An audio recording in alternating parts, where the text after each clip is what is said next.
story begins several years ago, when I was a rising star in the mechanisms of federal government and planning on a career within the political establishment in DC. This wasn't to be, however, as I received what I thought at the time was a better offer. Believe it or not, the employment opportunity that led me to my current predicament began in a typically cloak and dagger manner. I was approached by a high-level, but essentially anonymous, black-suited individual who claimed to work for an off-the-books agency interested in recruiting me for a special assignment, one that wouldn't just help my country, but also the entire human race. It sounded so ridiculous that I almost laughed in the man's face, but I noted his expression was deadly serious and guessed he wouldn't react well to mockery. Besides, I must admit that I was intrigued by the man's mysterious offer. The opportunity I'd been presented with sounded too good to be true, and I thought taking on this unusual job role could propel my career to previously unheard of heights. And so, I accepted their offer and started down the path of no return. If I'd known the full truth back then, I would have told the G-Man to go to hell, but I didn't. Jump forward 6 months, and I'd completed an intensive training program and attended a series of extraordinary briefings, which had changed everything I thought I knew about our world and the wider universe. I used to believe that we human beings were at the top of the food chain, but now I know better.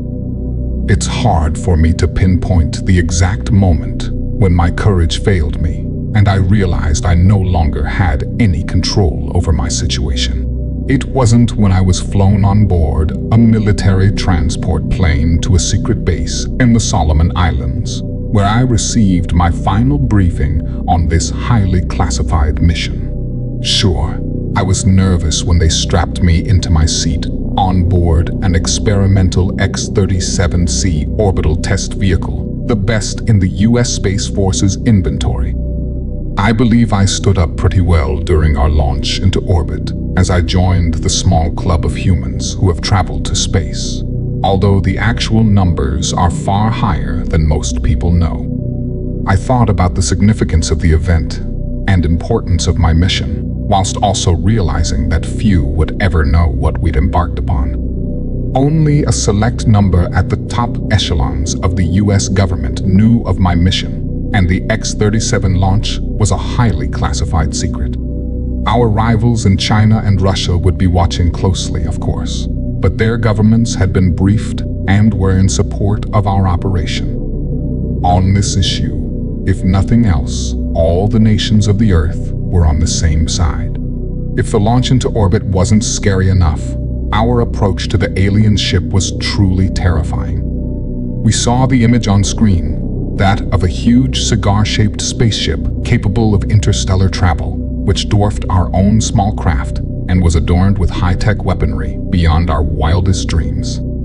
Our tiny X-37 was puny and pathetic in comparison, seeming like nothing more than a primitive canoe paddling towards a mighty battleship. I realized then that our alien hosts could easily blast our small ship into oblivion with a mere push of a button. But why would they destroy an unarmed diplomatic mission, you might ask? Well, the answer is that it's simply in their nature to be cruel and violent. And this will become self-evident as my account continues. I think my nerves finally shattered after we completed the complex docking procedure and boarded the alien warship, going through the invasive and thorough scanning process before we were permitted entry. I vividly recall sitting in the holding area, a grim and dark cell of cold metal as we waited to discover our fate. My sole companion was one Captain Henderson, a hardened Special Forces veteran who was as tough as they came. Henderson was tasked with acting as my bodyguard during this dangerous mission. Our alien hosts didn't allow us to bring weapons on board their ship, but Henderson assured me he was an expert in hand-to-hand combat, and so would be able to protect me if things went south. I wasn't so confident, however. As we sat in the darkened cell, I couldn't help but notice how Henderson was perspiring heavily as he struggled to contain his fear. He had good reason to be afraid, as did I. You may have heard of the alien race who I was tasked to negotiate with. Their technology is far more advanced than ours, and they have been capable of interstellar travel for thousands of years, having first visited Earth at least 5 centuries ago. I'd never seen one in person, but their physical description was terrifying. A red-scaled, reptilian race with cold, predatory eyes and sharp teeth and claws, which could rip through human flesh without the need for any of their advanced weaponry. What's more, they are a cruel and warlike species who secretly visit our planet for one reason only: to find victims for their torture games and sadistic hunts. Those unfamiliar with their origins simply call them reptilians or lizard people. They don't know the full story, however, since the global governments have hidden the truth from their people for decades. The reptilians are in actual fact the Empire of the Astri, a militaristic interstellar species from the Trappist one-star system who waged bloody war upon their neighbors for millennia before a new galactic order established an uneasy peace to keep the Astri and other aggressors in check. But the Empire didn't adapt well to this new peaceful order, and so they searched for alternatives to satisfy their violent urges, seeking out uncontacted backwater planets such as ours, where they could continue to kill with relative impunity away from the vigilant eyes of the Galactic Confederation. And so, this is where I came in. You see, our global governments have been complicit in the Astri's atrocities for many decades. With no means of combating their vastly superior technology, we've effectively allowed the Astri to abduct, torture, and murder thousands of our citizens every year. In the United States, we simply turn a blind eye to these abductions, which inevitably occur in isolated areas, and the people they take are usually those who aren't missed. The homeless, drug addicts, or simply those without family or friends. In other countries, totalitarian regimes take the opportunity to donate victims to the Astri as a form of tribute, sending them prisoners, political dissidents, and so-called undesirables as they cynically use the opportunity to kill 2 birds with 1 stone. This has been the state of affairs for too long, as the world leaders have sought to justify their secret collusion with the Astri mass murderers, believing that the sacrifice of countless thousands is necessary for the greater good, and because they fear the consequences of denying the alien slavers, knowing all too well that the Astri could devastate the Earth's surface with their space-based weaponry. But things have changed in recent times, which is why they sent me on this dangerous yet crucial diplomatic mission. For the first time in our history, we had a trump card to use against the Astri, and the powers that be back on Earth decided to play it. And so, I potentially had the future of humanity on my shoulders. That's a lot of pressure. But as I sat in that holding area, I only hoped that the Astri wouldn't renege on their promise to allow us an audience, and would instead simply throw the 2 of us out of the airlock, leaving us to die in the cold vacuum of space. I almost jumped out of my skin when I heard the hidden speakers burst to life, and a mechanical voice spoke to us in near-word perfect English. Representatives of planet Earth, the screening process has been completed, and you are permitted to board the SS Glory of the Empire. Proceed through the door and make your way down the corridor to the passenger cell. Once you are secure and contained, we shall continue the journey to our final destination. With that, a previously invisible door in the steel wall ahead of us slid open, revealing a dimly lit and uninviting corridor, which led to yet another door at its end. I experienced a moment of fearful trepidation, finding myself temporarily unable to stand and walk until Captain Henderson silently pulled me up on my feet and practically frog-marched me through the doorway. He whispered sternly in my ear. Whilst doing so, they're watching. "Don't show the fuckers any weakness, or they'll destroy us." His harsh words forced a cold shudder up my spine, but I knew he was right. My extensive briefings on the Astry's culture and psychology left little doubt. All of our intelligence pointed to the Astry, lacking in any empathy or mercy, at least towards our human race. Certainly, they believed in their own version of social Darwinism, an extreme ideology, stating that only the strong would survive in a ruthless universe, and weaker species should be crushed, enslaved, or destroyed. I tried to control my fear as I shakingly stepped forward, following Henderson down the dark, featureless corridor of cold steel, barely stopping myself from jumping when the airlock at the far end slid open to reveal what the ship's AI had disconcertingly described as the passenger cell. Cautiously walking inside, we saw a room not much different from the one we'd just left. Cold, dark, featureless, and hostile. Although we noted 2 cockpit-style chairs, which seemed to have been designed for the human body. I was surprised since we'd been told not to expect any level of hospitality from our alien hosts, as the Astry regarded us an inferior species, and certainly not their equals. I was highly suspicious, however, fearing this could be a trap.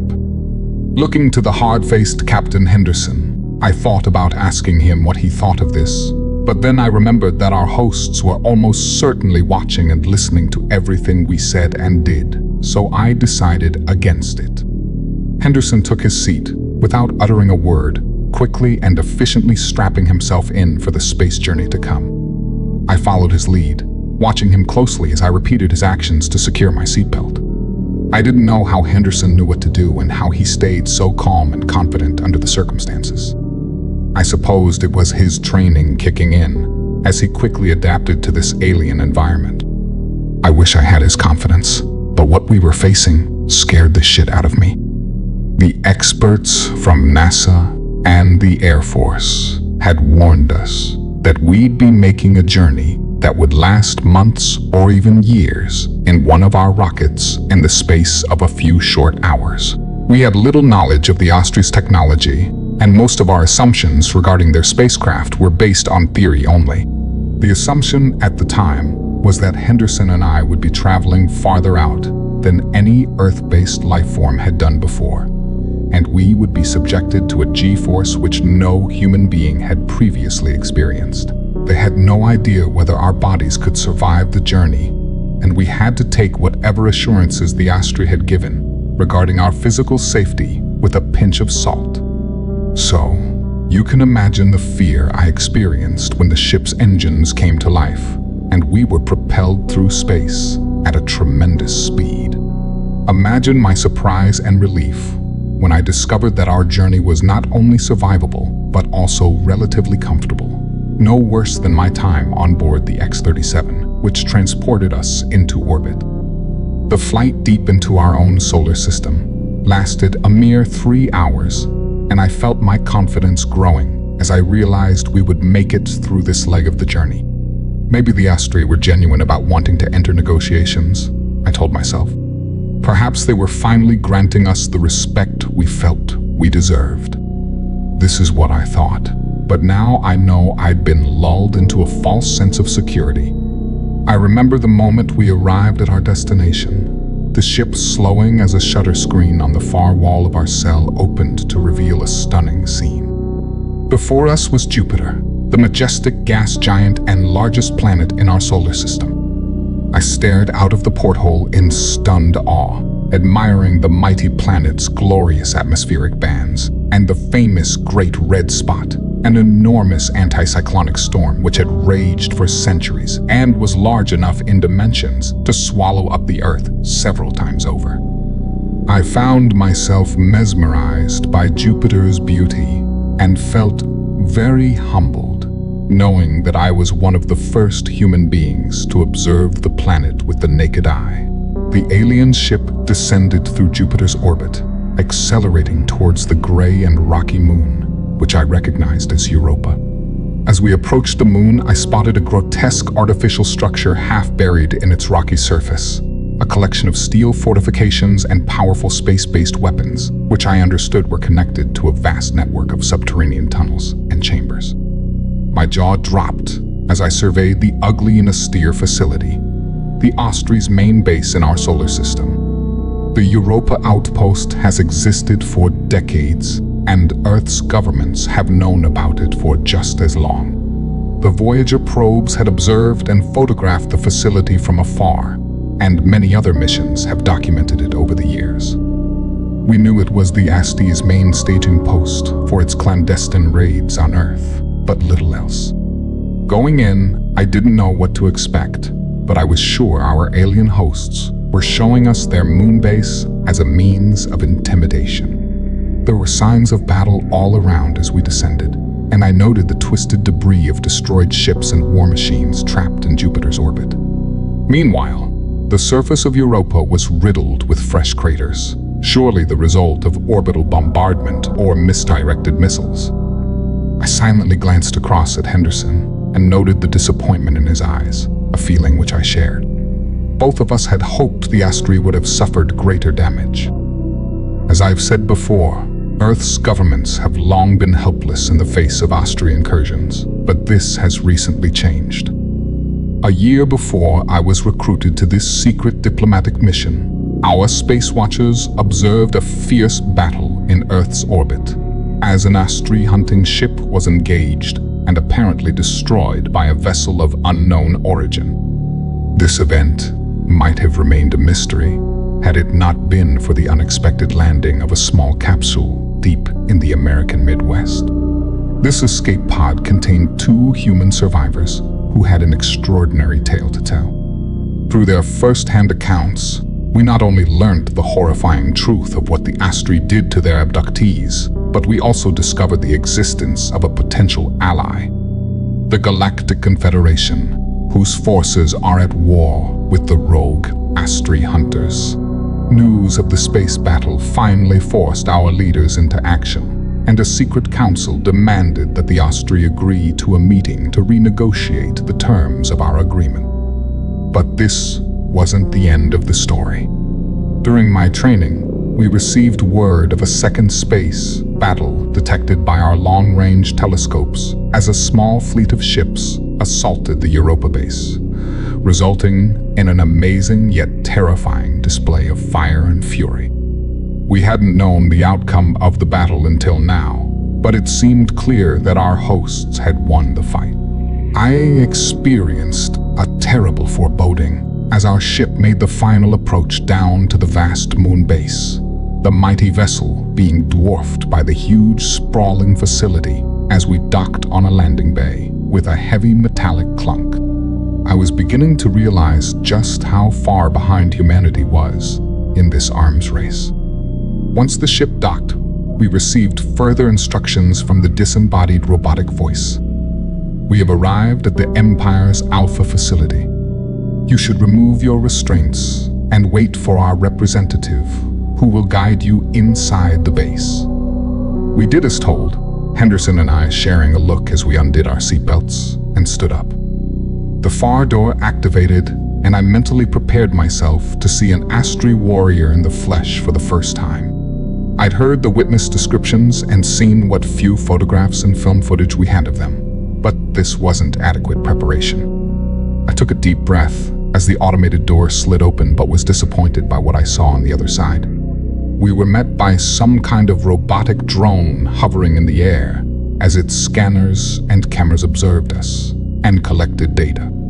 I remembered the witness accounts of the Confederation war machines and wondered whether the Astri had adopted the same model. The two of us stood in confusion as the robot spoke. I am Unit 537. An AI drone in the service of the glorious Astri Empire. I have been tasked by my masters with guiding you through our facility and concluding our negotiations. I was left flabbergasted and found myself unable to speak as I tried to process this unexpected development. In the end, It was Henderson who broke the silence as he launched into an uncharacteristic outburst. "What the hell is this? Where are the Astri delegates? This is not what we agreed." The flying robot turned to face my military companion before answering in the same monotone mechanical voice. "I know nothing of these arrangements you speak of. Let me assure you that I have been granted the necessary plenipotentiary powers by my masters. I would also advise you not to engage in any further emotional outbursts. My masters may view such tirades as acts of aggression and respond accordingly. Now, you must follow me." With that, the drone swung around and entered the facility. I shot Henderson an angry look and whispered, "What the hell were you thinking? Are you trying to get us both killed?" Henderson simply shook his head in despair before saying, "No plan survives first contact with the enemy. We need to adapt." I stared at my companion in confusion, wanting to ask him what he meant, but Henderson simply nodded and said, "Come on, let's go." He proceeded through the open doorway, and I followed, not yet realizing we were walking straight into a living hell. The interior of the Europa base was slightly less bleak and intimidating than the spaceship, but only marginally so. The corridor walls were white and sterile, and my nostrils were filled with what smelled like disinfectant. As soon as I set foot inside, I felt something was terribly wrong, and a sense of impending doom came over me. I was frightened and on edge, but it was more than that. Within a few seconds, my head was pounding, the pain growing inside my skull until it became almost unbearable. I felt naked and exposed, like suddenly my deepest thoughts and secrets were there for the whole universe to see. And it got worse. Suddenly, my aching brain was assaulted by terrible, horrific images. I saw human beings tortured by the vile Astri killers. A man ripped to shreds by claws and teeth. A screaming woman strapped to a gurney and operated on without anesthetic, and many more scenes of ultraviolence. The images I saw inside of my head were so vivid that I could almost hear the blood-curdling screams and smell the gory viscera. I struggled to stay on my feet and see straight, turning my head to look upon my companion. Any hope I had for support faded as I saw Henderson was fighting his own internal battle against whatever psychological weapon the Astri had deployed against us, sweating profusely as his eyes bulged and face burnt red. I reckoned he was using all his mental strength in an attempt to keep the enemy out of his head, although I doubted he would be successful. This was a new tactic which we hadn't been warned about during our briefings, and frankly, it terrified me. What chance did we have if the Astri could destroy our minds as well as our bodies? The pressure built up inside of my skull until I thought my head would explode, and for a horrible moment, I believed they would kill us through this vile method.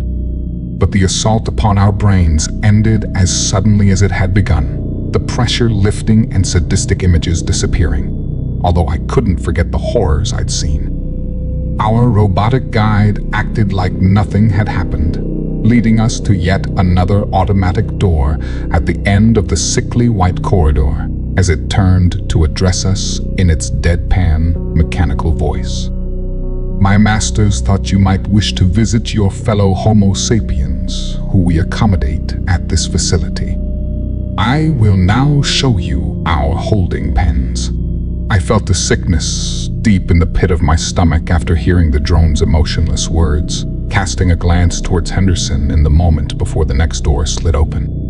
The first thing that hit me was the smell, the foul stench of waste that reminded me of a zoo or kennels.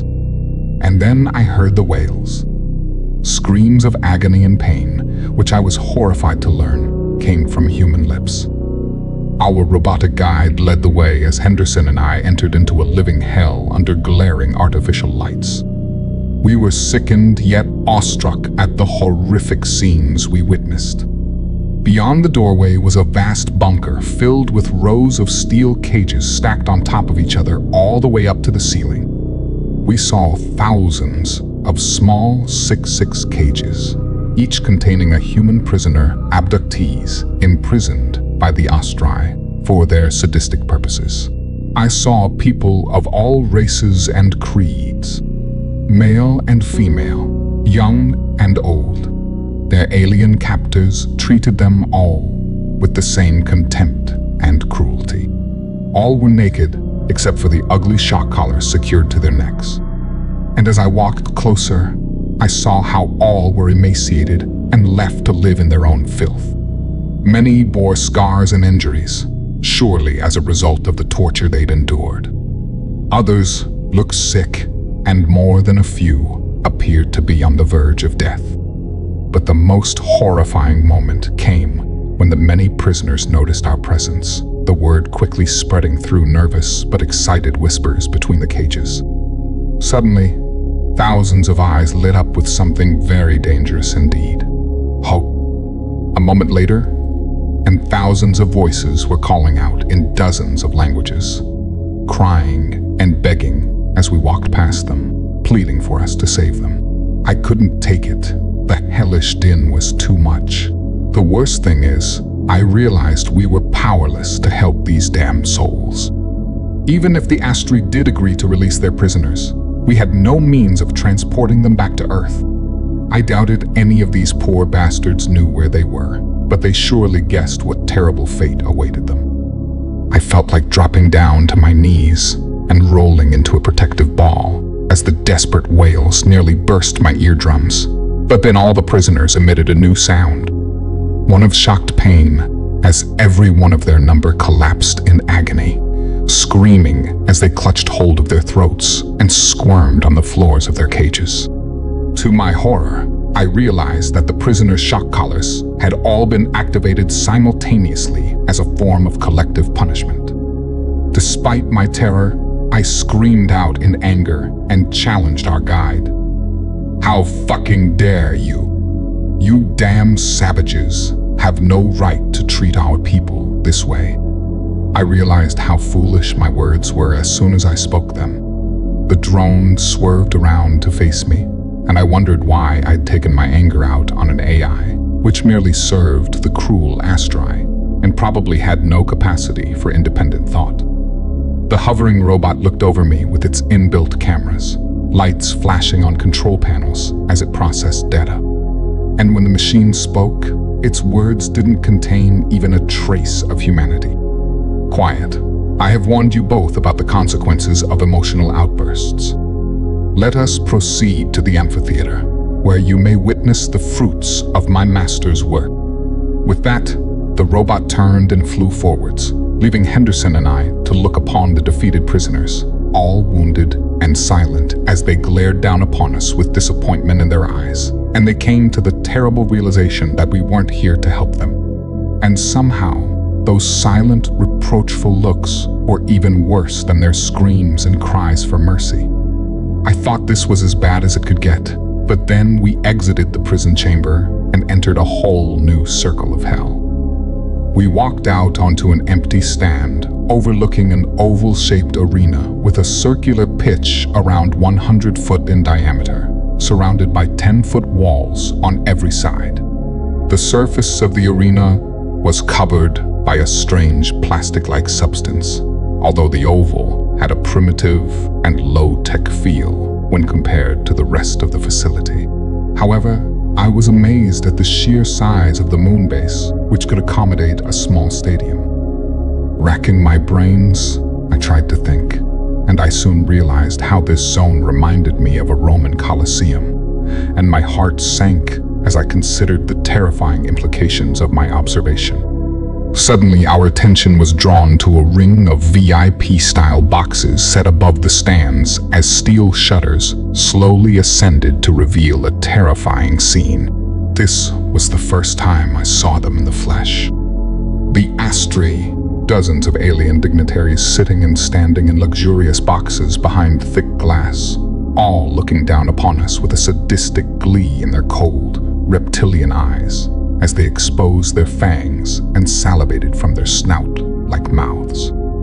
I scanned from side to side in a panic, realizing that the vile creatures were all around us, although they remained behind their transparent barriers, apparently waiting for something to happen. Henderson shot up straight as his instincts kicked in. He automatically reached for a weapon he did not carry before shooting our robotic guide a look that could kill. "What the hell is the meaning of this?" he demanded. The drone's cameras observed him with cold indifference, and I guessed all of its observations were being beamed up to the Astra dignitaries watching over us. The machine answered my companion's angry question in its usual emotionless and robotic tone. "My masters have arranged some entertainment for your visit. I suggest you stay silent and watch." I was still trying to work out what the machine meant when I observed a hidden door opening in the circular wall of the arena below us, revealing what looked like a chute leading down to the plastic-covered ground. I watched on in shocked horror as 1, 2, and then 3 bodies slid down the chute, all landing heavily on the ground before the door slammed shut, trapping them inside the walled arena. As first I thought the 3 were dead, but it turned out they were only disorientated or possibly drugged, as within a few moments, all had regained some level of composure and were able to stand up on their shaking legs. I saw they were all young men, half naked and emaciated, a terror present in their eyes as they surveyed their new prison. A moment later, and a second compartment opened to reveal a steel rack filled with handheld weapons, including what looked like machetes, axes, and short swords. The scared trio looked at the weapons in confusion, clearly having little idea of why they were here and what was expected of them. Unfortunately, I now had a good idea of what was about to happen. Suddenly, a second door slid open on the far side of the arena, and something horrifying emerged, charging out onto the killing floor with all the fury in hell. The Astri, which I saw, seemed larger than average, perhaps as tall as 8 foot in height. I saw old scars cut across its red scales, and so guessed this beast was a veteran warrior. Its lizard eyes were those of a cold and calculating predator, methodically scanning the kill zone as it sought out its victims. The warrior was armed with a long pike-like weapon, but it hardly needed the spear, as its teeth and claws were surely sufficient to tear its victims to shreds. I looked to the sealed boxes above and noted how the Astri spectators leaned forwards, their eyes widening with excitement as they relished the prospect of the violence to come. And then I glanced down to the 3 young men in the firing line, all confused, exposed and terrified as they cast their eyes upon the beast. I wanted to shout out a warning to these men, but what good would it do? Henderson and I were powerless to intervene. The Astri warrior charged forward at an astonishing speed, unleashing an animalistic roar as it closed in on its prey. 2 of the men fled, running back to the wall and desperately trying to find a way out. The 3rd prisoner froze in the middle of the arena, dropping to his knees and pleading for mercy. But, of course, he got none. I expected the warrior to run him through with its spear, but instead it unleashed a high kick, deftly using the 6-inch claw on its foot to slice deep into the man's throat, slicing his jugular open and spraying blood all over the plastic floor. The other 2 watched their companion's limp body drop to the ground as he continued to bleed, and the warrior cried out in triumph.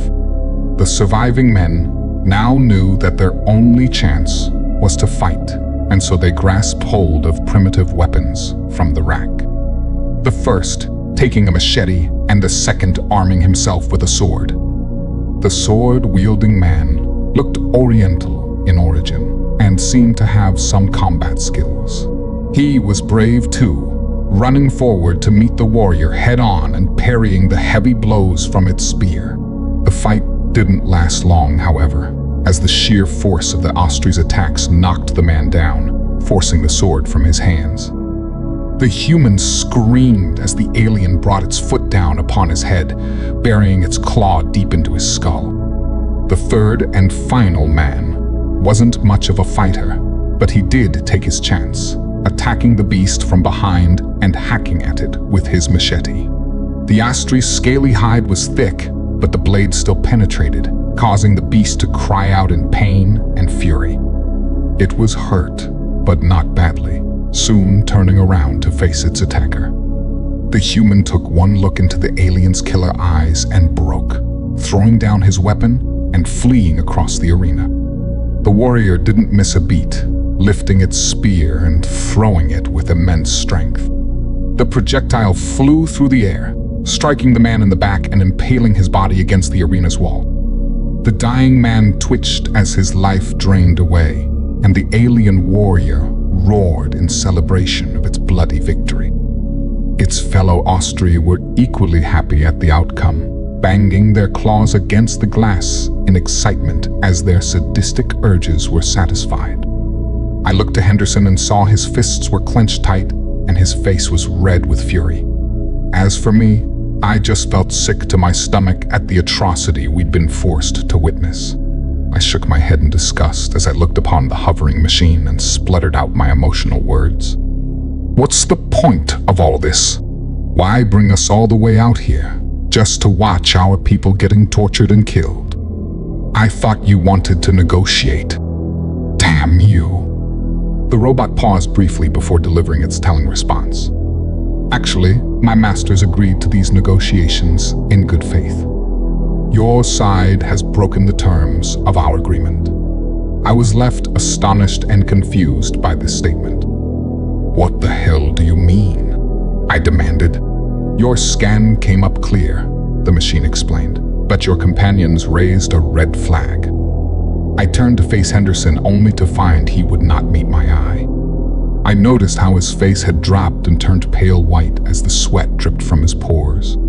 I was left speechless, but our robotic guide continued to explain the situation. Trace was subtle, but our sensors detected a viral infection in Captain Henderson's blood.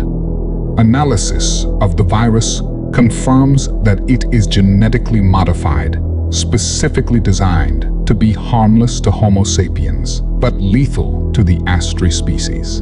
Clearly, the intention of Earth's governments was to infect and destroy the Austri population of this base with their crude biological weapon. My jaw dropped in disbelief, and I thought this must be a lie. I turned to Henderson in hope of reassurance, only to see him charge the robot with malicious intent, but the machine reacted instantly, extending a mechanical arm and firing a dart into Henderson's chest. He stumbled backwards, looking upon me with guilt before his eyes rolled up into his skull and he collapsed heavily onto the stand. I turned in time to see the killer bot, re-aiming its extended arm in my direction as it prepared to fire a second shot. Wait, I screamed, but it was futile. The dart struck me in the center of my chest, causing me pain but not a fatal injury. But whatever poison the dart contained coursed through my veins, and suddenly my whole body went numb. Next, I felt myself falling as my legs gave up and I hit the ground hard, and my whole world went black. I awoke slowly, still feeling groggy, as I opened my eyes and tried to move, only to find I could not. To my horror, I found myself inside a tight cage hanging over an enclosure of some kind. I could hardly move, as the cage was so small, and when I looked down, I saw a thick vegetation of tropical plants and a clearing directly below me. Glancing to my left, I found my companion, Captain Henderson, awake and also trapped in a tight cage hanging over the enclosure. I opened my dry lips and forced out my words, shouting angrily as I chastised Henderson for his betrayal. What the fuck, man? You let them inject you with a biological weapon? Are you crazy? Henderson lowered his head, once again not meeting my eye.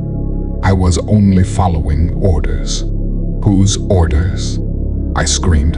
What lunatic ordered this attack? What made them think this madness would work? It was always a long shot, but the brass believed it was our best chance. But why? Why wasn't I told? What the fuck happened to our negotiations? Henderson sneered dismissively before answering me. Wake the hell up, man. The diplomatic mission was just a cover. We can't negotiate with these monsters. They treat us like prey for God's sake. The real mission was always a military one, and both of us are expendable. I was shocked, horrified, and angry upon hearing Henderson's revelation, although I had to admit that it made sense. But one thing was clear. Henderson's mission had failed, and now we were both in grave danger.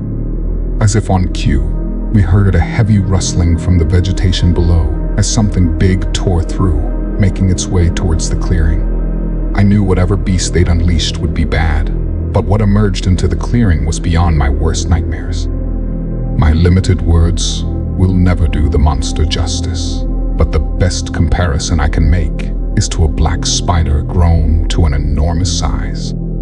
Its body must have been twice the size of a fully grown man, complete with 8 long, thick legs covered in a fur-like hair, and the creature had a set of 12 dark eyes, like a kaleidoscope, which scanned the kill zone with a predatory zeal.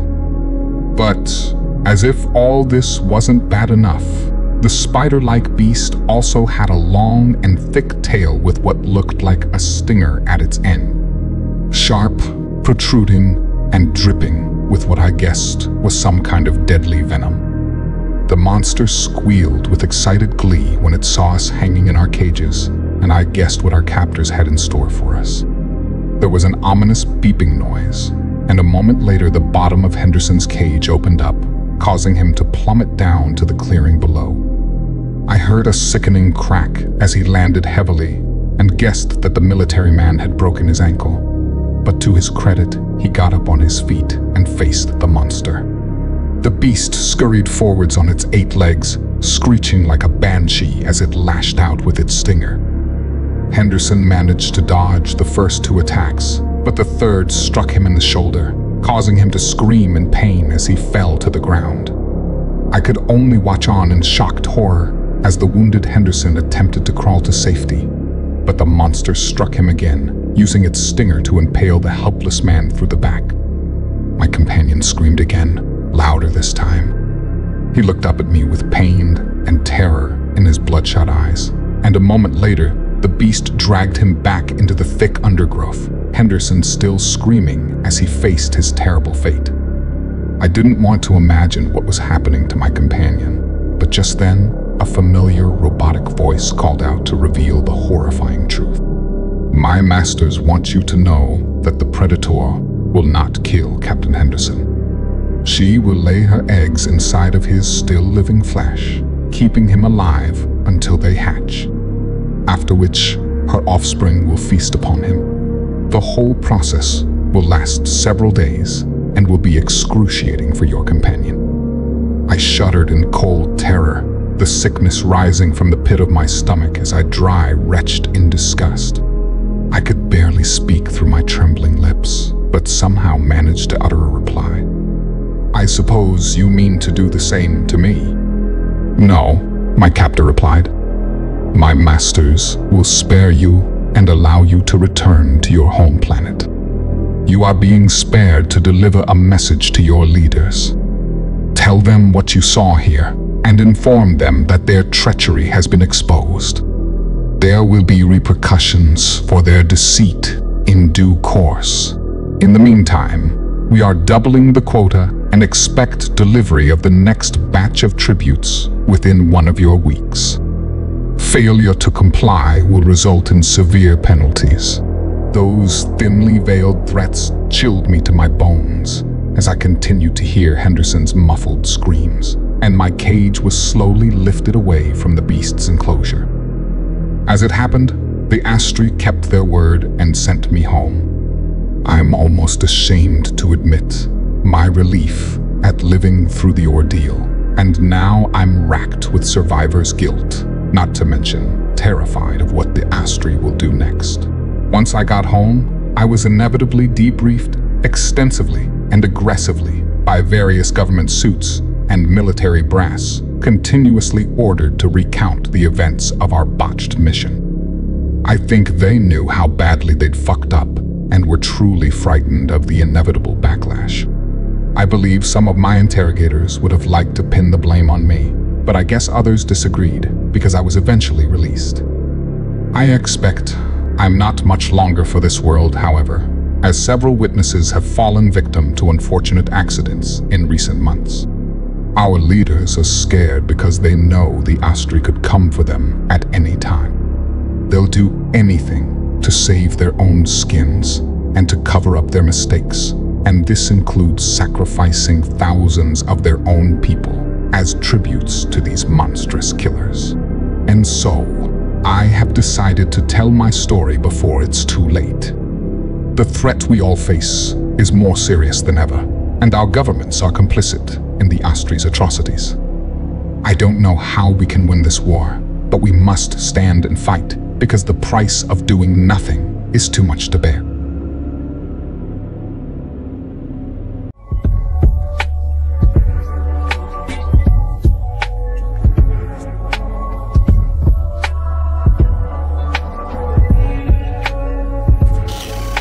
I know someone will receive this broadcast.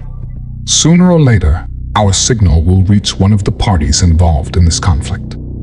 My only hope is that whoever is listening is able and willing to send help, and they can reach us before our enemies do. My story is incredible and may be written off as a fraud by some, but there are those in a position of power back on Earth who know the terrible truth, even though they've gone to incredible lengths to cover it up. As for me, I don't know how I got dragged into this living hell, but I fought so hard that I refused to simply give up. Let me start at the beginning. My story will be sadly familiar to many. I served in the military and saw combat, only to return home with PTSD and an addiction problem and no support network. Like so many others, I fell through the cracks in society as my demons destroyed my life and left me living rough on the streets. I guess that's why they targeted me. Unlike most of the other victims, I don't remember the circumstances of my abduction. I guess I was totally out of it when they took me, so I avoided the well-documented blinding lights and sensation of being pulled upwards by an alien tractor beam. Hell, for all I know, I was taken by an agent of some shadowy organization and willingly handed over to these animals. Frankly, I don't know which is worse. The first thing I do remember is waking up naked on cold metal, my head aching as a dull pain reverberated through my skull. I groggily opened my eyes and got up on my feet, finding myself trapped inside a tiny, windowless cell of featureless steel, illuminated by a dim red light above me. I tried not to panic, although this wasn't easy.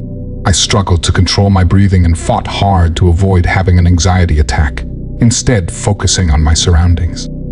I searched my cell, finding a set of ill-fitting white robes neatly folded on the floor in front of me.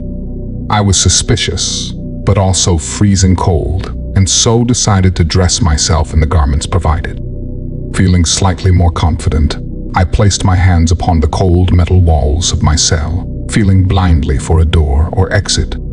I did consider calling out for help, but quickly decided against it, as I figured whoever had done this didn't have good intentions towards me. To my immense frustration, I could not find a way out, and then I started to panic. I found it hard to breathe as my chest tightened and my head was filled with terrible visions. My imagination went wild as I considered why I was here and who was holding me. I lay down on the cold metal and placed my head in my hands, but suddenly I was startled by whooshing sound as a previously invisible door slid open, revealing a lit corridor beyond my tight cell. Slowly and cautiously, I left the holding room and walked out into the passageway, jumping when the door automatically closed behind me. I continued barefoot across the metal gangway, feeling increasingly uneasy as I explored. The dimly lit and narrow corridor was devoid of any color or natural light. Austere and featureless, I was reminded of the inside of a battleship or submarine. Listening intently, I thought I heard the soft humming of far distant engines, although I couldn't be sure. However, I did experience a terrible foreboding as I slowly advanced. I felt sure I was being watched and wondered what my captors wanted with me. Once I reached the end of the corridor, I discovered a T-junction with two seemingly identical corridors before me, one going left and the other right. Standing still, suddenly I heard a booming robotic voice calling out to me from invisible speakers. "You are the subject of an experiment. This is the labyrinth. If you make it to the center, you will live." I gasped as raw panic pulsated through my body. My instincts and military training kicked in as I experienced an intense heat behind me, turning to see a wall of flames rapidly advancing along the corridor I'd just walked down. My skin singed as I ran from the fire, and I chose the corridor on my left as I dived for cover. Thankfully, another shutter door slammed shut, trapping the wall of flames on the far side. I got up on my feet and shook myself off, relieved that I hadn't burnt to ashes, but terrified by the hellish situation I found myself in. "The labyrinth," that's what the voice had said. "Make it to the center and you'll live." I was a rat in a maze, tormented by my yet unseen tormentors. Of course, I didn't want to play their twisted games, but what choice did I have?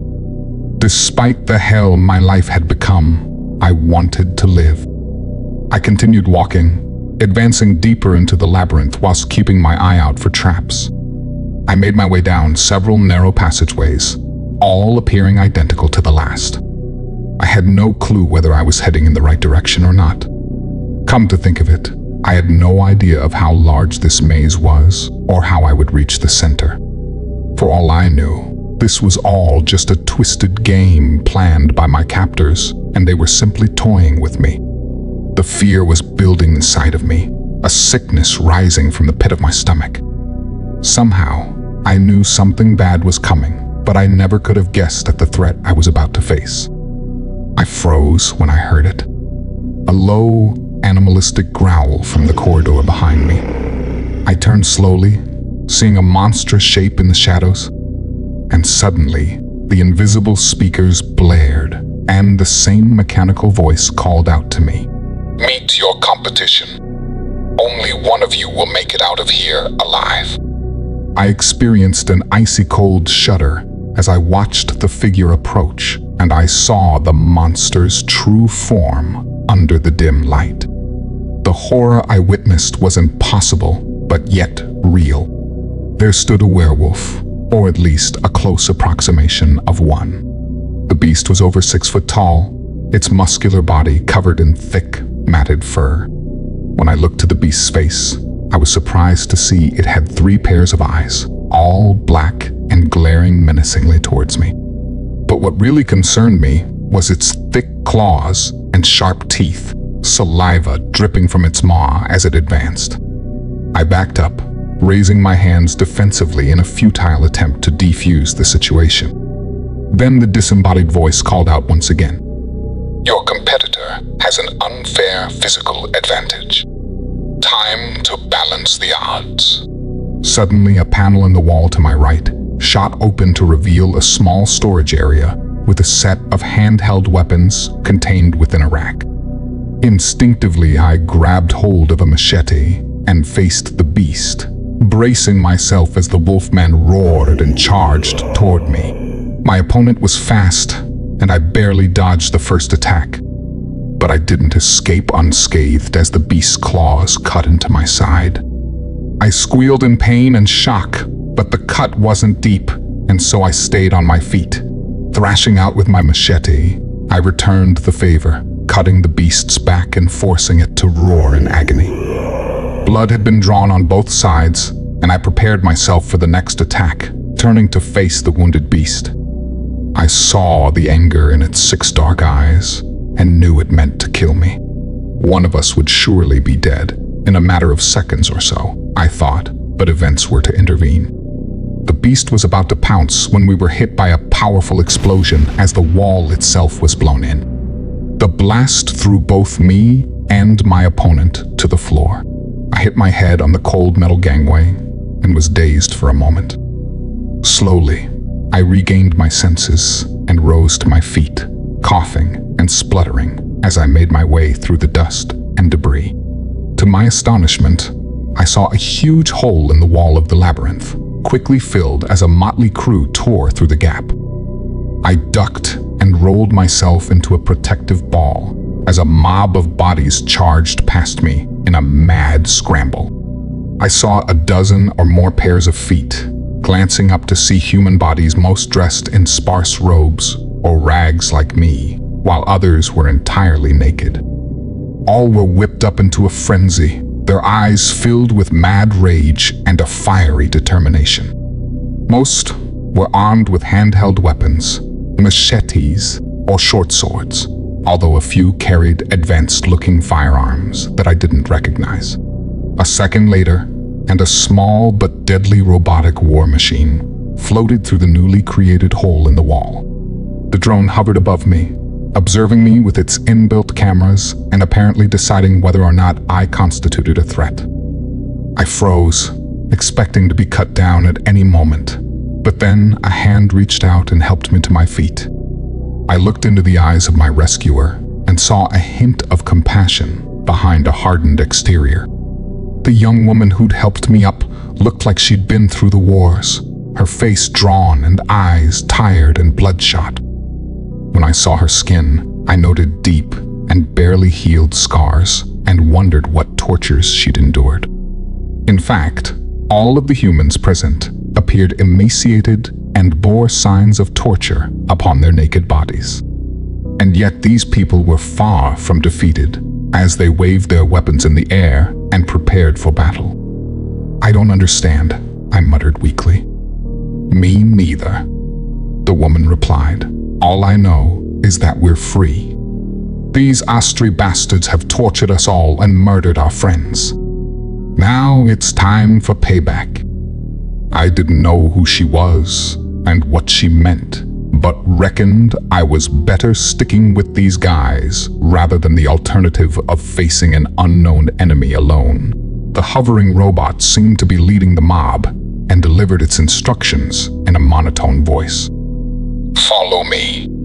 I will lead us safely through the labyrinth and on to the next level." I felt a little more confident now. I had help, but in the chaos I'd forgotten about my previous nemesis, the six-eyed werewolf who'd also survived the explosion and was now back on its feet, snarling aggressively and blocking our path. I lifted my machete and prepared to fight, but the woman stopped me by placing a firm hand on my shoulder. "No," she said, "he's on our side."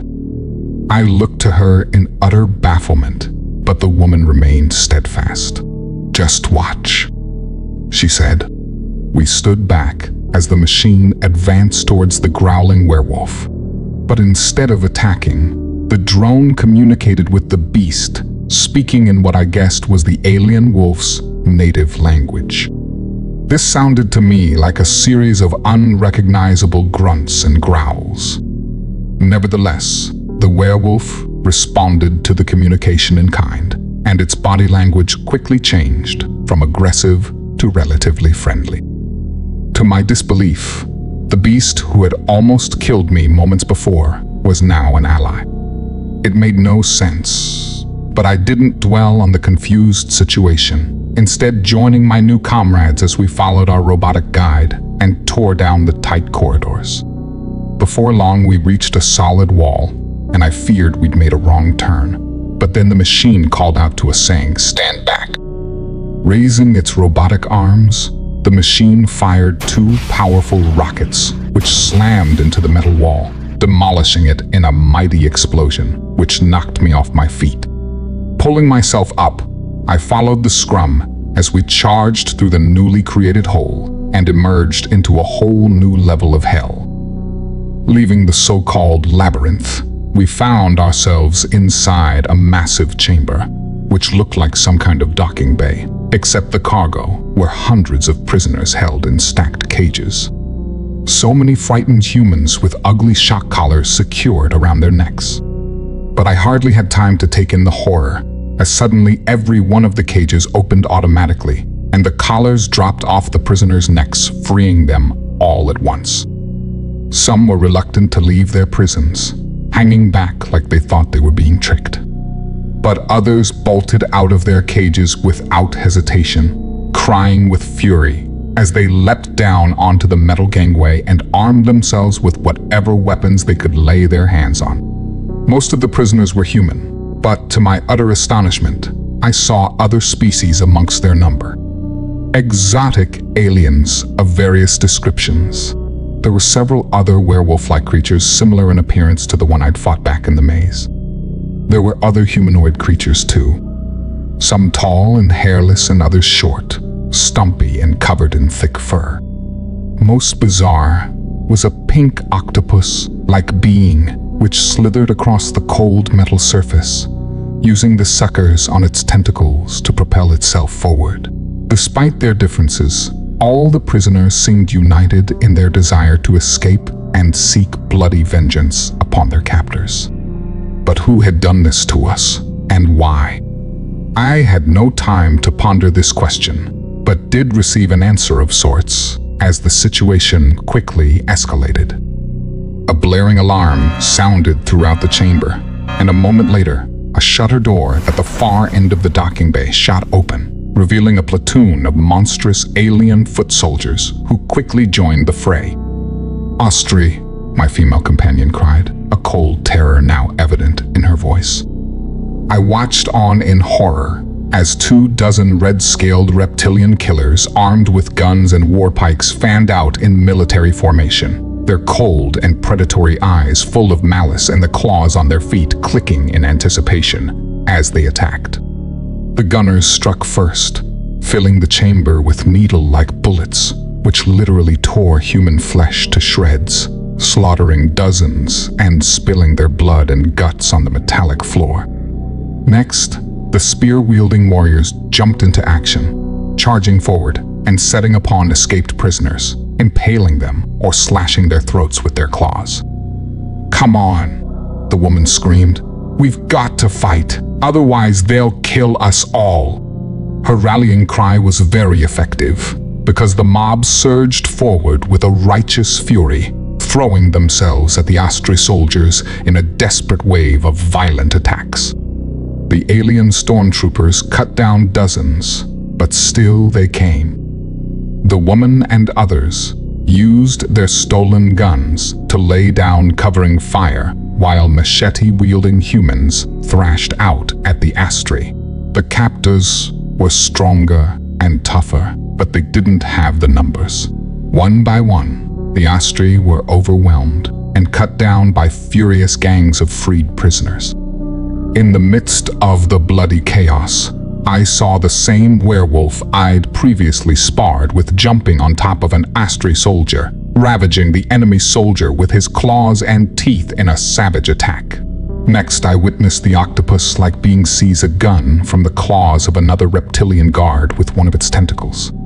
Next, it lashed out with a second appendage and suffocated the same Astri, crushing its skull in a deadly embrace.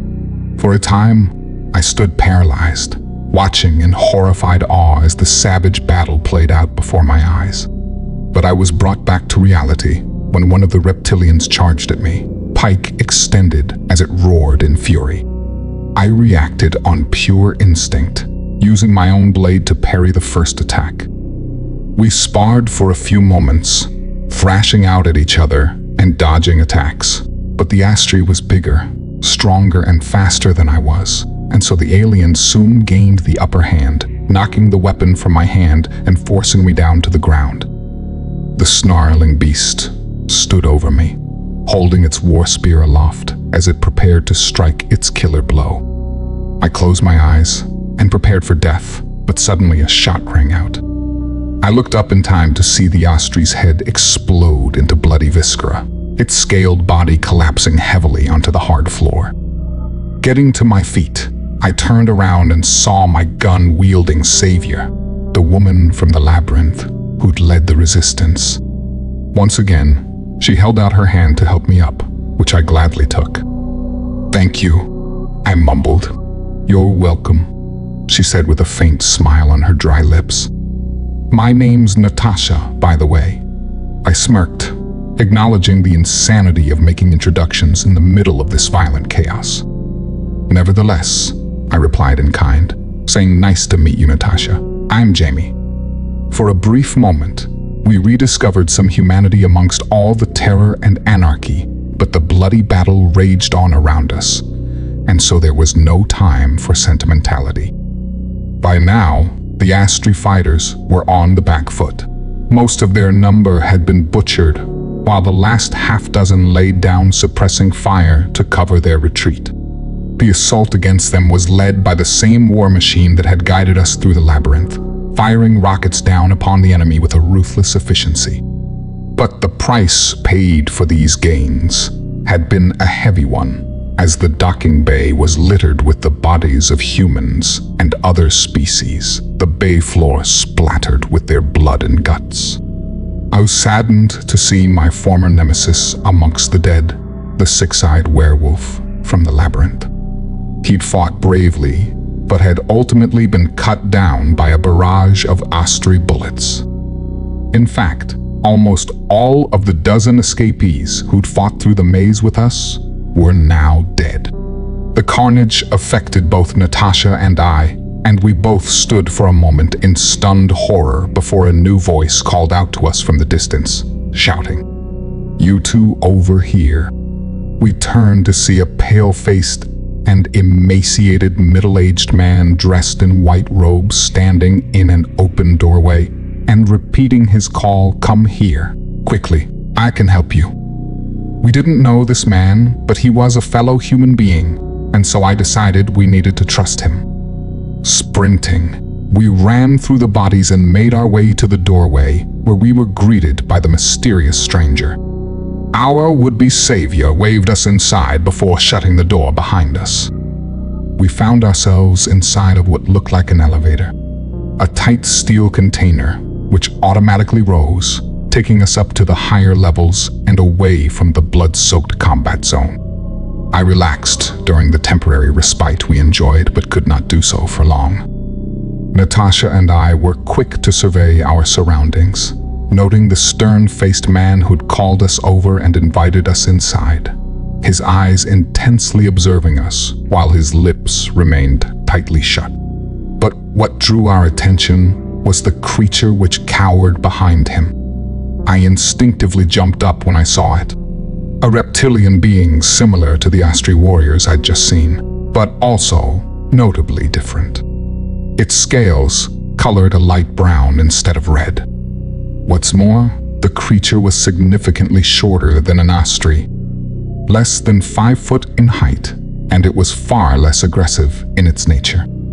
In fact, it or he had yellow eyes filled with fear and anxiety, and I soon got the impression he was more afraid of us than we were of him. I didn't believe this being posed any threat to us, but Natasha wasn't taking any chances. In a rapid movement, she raised and aimed her alien firearm and prepared to shoot. But, to our immense surprise, the white-robed man stepped in front of the gun and cried out, "Don't hurt him. He is not Astri. This being is on our side." Natasha was shocked, but thankfully she didn't pull the trigger, instead lowering her weapon and taking a step back. We both looked upon the odd pair with bafflement, watching as the human reassured his reptilian comrade, showing him what appeared to be heartfelt compassion. "Who are you?" I asked in confusion. The man turned towards us and nodded his head before answering. "My apologies. Let me make the necessary introductions. My name is Gideon. I have been a guest of the Astri for quite some time." He paused and turned towards his brown-scaled reptile companion before continuing. "And this is Abel, who I'm proud to call my friend." "Abel?" Natasha exclaimed in disbelief. Gideon smiled faintly before replying. "Yes, well, I'm afraid his true name is quite unpronounceable in our tongue. Instead, I have named him after my late brother back on Earth. I think of it as a sign of respect. I was no clearer on who this odd little man was, or what his relationship was with this strange creature. Then again, nothing which had occurred since the beginning of this living nightmare made any sense to me. I'd received no real answers since the chaos back in the labyrinth, as my entire focus had been on survival. Natasha had been here longer, however, and surely she knew more than I did. She continued to glare suspiciously at the nervous reptilian like she suspected a trap. "I don't get it," she exclaimed. "If that thing isn't Astri, then what is it? Another prisoner?" "Not exactly," Gideon replied thoughtfully. "It's difficult to explain, but I will try my best. But there's something else I need to show you first.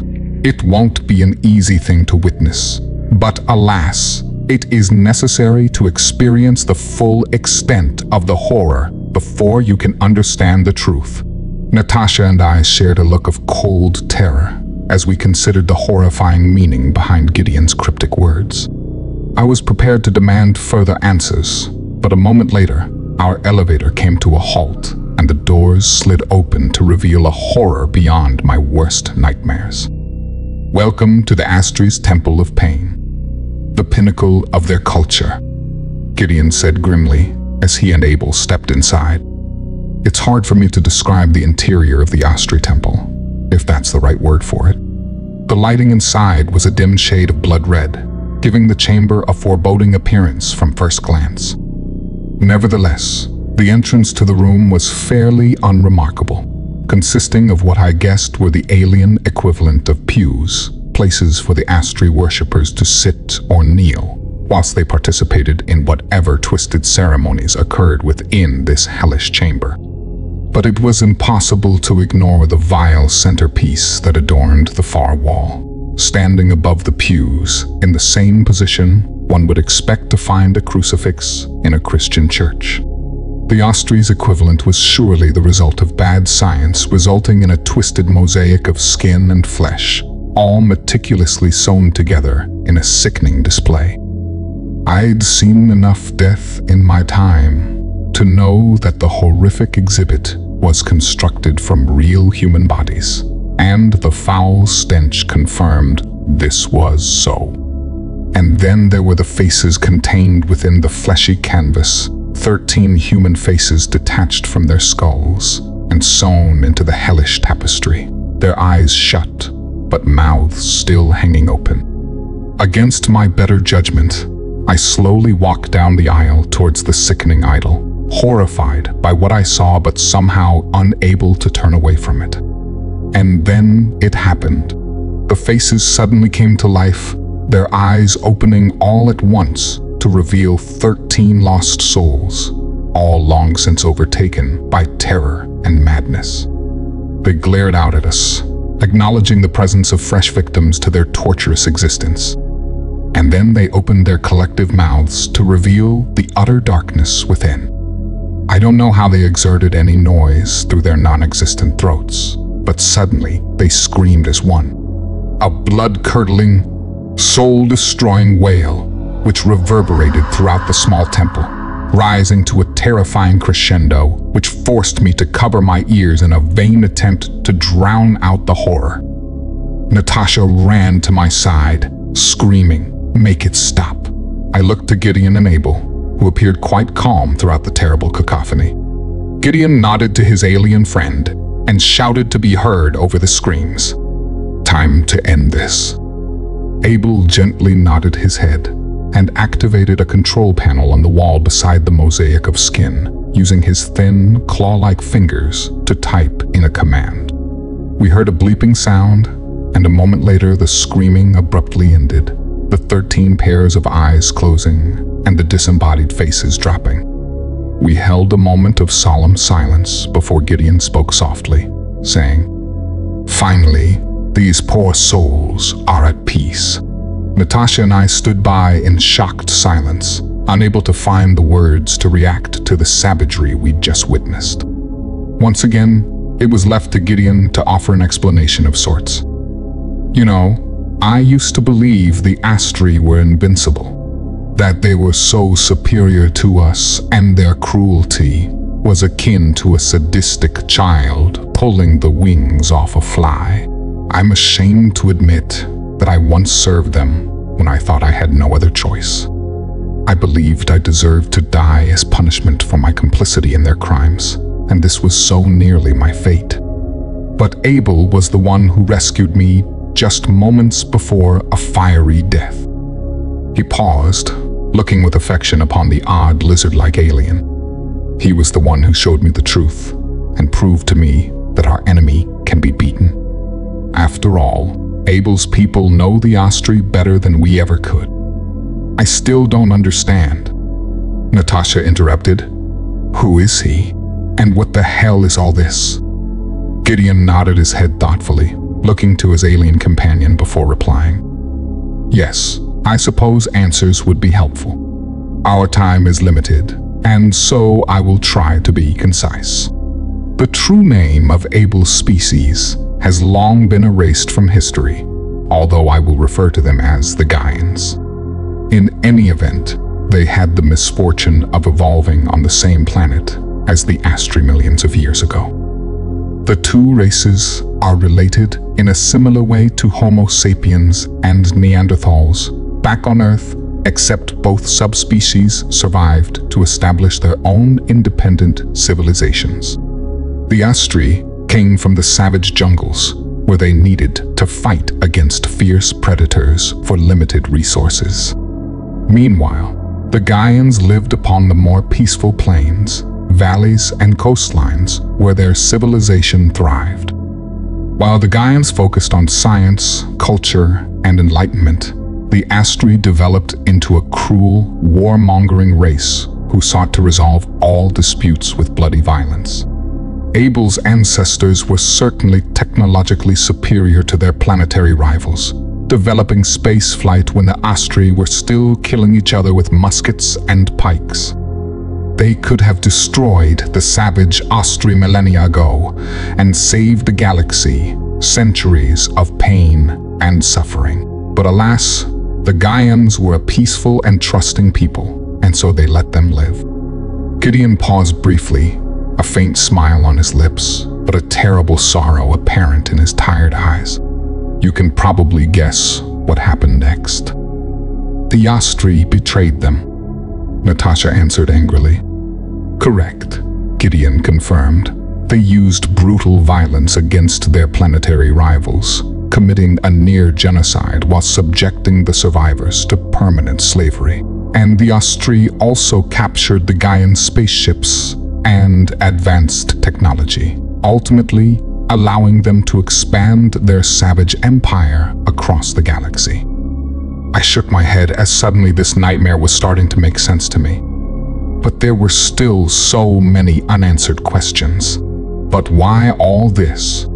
I exclaimed, whilst pointing towards the grotesque display of now, thankfully, dead human faces. What do they hope to achieve from all this cruelty? A very good question, Gideon answered thoughtfully whilst meeting my gaze. And a difficult one to answer.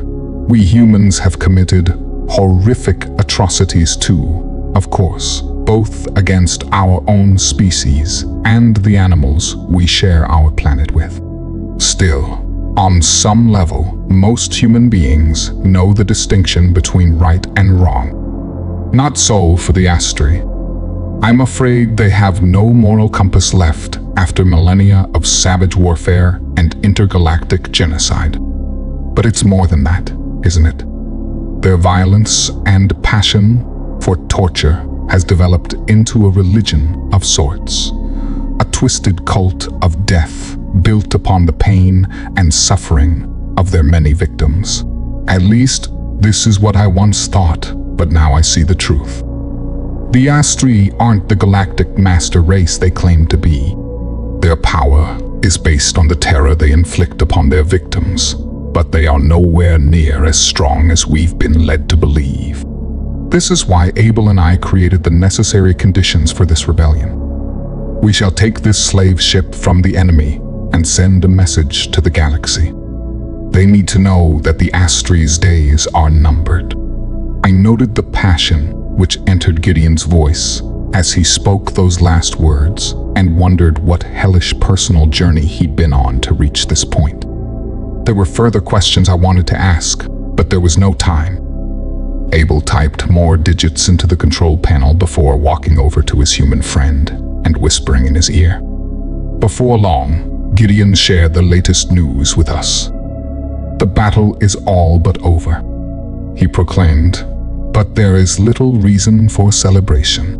Sadly, casualties amongst the prisoners have been very high, but our rebellion has succeeded. The Astry torturers and murderers have been vanquished, and all that remains is for us to seize the bridge.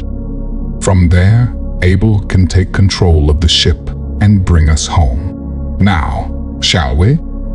I shook my head in disbelief, looking to Natasha, who seemed to share my confusion. Could it really be so simple? Were we actually going home? I didn't know what to believe, but it seemed we had little choice but to trust the enigmatic Gideon and follow his plan. And besides, we had no desire to spend any more time in this sickening temple of death. Gideon and Abel led the way, exiting the chamber through yet another hidden door and leading us through a dark maze of twisting corridors, which seemed to be the norm inside of this bleak Astry spaceship. Before long, we reached another door leading to an elevator. The ever-resourceful Abel summoned the lift, and we entered, ascending to another level inside of this enormous vessel. Once we exited the elevator, we came face to face with the bloodied survivors of the battle, a motley crew of brutalized but defiant humans, sprinkled with several members of various alien species. They had little in common with each other, and even the human beings might have been mortal enemies back on Earth, but old rivalries didn't matter now. All had been abducted from their homes and even removed from their own planets by a savage alien race who'd inflicted unspeakable tortures upon them. Nevertheless, as soon as the opportunity arose, they'd fought back bravely and fiercely, winning against all the odds. And yet there was no joy in their eyes, only sorrow and pain after all they'd lost. But still, their job wasn't quite done yet, and there was one last barrier to break through before a final victory could be achieved. We pushed through the silent crowd and saw the heavy steel door, which I guessed was the entrance to the ship's bridge. We stood well back as what I assumed was the same war machine, which had saved me from the labyrinth, flew forward, carefully positioning itself before bombarding the barrier with high-velocity rockets, causing an almighty explosion that almost forced us off our feet. I shielded my eyes from the blast, waiting for the dust to settle before observing the substantial hole blasted through the formerly impenetrable doorway. I was still apprehensive, feeling that the ship's bridge wasn't safe, but Abel proceeded cautiously inside, his talons clicking on the cold metal as he went. Gideon soon followed, and the mob of freed prisoners went next. Natasha and I shared yet another look before she said, "After you." The bridge was brighter and more elaborate than the other sections of the ship we'd seen, adorned with control panels and monitors whose functions I couldn't even begin to fathom. Abel, however, seemed very familiar with the Astry's technology, which I suppose wasn't surprising given that said technology had once been stolen from his people. But sadly, there was another tragic twist to come. The last surviving Astry might have been the ship's captain or a senior officer. I guess we'll never know for sure. What seems certain is that he remained hidden within the control room, waiting patiently for his prey and the opportunity for vengeance. The predator moved fast, and before anyone had a chance to react, withdrawing a pistol and firing, the round hitting Abel square in the head and blowing his brains all over the control panel. Gideon responded with grief and raw anger upon witnessing his friend's death, screaming in fury as he recklessly charged at the Astry warrior, only to be hit by a second shot, his body thrown backwards by the powerful force of the impact. In that moment, the mob was consumed by a righteous anger, charging forward as one in a ruthless attack upon the Astrai killer. He shot one and slashed two others with his claws before the furious prisoners overwhelmed him, knocking the alien down and brutally stabbing him with their blades. Soon the bloodbath was over, as the reptilian lay dead on the cold metal floor, struck down by 100 stab wounds. We paid the monster no heed, however, instead running to the side of our stricken companion, Gideon, who was now sprawled against the wall, blood pouring from a gunshot wound in his belly. He whispered in sorrow as his face went pale, saying, "I've lost another brother, so it was all for nothing." And so here we are, the last survivors of a prisoner rebellion in control of an alien spaceship on the edge of our solar system. Poor Gideon was able to communicate limited instructions to us before he lost consciousness, providing enough information for us to transmit this SOS message through space. But we have no idea how to pilot this huge vessel, and so are adrift in the cold vacuum, slowly waiting for death. I can't accept that this is the end of our story, however. My comrades and I, human and non-human alike, have fought too hard and suffered too much to simply give in. I've learned so much about the enemy, but also about the complicity of our Earth-based governments in their atrocities. There are those amongst our number who remember being handed over to the Astrai by fellow human beings, delivered into evil by traitors from our own species. Our transmission may well reach Earth, but we know that no help will come from there. But we have heard rumors of a third party, a galactic confederation, which stands up to protect those brutalized and tortured by the monsters of this cruel universe. And so, we hope against hope that our count will reach these intergalactic saviors. If you're listening, you must reach us before the enemy does, and together we can take the war to the cowardly Astrai and end their reign of terror once and for all. I repeat, SOS. Please send help. You're our final hope. If you enjoyed this video, don't forget to like and subscribe to Descent into the Unknown for more terrifying stories.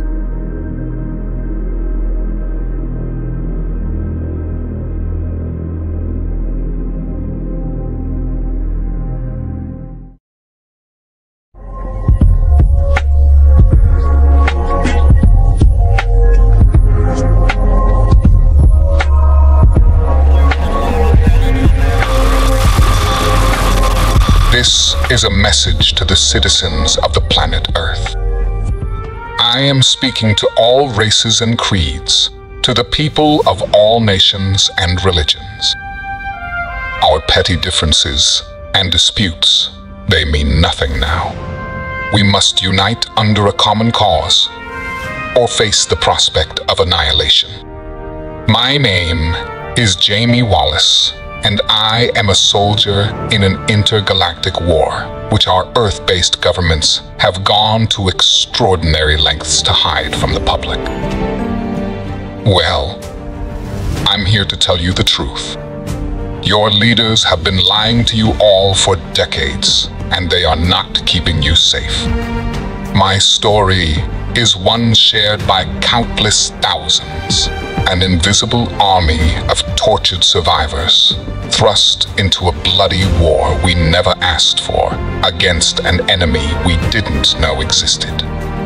But despite all the horrors I've been through, I am one of the lucky ones.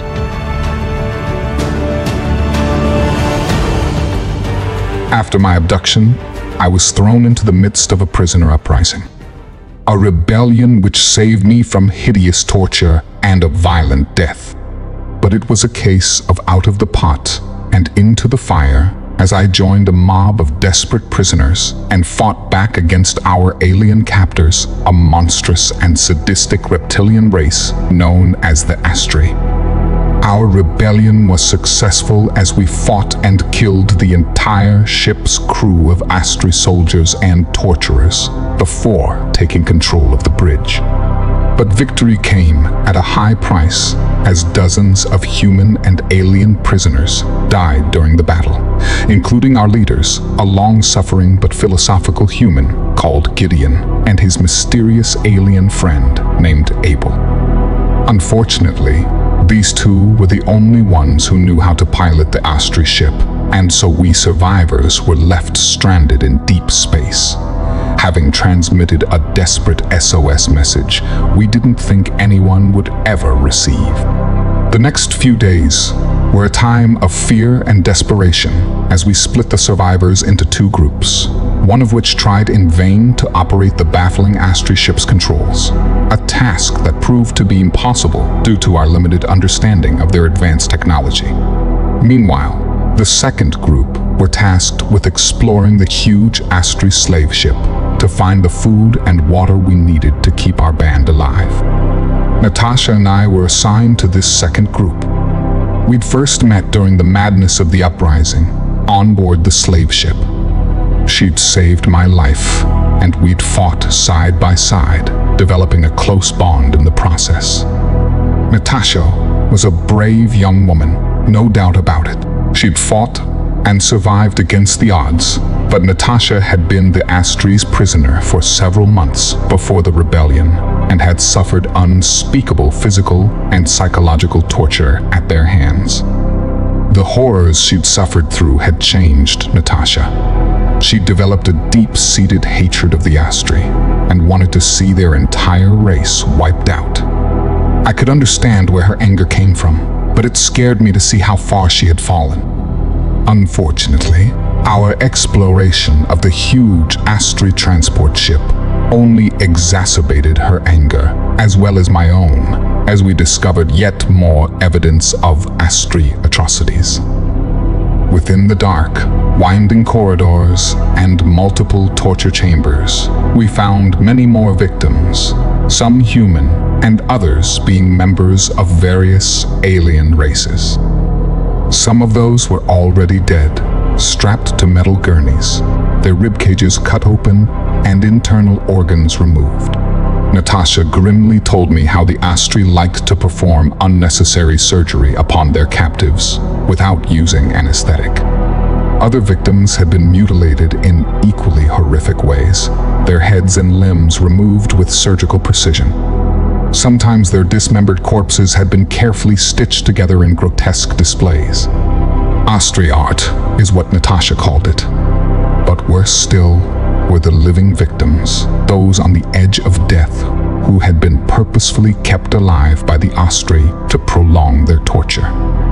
We saw human beings who were barely recognizable as such, their bodies desecrated and mutilated in ways I could never have imagined. I witnessed heads severed from their bodies, the brains still functioning as eyes filled with madness scanned the room. They tried to scream but couldn't, as their tongues had been removed or their mouths stitched shut. But the Astri's ghoulish experiments didn't end there. As we explored deeper into the guts of the spaceship, Natasha and I bore witness to fresh horrors.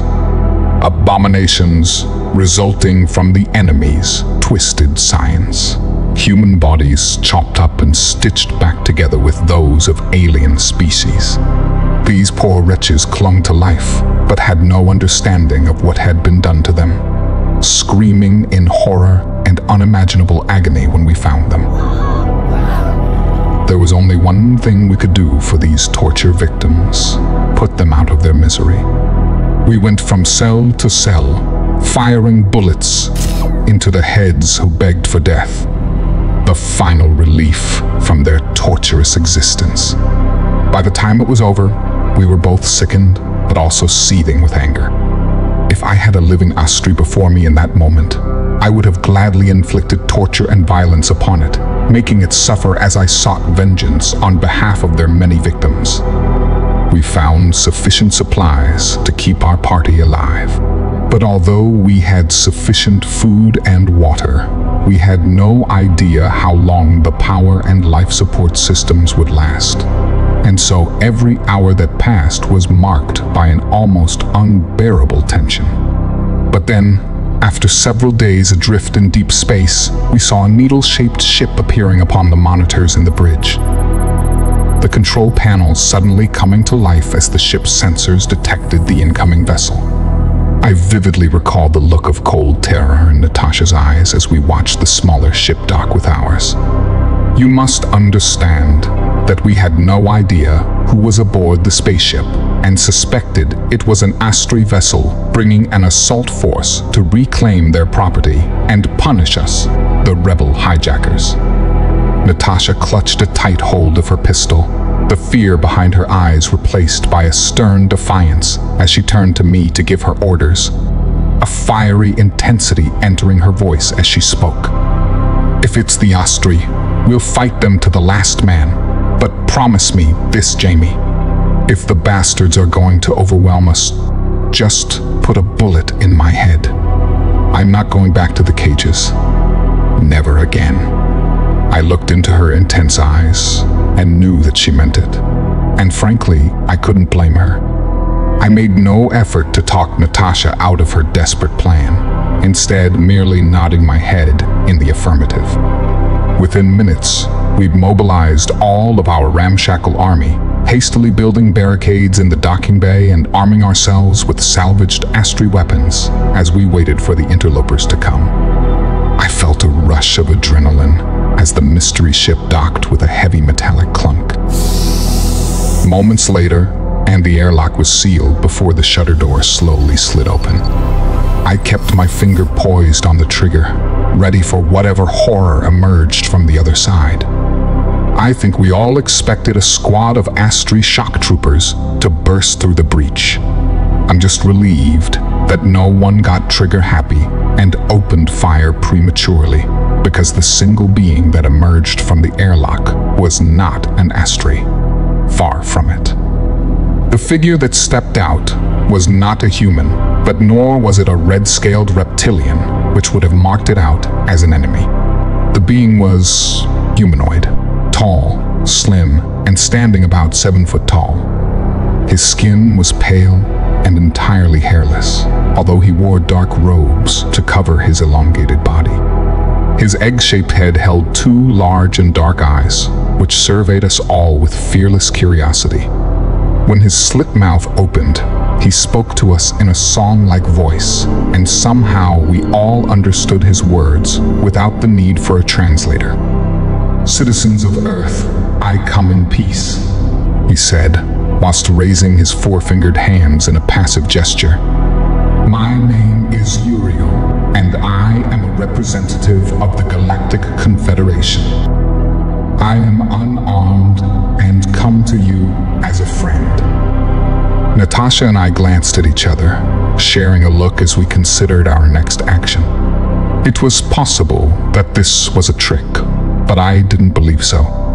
The being before us appeared peaceful and genuine, so I decided to trust him. Slowly and carefully, I lowered my weapon before ordering my comrades to do the same. Natasha looked reluctant to comply, her finger still on the trigger and a fiery intensity remaining present in her dark eyes. I had to repeat my order and shoot her a stern look before she eventually complied.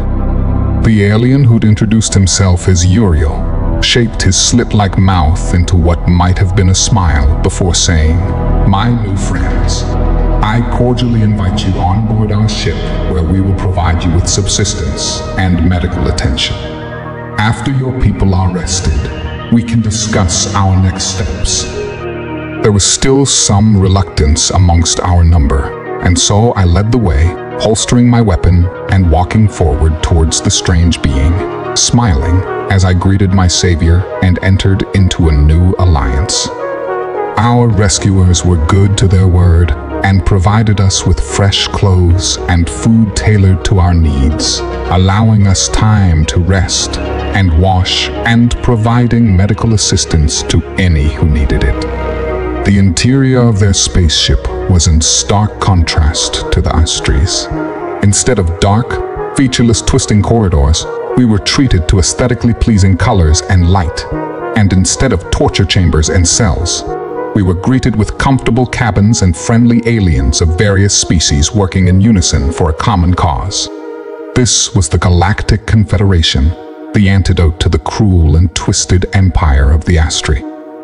Natasha and I were recognized as the leaders of our small party and were invited to a meeting in what looked like a conference room located in the guts of the ship, sitting around a circular table with an assortment of exotic and bizarre aliens. The being called Uriel was present and seemed to be chairing the meeting, but he was the only one present from his species. The rest of the motley crew included a werewolf-like creature with 6 eyes from the same race I'd encountered during the rebellion. Beside the wolfman sat a small and stumpy being covered in thick brown hair and with wide, wandering eyes. And most bizarre of all was a black eel-like creature contained within a 6-foot-long exoskeleton, as presumably it could not survive outside of its natural aquatic environment. Our alien hosts supplied us with electronic devices, which we inserted into our ears, allowing us to understand what was being said and communicate with our new allies. Uriel opened the discussion by welcoming Natasha and I, whilst congratulating us on our victory on board the Astri spaceship. Your successful rebellion has struck a blow against the enemy, but it has not significantly reduced their capacity to operate inside your solar system. The problem is here. He tapped his long fingers on a control panel to reveal a holographic display in the center of the table. Suddenly, I saw a representation of a gas giant, which I recognized as being Jupiter, and noted the smaller rocky satellites orbiting the planet, which were surely its moons. Uriel zoomed in on one moon in particular, a rock which should have been uninhabited. But when the image sharpened, I noted the ugly metal structure built into the moon's surface, the Astri's Alpha facility. Their forward operating base for this system, located upon the moon that the Earthlings call Europa. Recently, we deployed a substantial flotilla in an attempt to destroy this base, but the Astri detected our assault and deployed countermeasures to destroy our fleet in orbit. We understand that the Earth-based governments also made an attempt against the base, using a diplomatic mission as cover for a biological attack. This operation also ended in failure, and the human leaders on Earth have since submitted to the Astri pirates, providing tribute to the enemy by handing over their own citizens for mutilation and murder. My jaw dropped as Natasha and I shared a look of shock and disgust. We'd heard rumors of government complicity in the Astri atrocities, but now the awful truth had been revealed. It is clear that another conventional attack will not succeed. Uriel continued, "Therefore, we must resort to unconventional tactics." The holographic image suddenly changed, showing what I guessed was a 3D image of the base's interior, revealing elevators, tunnels, and chambers deep below the moon's surface. Our allies have taken considerable risks to bring us these schematics. We have identified the command center which coordinates the base's orbital defense systems. If we neutralize this system, we will be able to attack the facility from deep space with impunity. He paused to zoom in, focusing upon a chamber located deep below the ground. This is our target. It cannot be hit from orbit, but we have a secret weapon which the Astri cannot defend against. Teleportation. The image showed a group suddenly materialize deep inside of the base and behind enemy lines. We can insert a small assault team here and neutralize the Astri defenses, allowing us to carry out our final assault.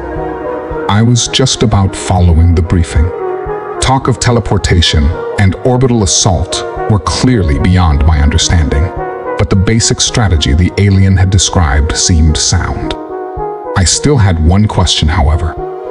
That all sounds good on paper, but why do you need us? I asked.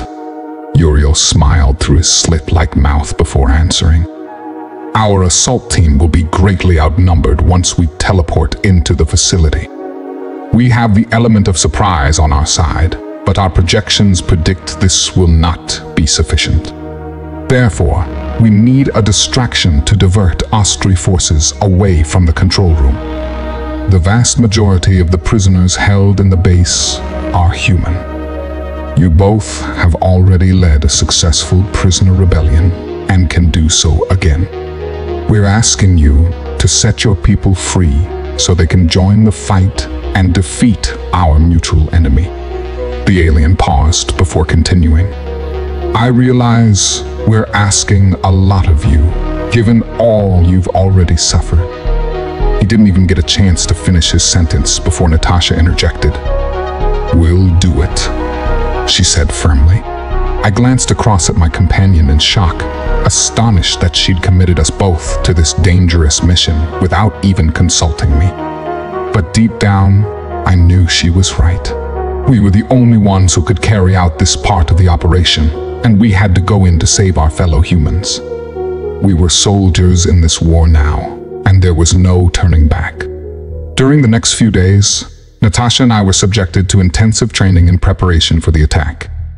We weren't exactly novices since I was a combat veteran, and Natasha had survived months of abuse in the Ostri torture chambers.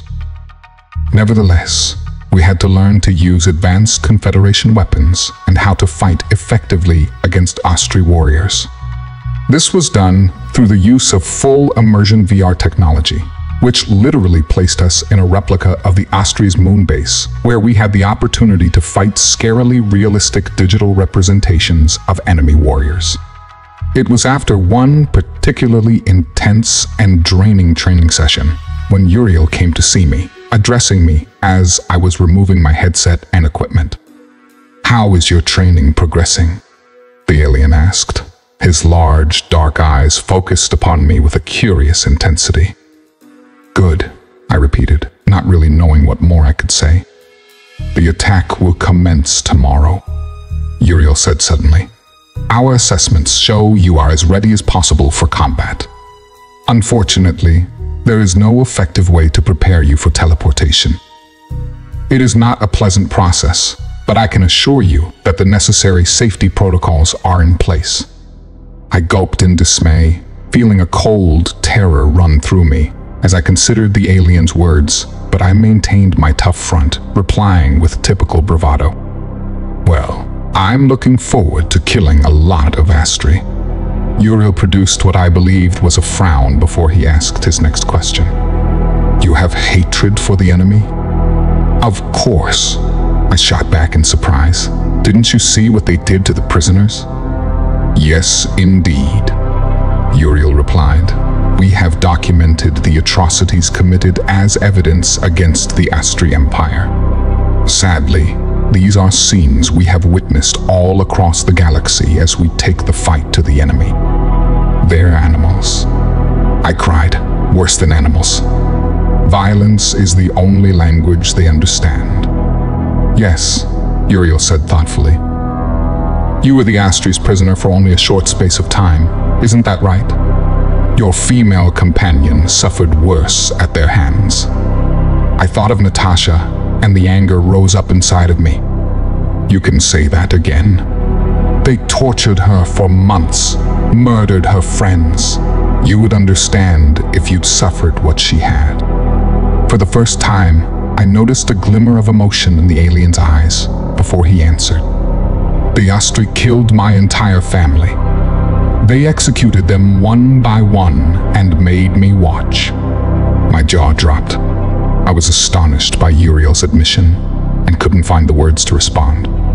"Our enemy has carried out many heinous acts, and it is easy to succumb to blind hatred as we fight back against them.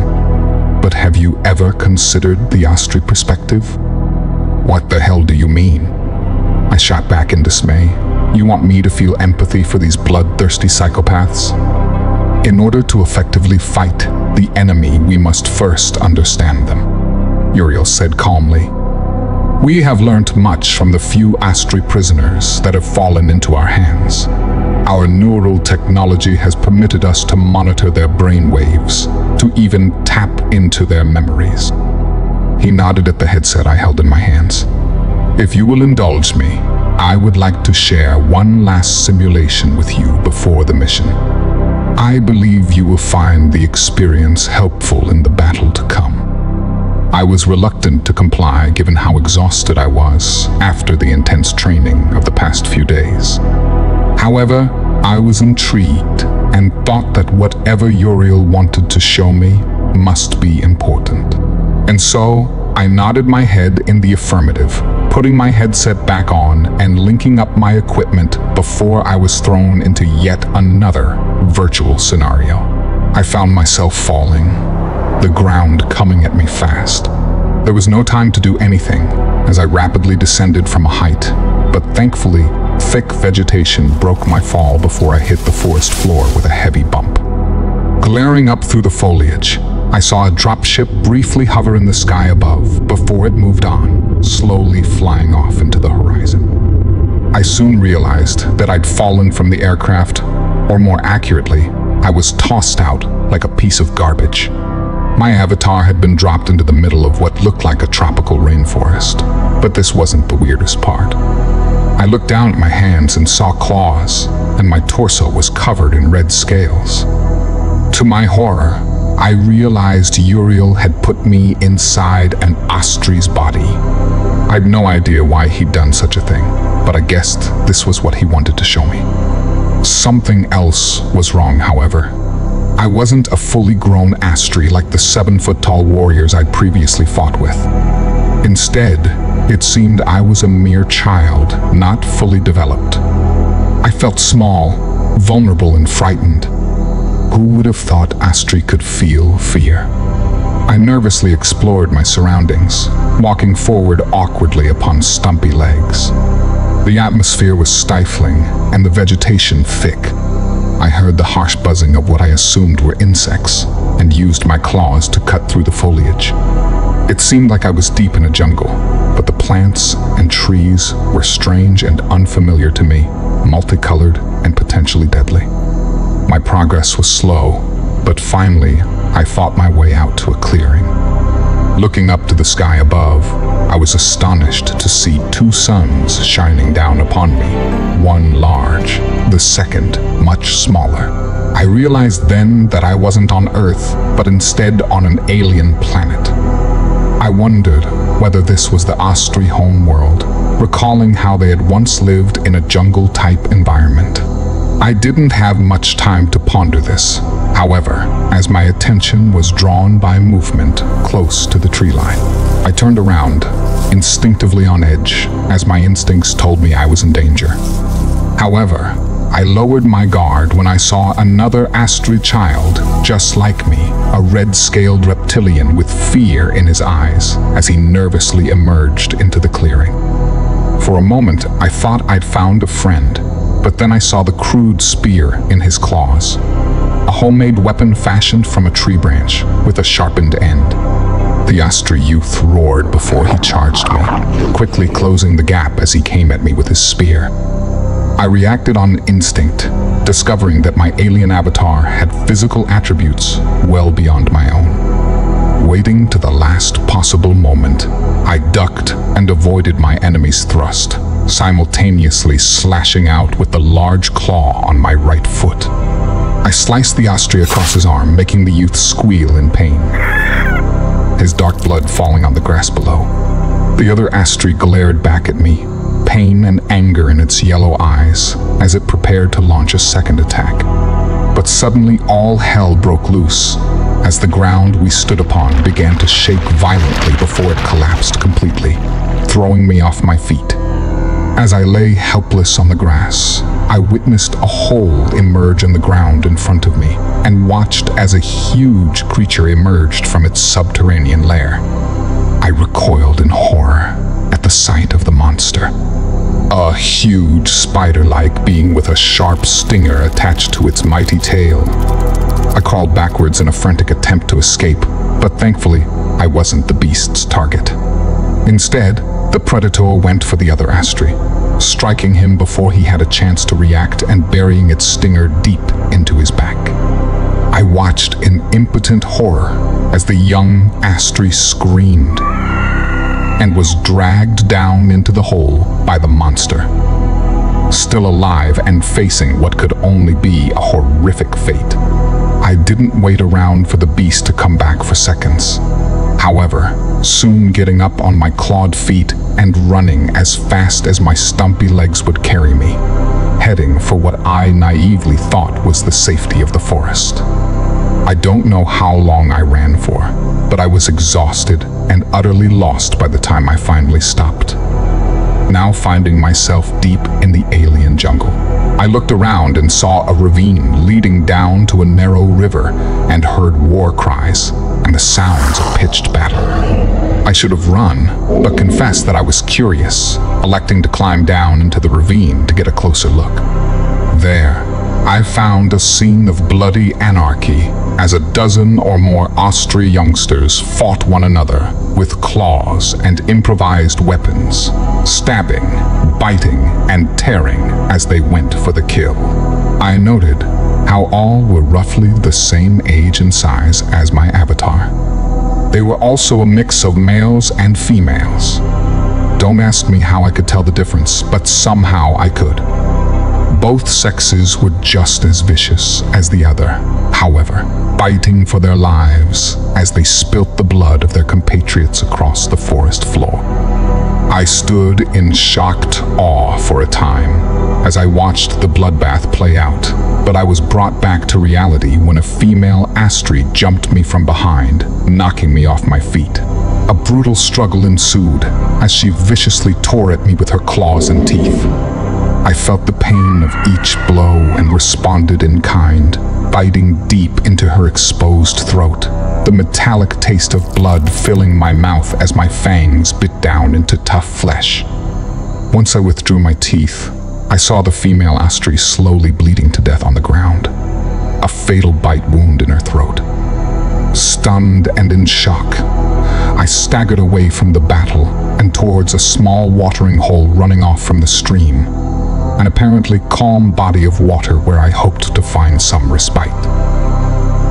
I approached the shoreline with the intention of drinking and washing my wounds, but my instincts failed me and I didn't see the dark shape below the waterline until it was too late. In an instant, a new horror emerged from the water, grabbing me in its mighty jaws before I could react. Suddenly, I was under the surface, teeth biting deep into my torso as my lungs filled with water. I felt the immense pain and thought the beast would rip me in half. Instead, it spun me in the water like a crocodile would do to its prey, and my pain became so great that I lost consciousness. I awoke sometime later, coughing out water from my lungs as I tried to sit up, only to reel in agony.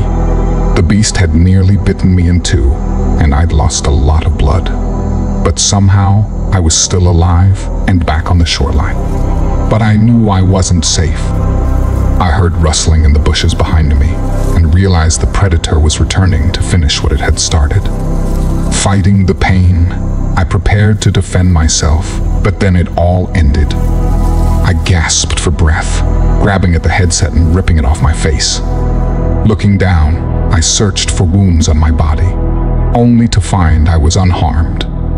The sweat was pouring from my every pore and my head was pounding. Everything I'd experienced had seemed so real, and yet it was merely a simulation.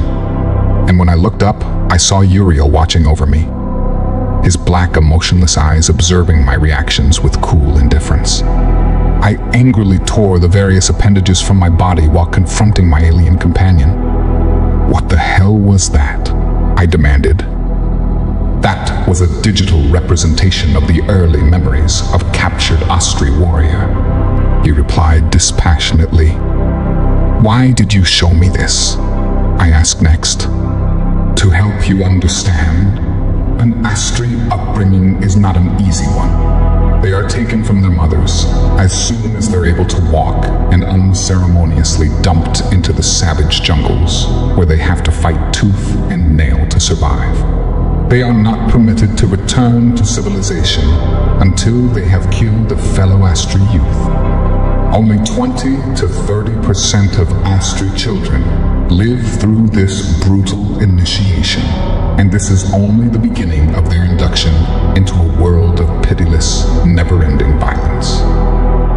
My God, I exclaimed, astonished by the brutal realities of Astri society. Please remember this experience when you go into battle, Uriel continued. The Astri may well be monsters, but they are also products of their environment. We cannot let hate consume us. Otherwise, we are no better than they are. I nodded my head thoughtfully, finally understanding the message Uriel had so bluntly delivered. The alien had given me much to think about, but my focus had to be on surviving the coming fight.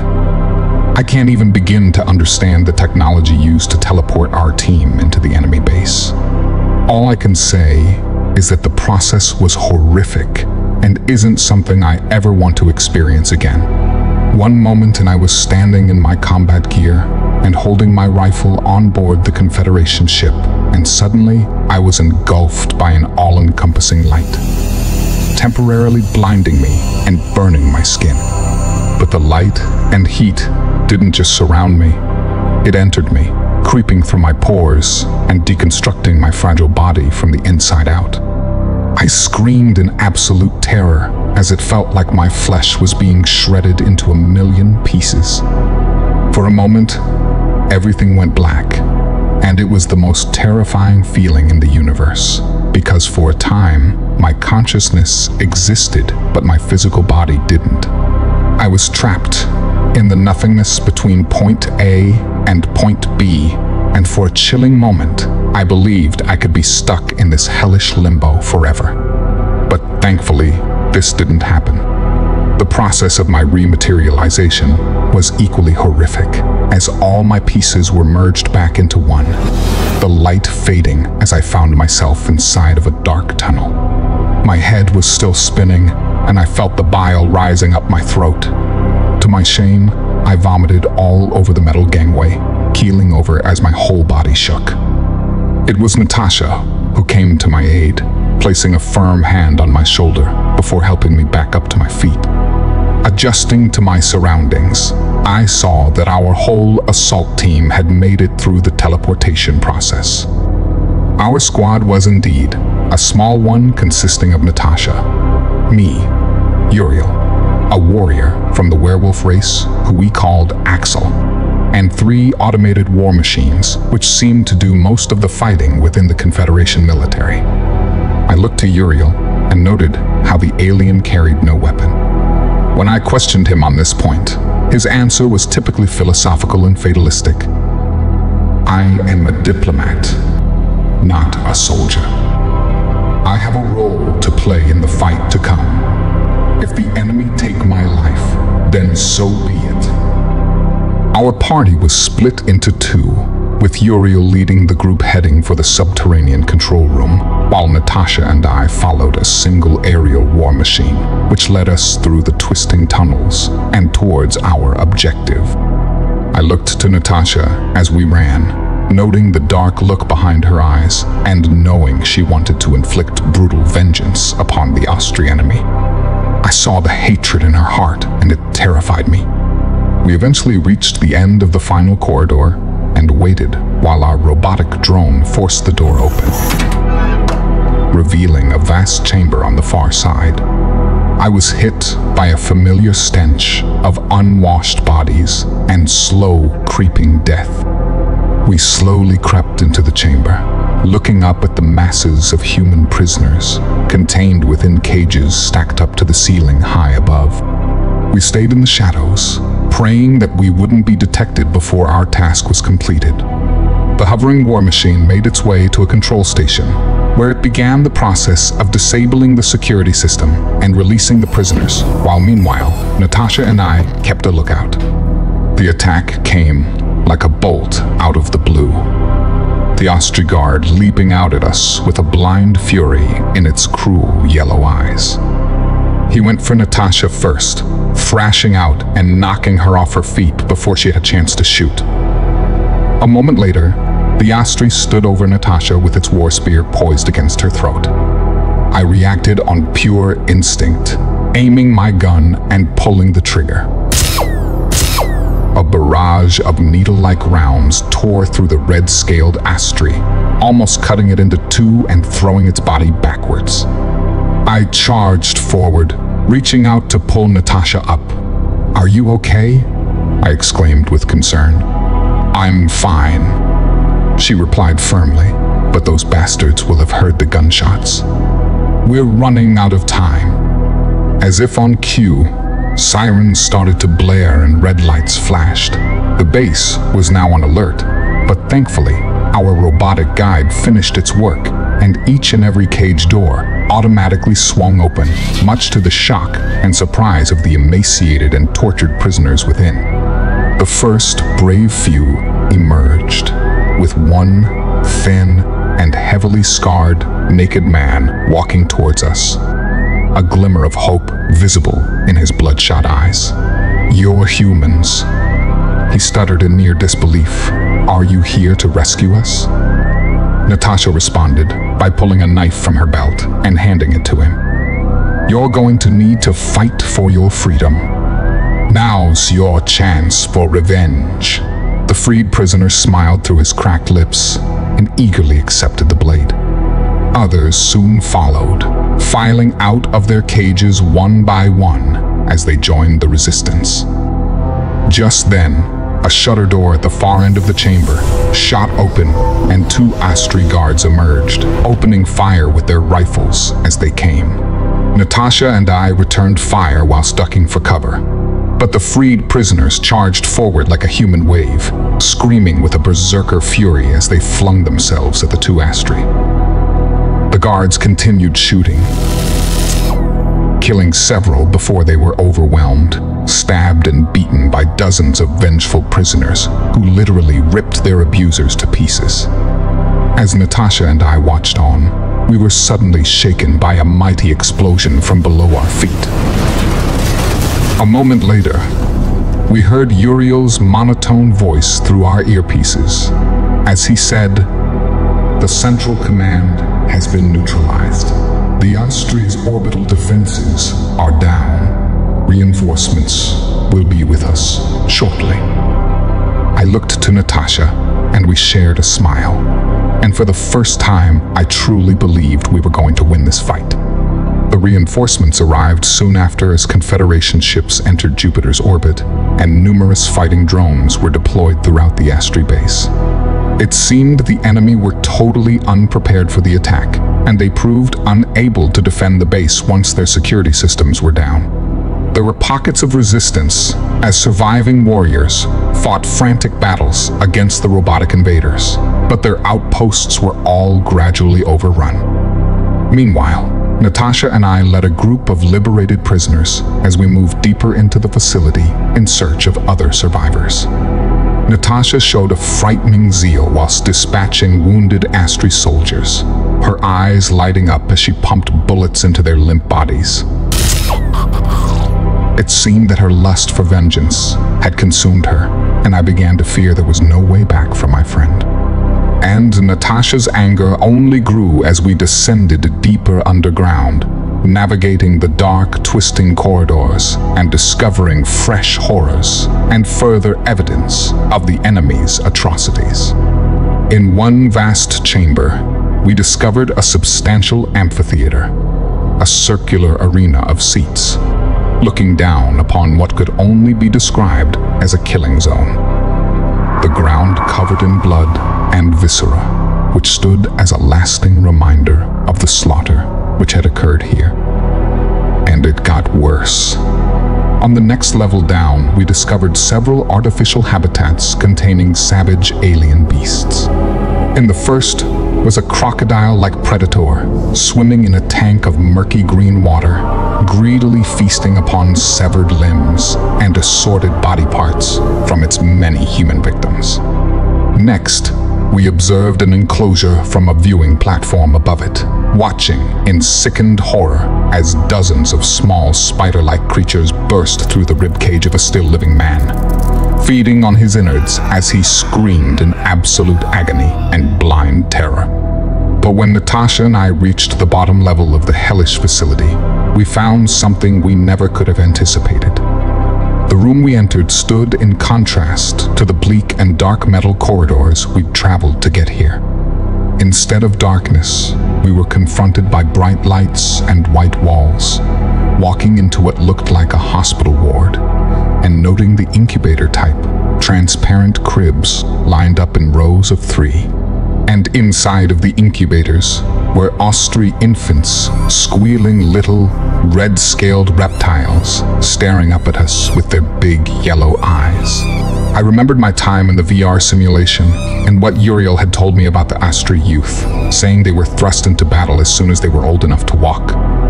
But these infants appeared to be newly born, unable to look after themselves, and so still needing protection from a hostile universe.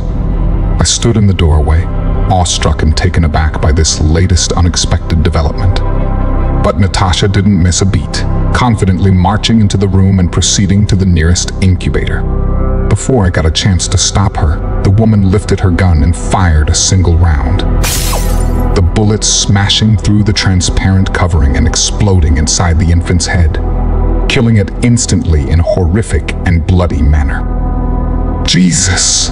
I screamed in shocked dismay. "Why the hell did you do that?" Natasha simply shrugged her shoulders and answered in a matter-of-fact tone, "They are Austree, our enemy." "But they're only babies," I protested. "They're harmless." "They may be babies now, but they'll grow up to be cold-blooded murderers," Natasha shot back. "I won't allow that to happen." She moved on to the next crib, raising her gun once again. I heard the high-pitched screams of the Austree infants and couldn't bear it. As I remembered my time in the simulation, I realized that the Austree weren't born evil. They were made into monsters, and these children could not be blamed for the sins of their fathers. I slowly raised my own gun, aiming at my companion as I spoke firmly. "Don't do it, Natasha. Put your gun down and walk away." I saw the hurt in her eyes as she glared at me, and I heard the raw anger in her voice as she spoke. "You damn traitor. It's either them or us, don't you understand? This is a war of extermination." I doubled down, tightening my grip on the gun as I repeated my order. "Put the gun down, Natasha." "Fuck you," she screamed back. A second later, she fired, killing a second Austree infant. And in an instant, she swung around, and I knew I was her next target. I acted on pure instinct, pulling the trigger and feeling the kickback as it fired. The round tore through Natasha's chest, propelling her body backwards. I ran forward, reaching out to catch her as she fell, but it was already too late. The spark disappeared from Natasha's eyes and her life force was extinguished. I cradled my comrade's dead body in my arms and was near maddened by the screaming of Austree babies as the tears rolled down my cheeks. And when I looked up, I saw the alien Uriel standing in the doorway, a hint of sympathy now apparent in his large black eyes as he observed the bloody scene. He didn't utter a word to me. What was there left to say? The battle was over, but had the heavy price we'd paid for victory been worth it? That's the question I continue to ask myself as I record this message for broadcast. Nevertheless, I'm here to tell you that the threat few on Earth knew existed has been lifted, for now at least. The Austree's base on the Europa moon is now in the hands of the Galactic Confederation, and therefore the enemy will be unable to abduct human beings for the first time in generations. Thousands of lives have surely been saved, but the war is far from over. The Astri Empire is still powerful and dangerous, and there is no guarantee that their forces won't return to our solar system. Denial and complacency are no longer an option in a universe full of deadly threats, and if our governments aren't prepared for this fight, then we're going to need new leaders. But this is a matter for the citizens of Earth. I will not be returning to my home planet, not for a long time anyway. My fellow survivors and I have joined the Confederation forces and will continue the fight against the Astri Empire in every corner of the galaxy. But I will never forget Uriel's lesson. We will not lower ourselves to their level and will never lose our humanity. There will be no victory parades for our unknown army, not statues or commemorations. But to those listening, please remember us and know that we are fighting and dying for your freedom.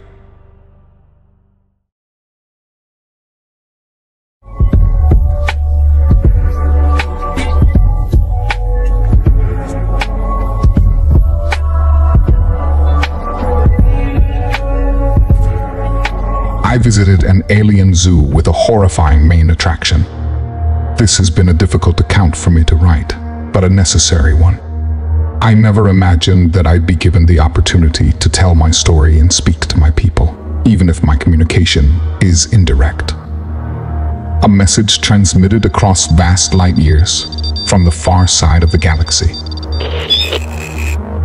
I am a human being, still recognizable despite all the modifications made to my physical body. I was born on Earth many decades ago, but I was taken from my planet when I was still a child, and I've accepted the fact that I'll never see my homeworld again. I haven't thought about my fellow human beings for quite some time. After all, my life has taken me to all corners of the galaxy, where I have met numerous exotic aliens and visited extraordinary worlds, which would be beyond your wildest dreams. And yet, here I am, speaking to the peoples of Earth and trying to regain some of my humanity, because recent events have sharply reminded me of who I am and where I come from. I'm not going to recount my entire life story, but a brief history is necessary to set some context. My early years were unremarkable and surprisingly peaceful when I consider what happened in the period that followed. I was born on a small farm in an isolated rural community. My family weren't wealthy, but we were happy and safe. Sadly, I only have fleeting memories of my parents and younger siblings. Images etched into my brain of birthday parties, playing in green fields, and bedtime stories. These were the good times, before I realized how vulnerable we really were. When I was young, I looked up at the night sky and faraway stars with a childlike sense of wonder. I dreamed of one day becoming an explorer and visiting these uncharted worlds. But I never could have imagined the horrors and dangers which existed out there in the cold vastness of space. My childhood ended one summer's night shortly after my 9th birthday. That's when the Astri came for me and my family.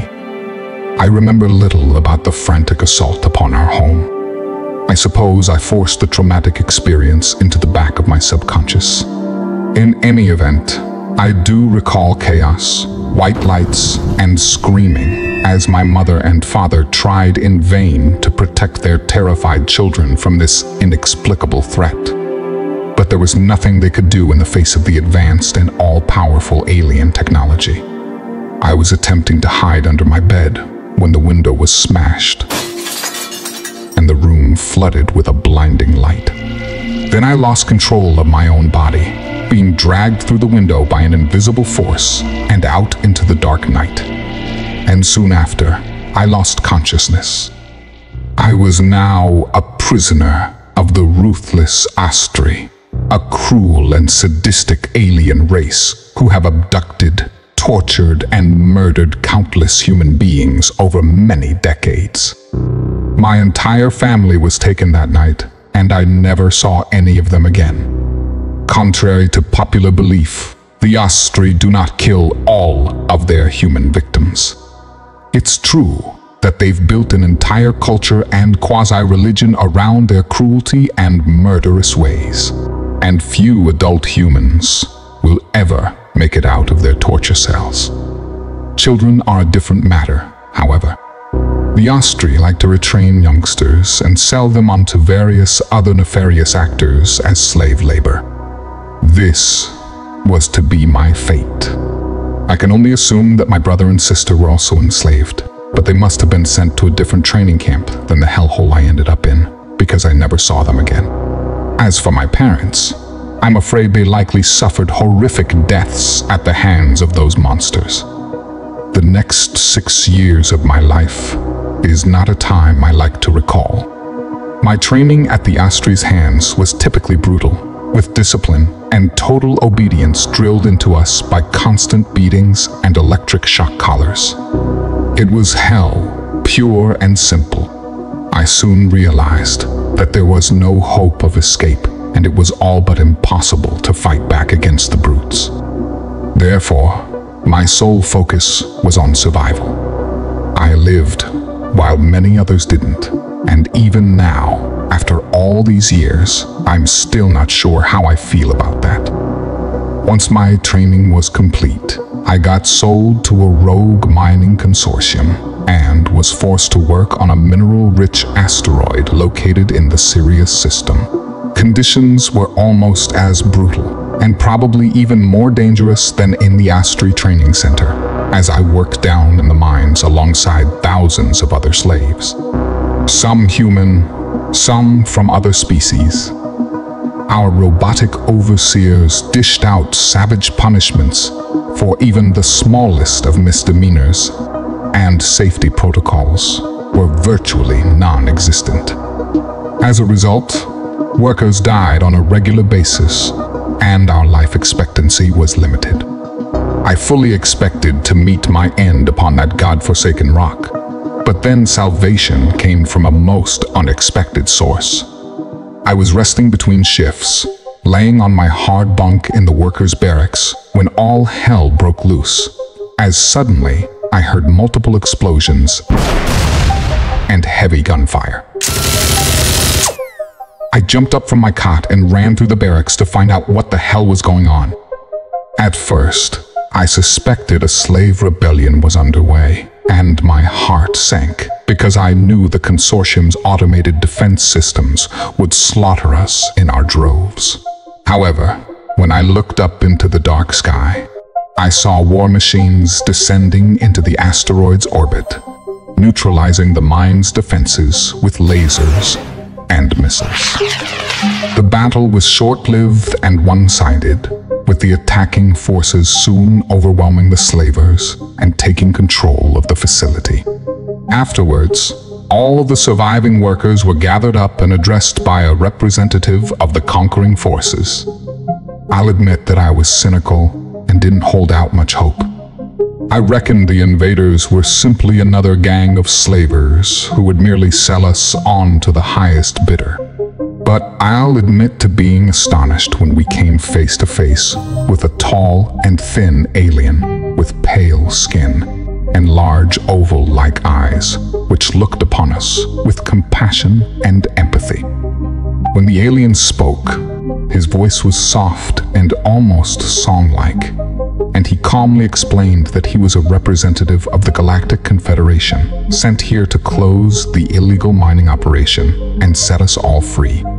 That alien's name is Gabriel. He saved my life that day, and I've been with him ever since.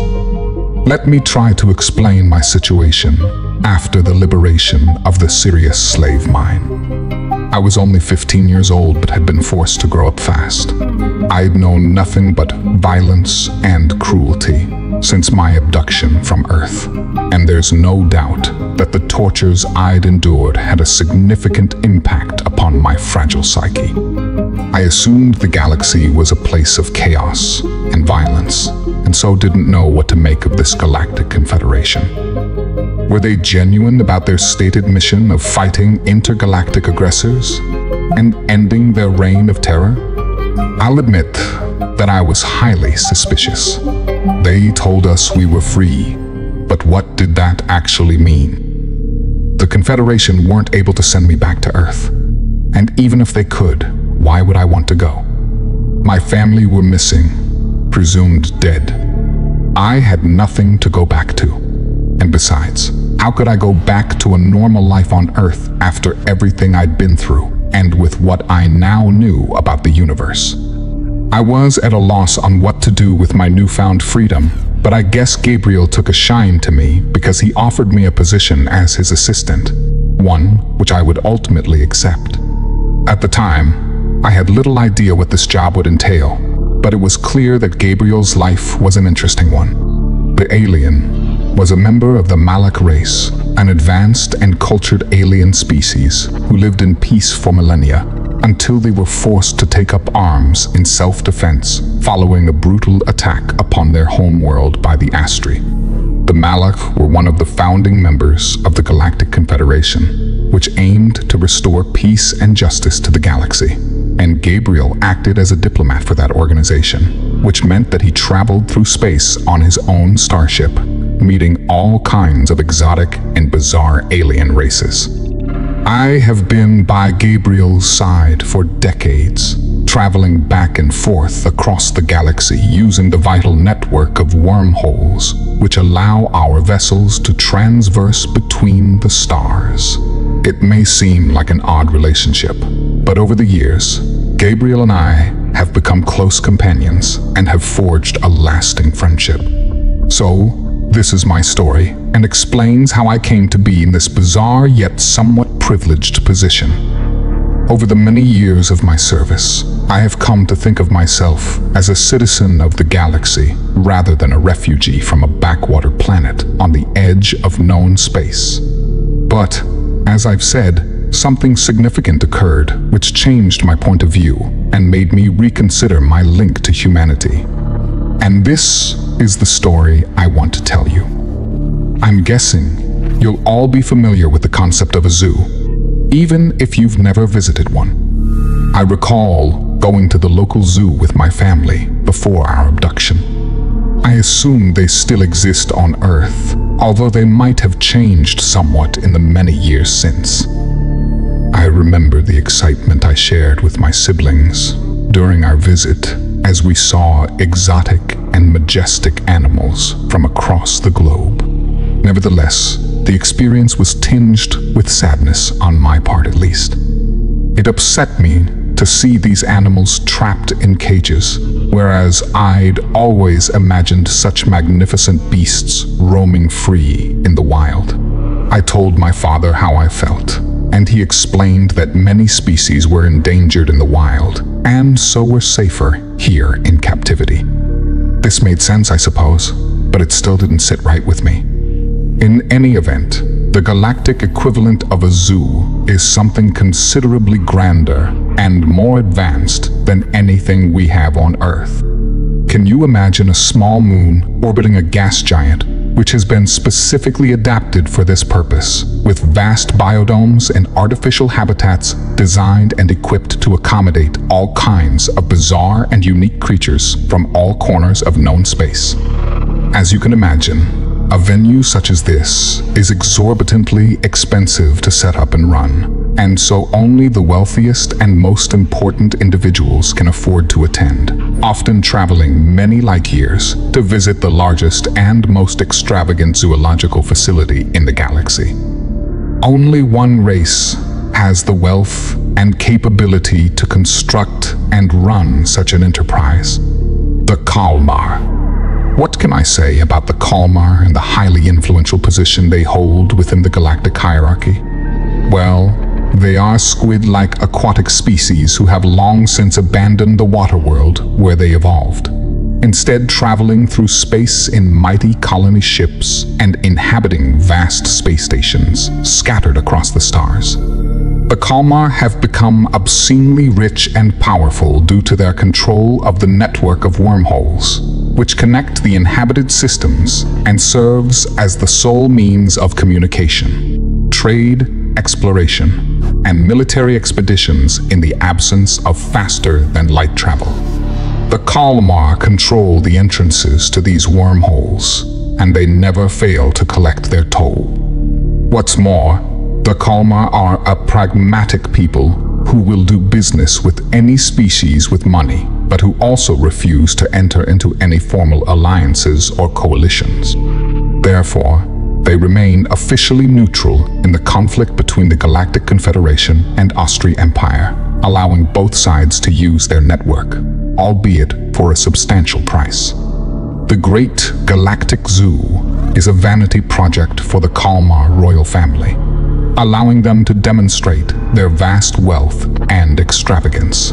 So, why did I end up visiting this location? Simply put, Gabriel was invited to the grand reopening of the facility following a substantial refurbishment, and he was obligated to attend lest the Kalmar take offense and limit our access to their crucial wormhole network.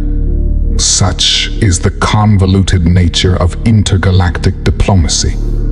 I pondered these matters as our needle ship descended into orbit around the gaseous planet, and I admired its vast rings and atmospheric bands as we approached the ball of icy rock that was our destination. The ship's autopilot slowly and carefully made its way towards the docking station, which was constructed upon the moon's rocky surface. The structure didn't look like much from orbit, but I reminded myself that the bulk of the facility was located below ground within the hollowed-out core of the small moon. As the AI took care of the navigation, Gabriel and I were left to observe the scene from the observation deck and consider the finer details of our mission. I looked into my companion's dark, oval-shaped eyes and felt like I could read his thoughts. We'd been working together for a long time, and there were few secrets between us.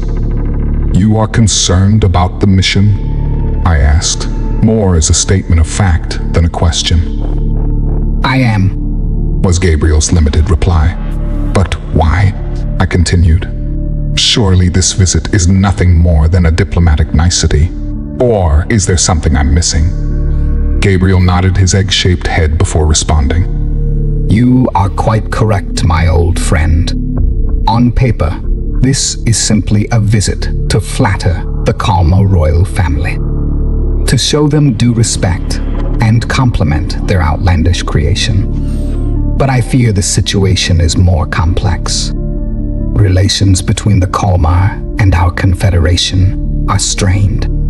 We have put pressure on their government to cease their support for the Austrian Empire, but to little avail. My instincts tell me that our Kalmar friends may have an unpleasant surprise in store for us." The alien said no more, but his prophetic warning brought a chill down my spine. Nevertheless, our ship docked without incident, allowing us to disembark and enter the lavish welcome center, which marked the entrance to the mega zoo. As one would expect, the Kalmar had spared no expense in their construction of the center, combining the traditional and modern flawlessly with pillars of finely sculpted marble, alongside holographic 3D images of several exotic creatures accommodated within the zoo. I was awestruck for a moment, admiring the grandeur of the setting, but Gabriel drew my attention towards a glass viewing window set above us, behind which was a tank of dark, murky water. We watched in silent awe as a dark shape emerged through the water, swimming up to the glass so we could see its huge and intimidating form. I took a deep breath as I witnessed the Kalmar in all its terrifying glory. At least 20 foot in diameter, with long and thick swinging tentacles, vast eyes the size of dinner plates, and a sharp beak large enough to swallow my head whole. The Kalmar was like something from a nightmare to my human eyes, and yet it was a member of an advanced and powerful species who demanded respect.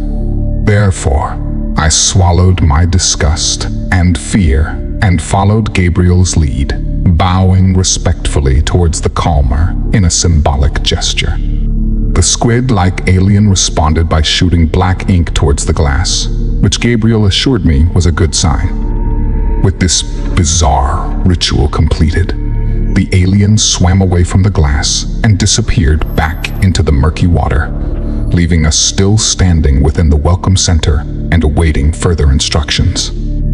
I wasn't surprised by the Kalmar's swift exit.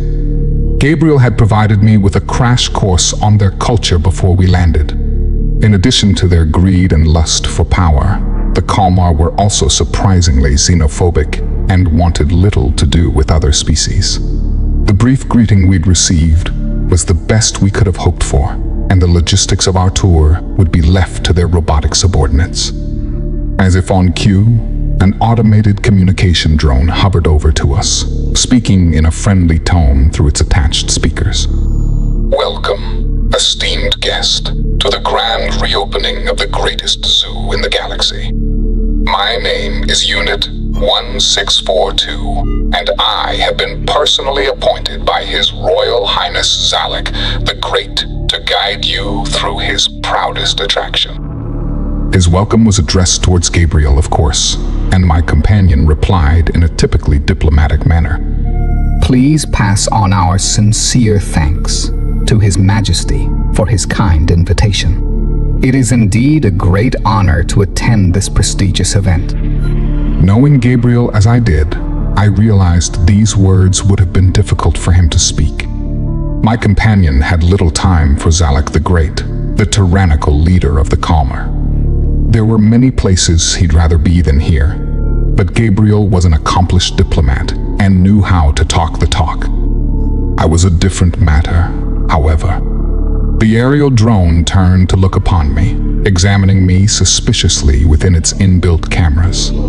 There was a short delay before it spoke again, and I swore I could hear contempt in its previously emotionless robotic voice. "Is this human a member of your party?" it inquired. I was taken aback by the question, but luckily Gabriel answered firmly and without hesitation. Yes, this gentleman will be accompanying me on the tour. I trust this won't be a problem. The robot delayed for a moment, perhaps transmitting the information to its masters upstairs.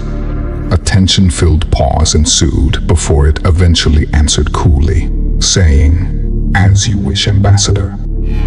A thin smile came across Gabriel's slit-like lips as he said, Very good. Now, shall we proceed? "Not quite yet, Mr. Ambassador," the drone responded. "We are waiting for a second party." Another party? Gabriel replied uncertainly, as clearly he hadn't been informed of this. "Yes," the drone confirmed. "Ah, here they come now." We turned around sharply to look back towards the docking bay, and my whole body froze when I saw the four creatures approach, their sharpened claws tapping on the metallic floor as they came. The other party were Astri, a family by the look of it. The father stood nearly 7 feet tall, his red scales flaring and his yellow reptilian eyes burning when he saw us. I noted the visible scars across his tough hide and numerous decorations pinned to his neat uniform, and I guessed the Astri was a seasoned warrior of some repute. The female walking alongside him was only slightly smaller and just as mean-looking. I assumed this was his wife or concubine. And trailing behind were 2 juveniles, both male. They were adolescents, and so I reckoned they'd already been through the hellish Agog-style training, which all Astri children were forced to undertake. It's not an exaggeration to say that I was frozen to the spot in terror as I watched the Astri approach. Horrific memories came flooding back into my head as I recalled the hell of my abduction and the tortures inflicted upon me in the Astri slave camp. I'd tried to push this trauma to the back of my mind in the years since, but seeing these monsters in the flesh unleashed a tidal wave of repressed trauma. What is the meaning of this? Gabriel exclaimed, his normally cool exterior suddenly disappearing. The robot didn't skip a beat before replying. Ambassador, let me introduce you to Admiral Taz, commander of the Austrian 7th Fleet. He's accompanied by his wife and 2 sons. They will be joining us on today's tour. I was told nothing of this. Gabriel protested. His Majesty believed this meeting should be a surprise for both parties. He hopes this occasion can be an opportunity for reconciliation between the Confederation and the Empire, and perhaps the seeds of peace can be planted on this day. Gabriel shook his head, but made no comment. Clearly, this was the calmer trick he'd anticipated, but he'd been caught unawares by their boldness.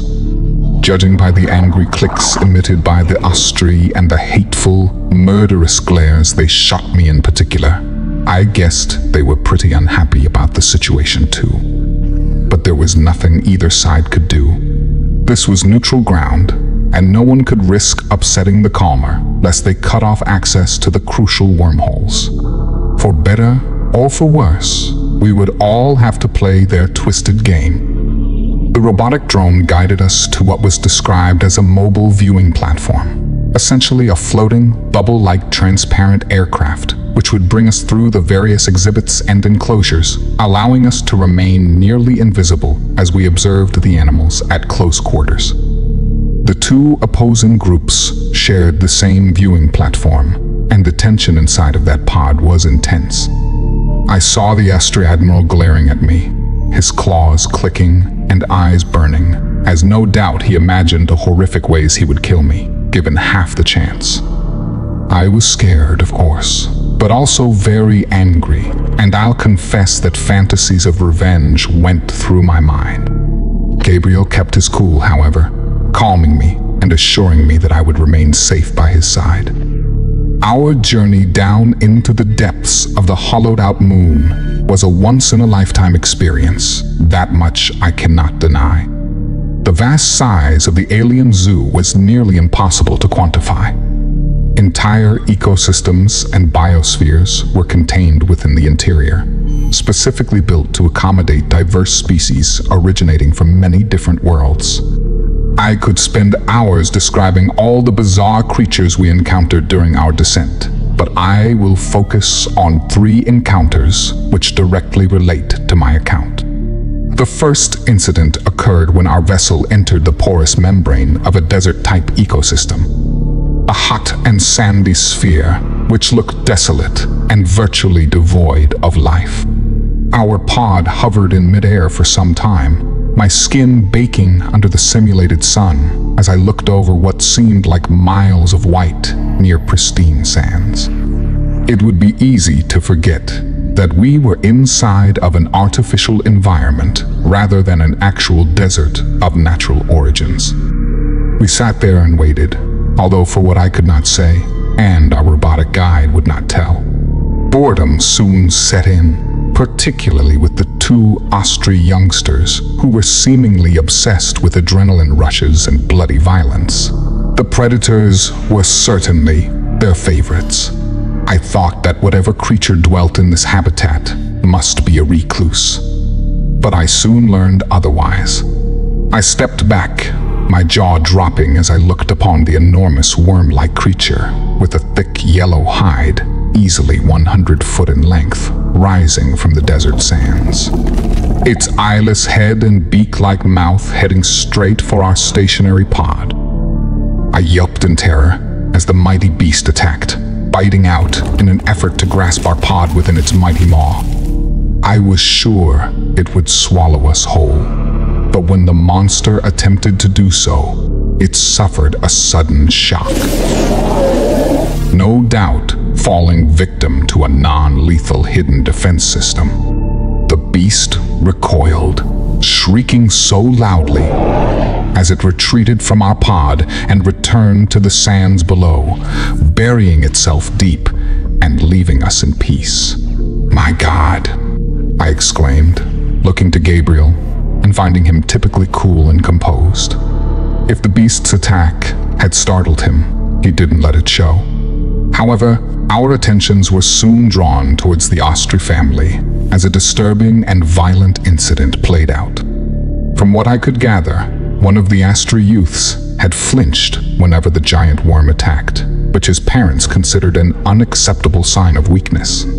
Gabriel and I could only watch as the Ostry boy's father angrily remonstrated with his son, while his mother went a step further, violently beating the boy with her claw-like hands formed into fists. Meanwhile, the boy's brother simply stood still and watched on as his brother was abused, no doubt relieved that he wasn't on the receiving end.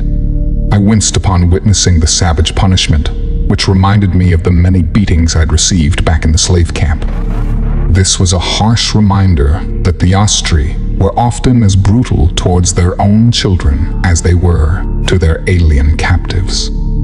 Gabriel no doubt shared my disgust as he placed his long-fingered hand upon my shoulder in an attempt to comfort me. Meanwhile, our robotic guide waited for the punishment to end before delivering its cheery briefing. The death worm of Orkin, terror of the desert world. As you can imagine, my masters had considerable difficulty in obtaining this specimen. It will never be fully domesticated, of course, but we have spared no expense in installing state-of-the-art security measures to ensure the safety of our guests.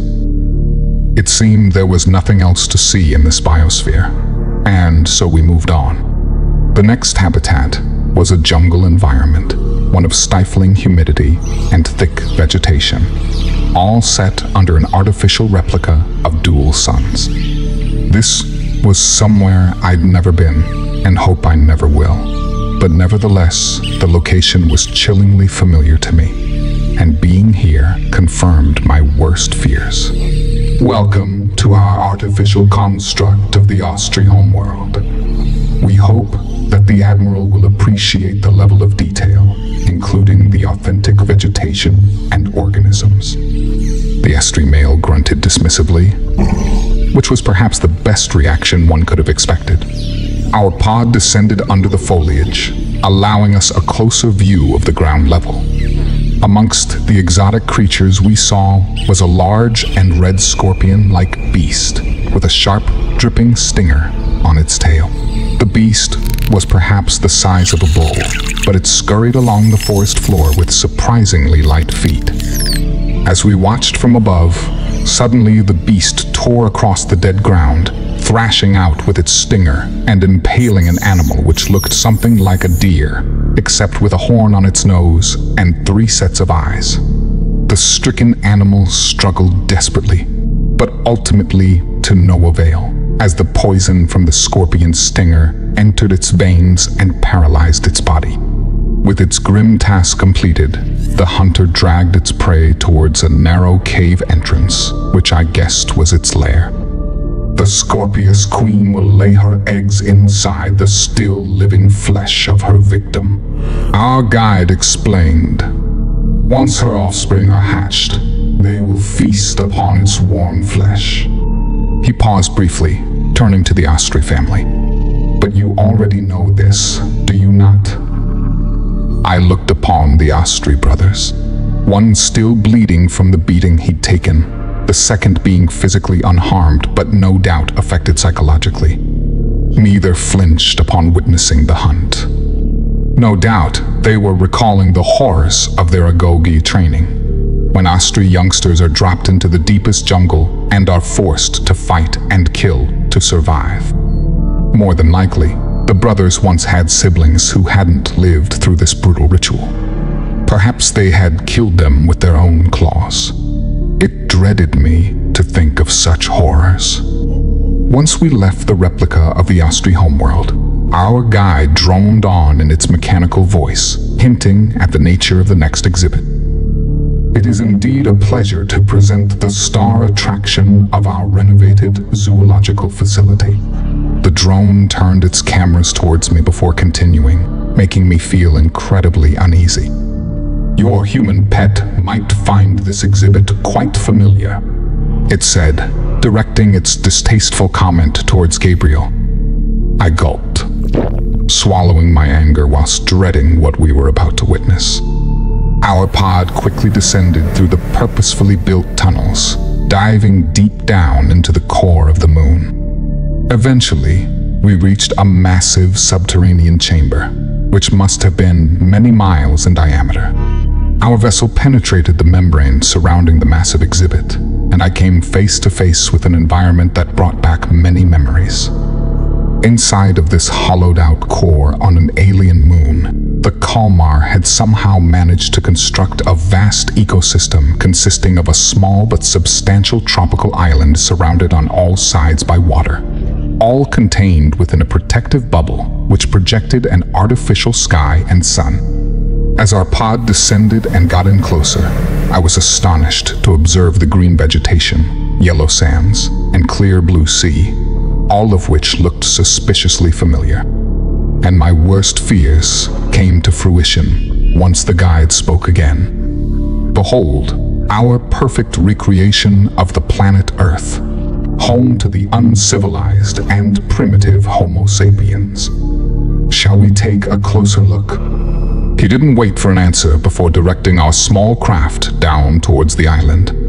I was still in a state of shock, and when I looked into Gabriel's oval eyes, I saw an uncharacteristic anger seeping through his normally cool exterior.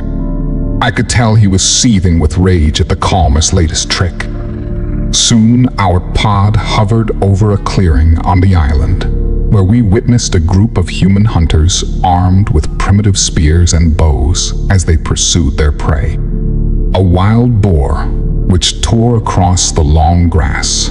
I watched as spears and arrows flew through the air. Most missed, but at least one of the projectiles hit the mark, skewing the pig and bringing its charge to a halt. We all looked on and listened as the boar squealed in pain before two of the hunters moved in, one holding the beast by its horns, while the other slit its throat and ended the creature's life. I heard a whoop of triumph from the other hunters, watching as emaciated and scantily clad humans moved in to claim their prize, their tired eyes burning with hunger as they did so. Thank you to our Astri friends for delivering these fine specimens. Our robotic guide suddenly blurted out. I turned towards the Astri family, just as the Admiral cast me a hateful look with a sadistic smile etched across his fang-filled maw. Of course, the Astri were involved in this atrocity, I told myself. They considered us as nothing more than animals, and it would bring them a perverse pleasure to see human beings reduced to such a lowly state, mere exhibits in an alien zoo, trapped many light years away from their home planet. And it only got worse. Soon, our pod flew to the center of the island, where we saw a tiny village of bamboo and wood huts built in a small clearing within the forest. This was surely the main human settlement upon the island, where my fellow Homo sapiens were reduced to living a Stone Age existence. We stayed above the village for some time, observing a tragic scene play out below us. I watched wide-eyed as a weeping young woman carried a clearly deceased baby from her hut and slowly walked towards a tiny, swallow grave dug in the ground on the very edge of the village. My heart almost broke as the mother kissed her dead child on the forehead before carefully lowering the body into the waiting grave, all while the other villagers looked on in solemn silence. I noted how there were many other graves of various sizes alongside it, all marked by crude but poignant wooden crosses. It was Gabriel who broke the silence, directing his accusatory questions towards our guide.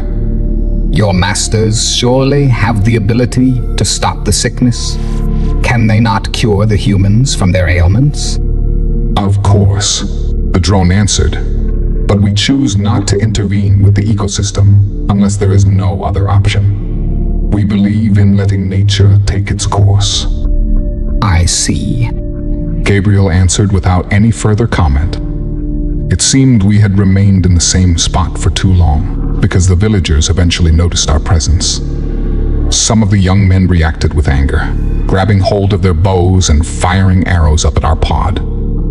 Most missed or fell short, and the few arrows that did reach us bounced harmlessly off the pod's exterior, all while the Ostri laughed cruelly in open mockery.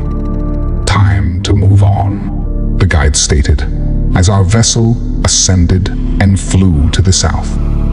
Soon we were hovering over a sandy beach at the island's edge, watching as a hollowed-out canoe returned from the swallows, and the people on board unloaded a small number of fish from homemade nets. I guessed that fishing was another source of food for the imprisoned community who were barely surviving as hunter-gatherers. All proceeded without incident until a couple of youngsters emerged from beyond the tree line and sprinted across the hot sands to the now unattended canoe.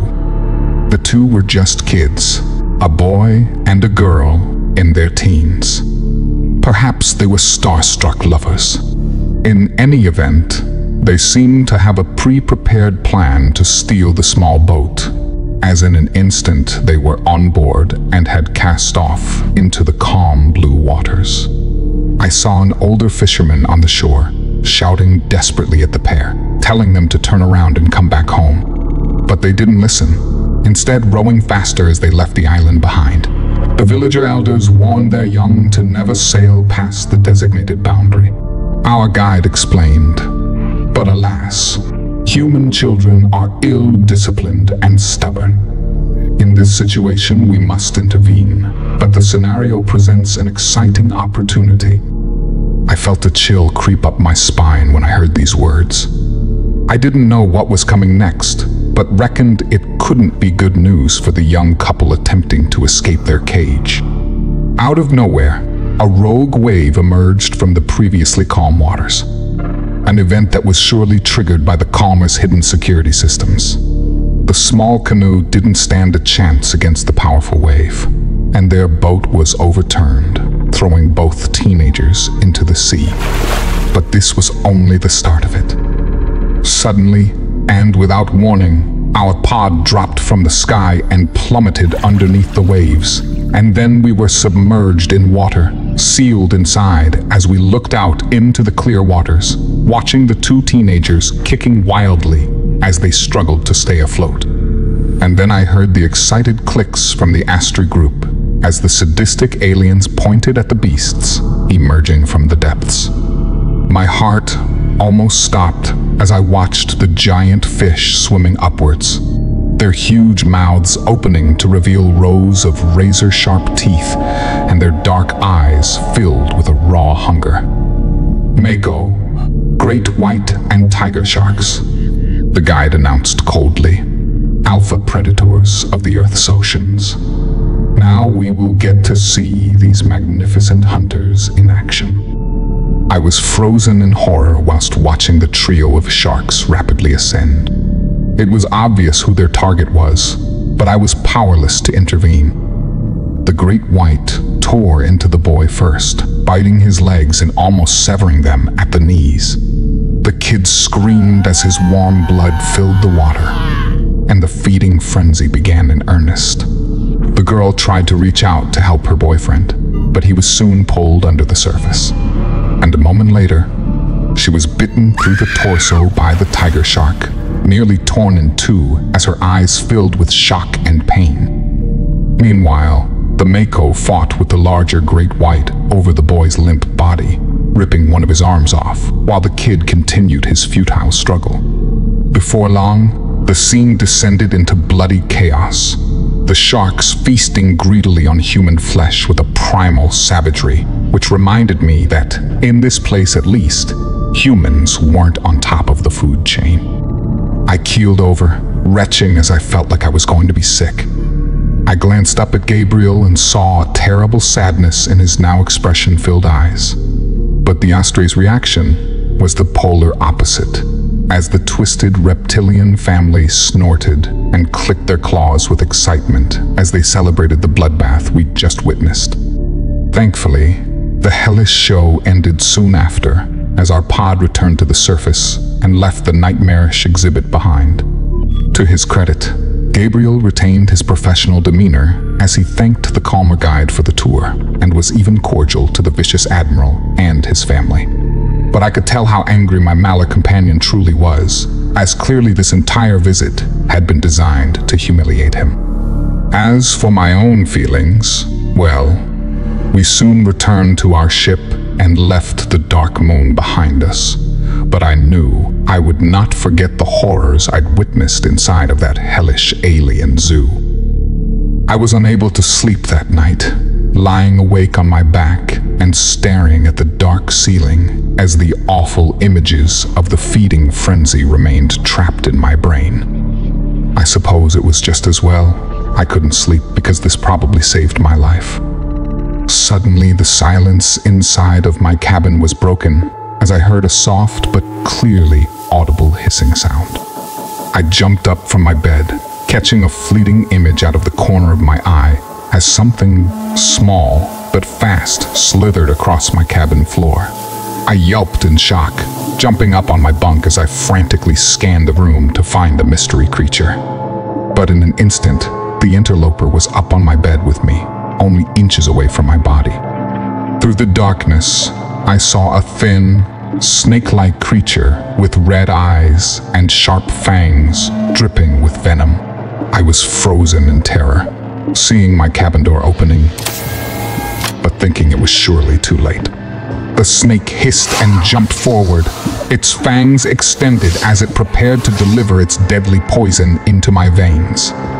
But at the very last moment, a long hand reached out from the darkness, grabbing the jumping snake in midair and snapping its spine with a single, powerful action.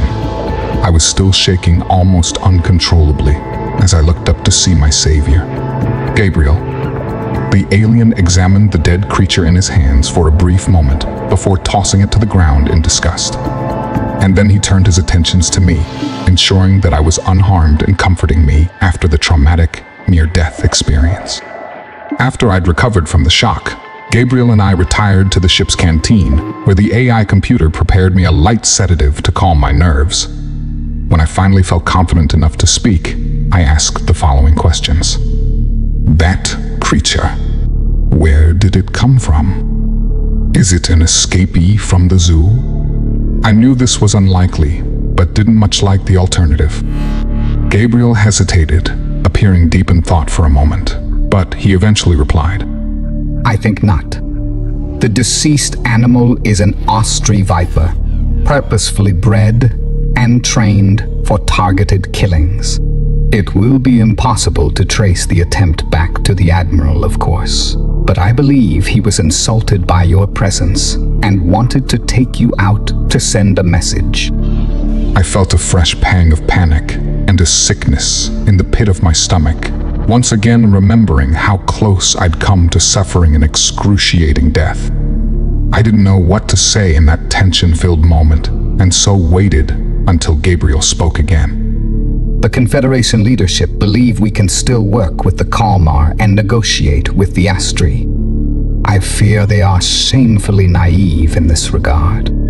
We must redouble our efforts to defeat this wicked coalition. The alien gave me a meaningful look through his large oval eyes before continuing. We have traveled together for many years, old friend. But I feel I must now ask you a difficult question. Do you miss your people? Is it your desire to return to Earth? I was shocked by the directness of Gabriel's question, although I'll admit that I had given this matter some thought over the years, and so I soon arrived at an answer. No, I said firmly. In truth, I would be an alien to my own people if I returned. My place is here, by your side. Gabriel nodded his large head and seemed satisfied by my response.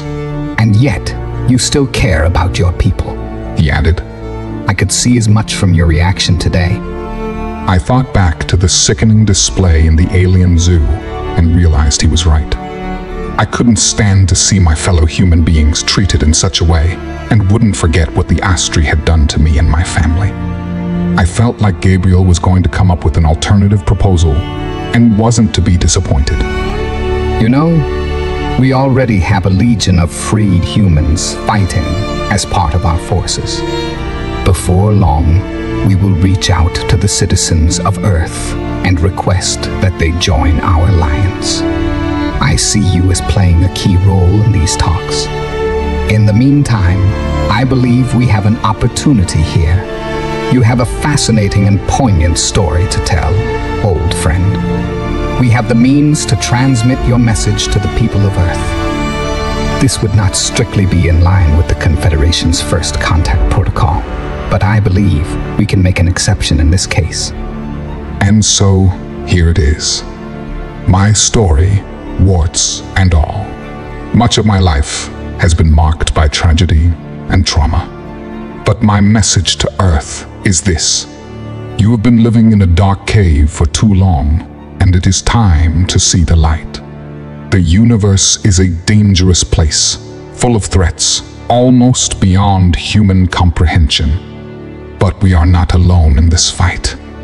War is coming, whether we like it or not, and it's time to decide which side we're on. If you enjoyed this video, don't forget to like and subscribe to Descent into the Unknown for more terrifying stories.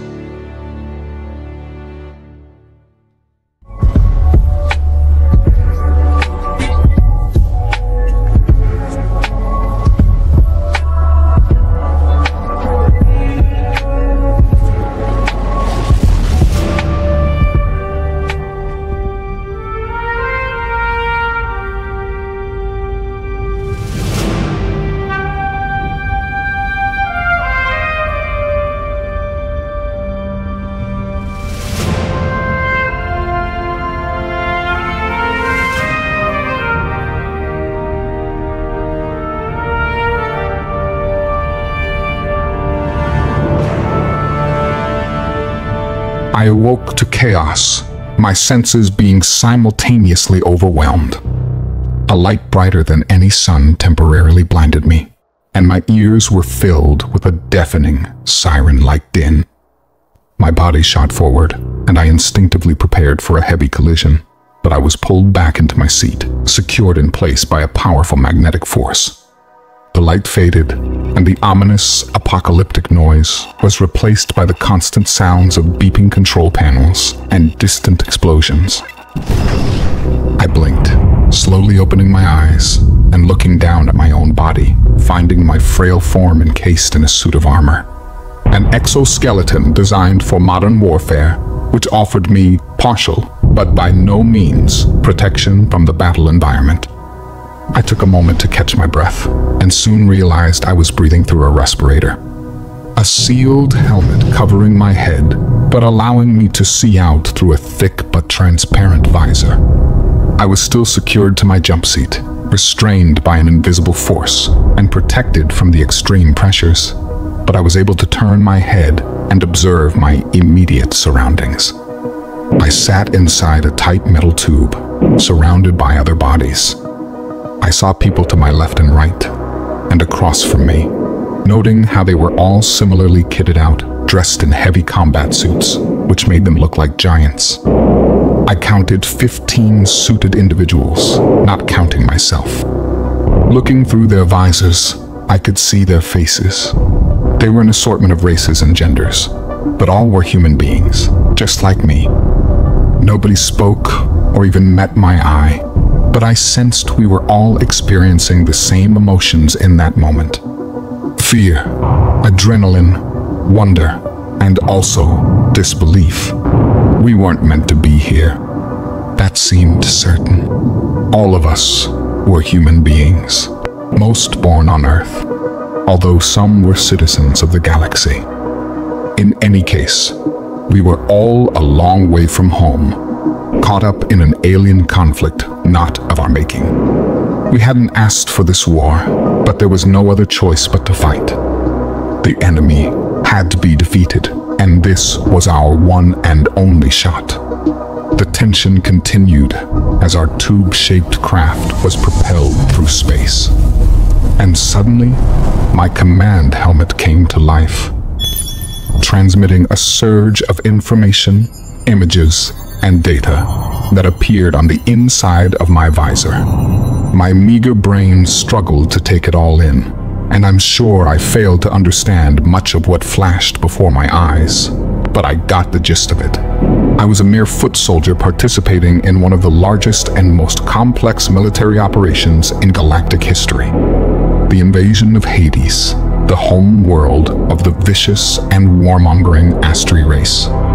The invasion had been years in the planning, and operational secrecy had been tightly maintained, with only the Confederation's top political and military elite knowing the truth. As for me and my comrades, we were only grunts, soldiers following orders, with no knowledge of where they would send us or who we would fight. But now, the plan had been revealed to the entire invasion force, with orders and objectives transmitted in a stream of data. My fellow troopers must have received the same intel as I had, because a cheer went up amongst my comrades. A joyous war cry emitted through the communicators attached to our combat suits, their eyes lighting up with the spark visible through their visors. I shared my comrades' excitement in that moment. The day we'd been waiting for had finally come. All of us had suffered at the hands of the savage Astri, all subjected to unspeakable tortures and barbaric acts of violence. For so long, it had seemed like the Astri were invincible, but now we'd found a way through all their technology and defenses, striking the enemy on their home turf. I focused on the images on my display screen, seeing the projection of the green and blue world below us, our target and objective. The planet's orbit was filled with spacecraft, most colored blue to indicate that they were under Confederation command. There were too many vessels to count, but there must have been dozens of gigantic, needle-shaped warships firing ballistic missiles and ion cannons down at the Astri satellites and targets on the planet's surface. Our dropship appeared in the middle of a huge swarm of similarly sized vessels, all carrying combat squads identical to our own. Combined, they transported the huge infantry force assigned to the invasion. But the bulk of the blue dots appearing on our screens were small but deadly automated drones. A vast armada of war machines, surely numbering the hundreds of thousands. My jaw dropped as I observed the vast invasion force, an army drawn from the dozens of worlds and species which made up the Galactic Confederation, all brought together for one purpose: to end the evil empire of the Astri once and for all. I imagined what this vast armada must look like to the beings on the planet's surface. What would the Astri feel in his moment, as they saw their skies blacked out by enemy craft? A swarm descending to deliver righteous vengeance. Were they afraid, now that the tide had turned? I also considered how all this was even possible. How had we bypassed the Astri fleet and their substantial orbital defenses? That was a question for later, assuming we survived that long. The Astri had been taken off guard, but they were far from beaten. As I continued to watch the screen, I saw multiple red dots rising from the planet's surface. Enemy drones and missiles ascending to meet the invasion force. And next, some of our vessels started to disappear from the battle zone, taken out one by one. We all heard the explosions around us, and feared our own dropship would be next. It seemed to me like a cruel irony, to have come this far, only to be blown out of the sky before we joined the battle. But this wasn't to be our fate. Many dropships and drones were destroyed in orbit, but our numbers were overwhelming, and the large majority of our ships got through the Astri's hastily organized defenses. Soon, our ship entered the atmosphere, fire surrounding the vessel's exterior as the surface grew ever closer. It seemed as if we were descending too fast, but our ship's computer automatically activated the reverse thrusters, allowing us a safe but bumpy landing. Welcome to hell, I thought, as the dropship's rear doors slid open to reveal the nightmarish world beyond. In an instant, the magnetic force holding us down was released, and we all stood up, grabbing the high-powered rifles by our sides as we descended the ramp and joined the battle.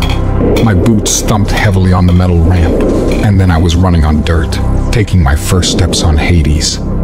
I looked up to the pink skies and dual suns above, and witnessed a scene of chaos and violence as thousands of guided missiles, spaceships, and drones fought an epic battle. For a brief moment, I was frozen, awestruck as I watched dozens of explosions and hundreds of dropships descending to the surface. But then my full attention returned to the fight ahead of me. My comrades and I were advancing across open ground, charging through a grassy clearing and towards a jungle foliage on the horizon. Hades is a world of tropical rainforests inhabited by living monsters. The atmosphere would of course be toxic to our human lungs, except that our exoskeletons protected us from the hostile environment. But our combat suits only provided limited protection from the Astri guns and particle beams. We advanced without opposition for the first few hundred yards, meeting other squads en route as fresh orders continued to flash across our screens. Our small band of humans were outnumbered by dozens of troops from other species, but we all fought under the same galactic flag and were accompanied by hundreds of AI drones which flew over our heads, providing cover. For a moment, I felt so powerful, like I was part of an almighty war machine that couldn't be stopped. But then all hell broke loose as the Astri fought back. Projectiles were fired from concealed positions in the tree line towards us. I saw the soldier to the left of me literally explode into a bloody cloud of viscera and twisted metal. Others soon followed, my headphones filled with terrible screams as soldier after soldier fell to the Astri defenses. But sheer adrenaline carried me on as I continued running whilst returning fire from my rifle. Meanwhile, our drones flew ahead and launched attacks upon the Astri positions. Many were shot from the sky, but those that survived took out most of the enemy's heavy weapons, allowing our ground attack to continue. We were within 100 yards of the tree line by the time we saw our first Astri warriors as they emerged from their trenches and opened fire with small arms. I took a deep breath as bullets flew inches over my head. Raising my rifle, I allowed the targeting program in my helmet to pick out an Astri gunman. With my target selected, I pulled the trigger, experiencing a grim satisfaction as my bullet struck the reptilian in the chest. I continued sprinting forward, shooting as I went. I expected to be hit at any moment, but thankfully the enemy's bullets all missed me. Unfortunately, several of my comrades weren't so lucky.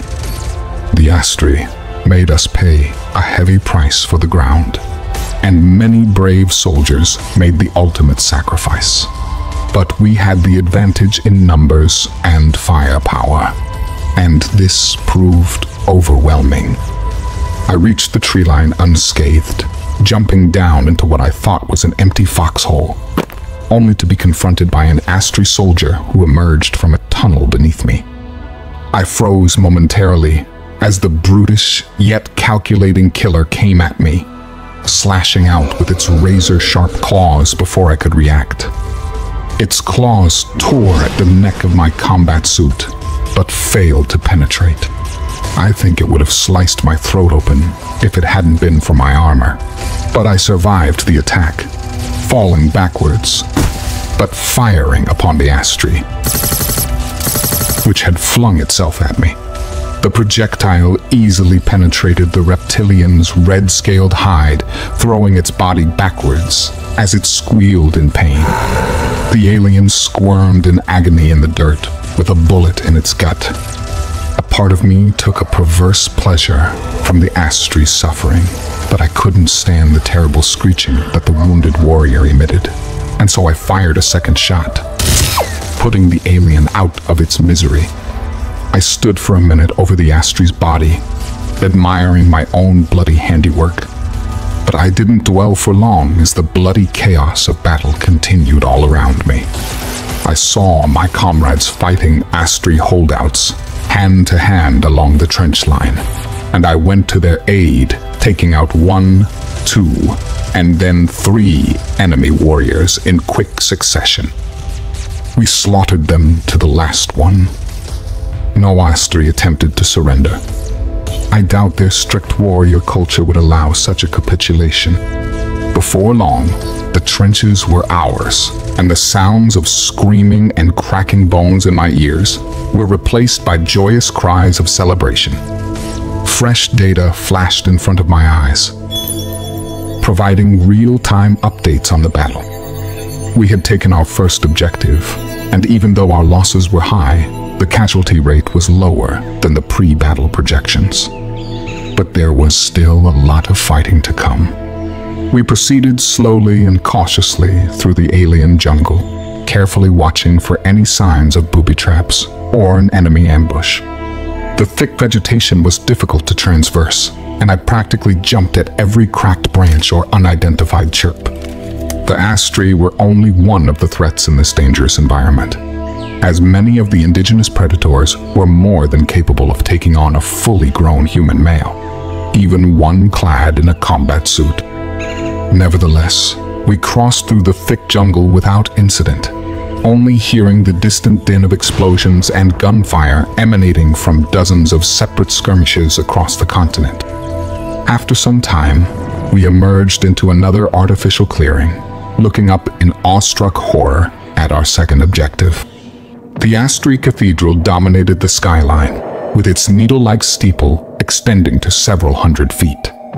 The structure itself was typically ugly and constructed in the brutalist style, with thick walls of cold, featureless metal on all 4 sides, and the high steeple being the only indication of the structure's cultural significance.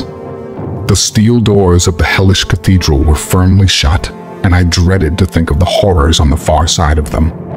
But this didn't change the fact that we had to get inside. The cathedral was a key objective, which we needed to capture and hold, no matter what the cost.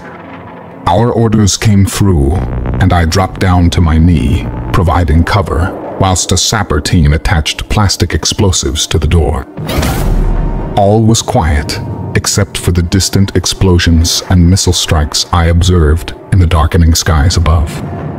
Nevertheless, I felt a grim foreboding as I scanned the perimeter, fearing that an attack would come at any moment.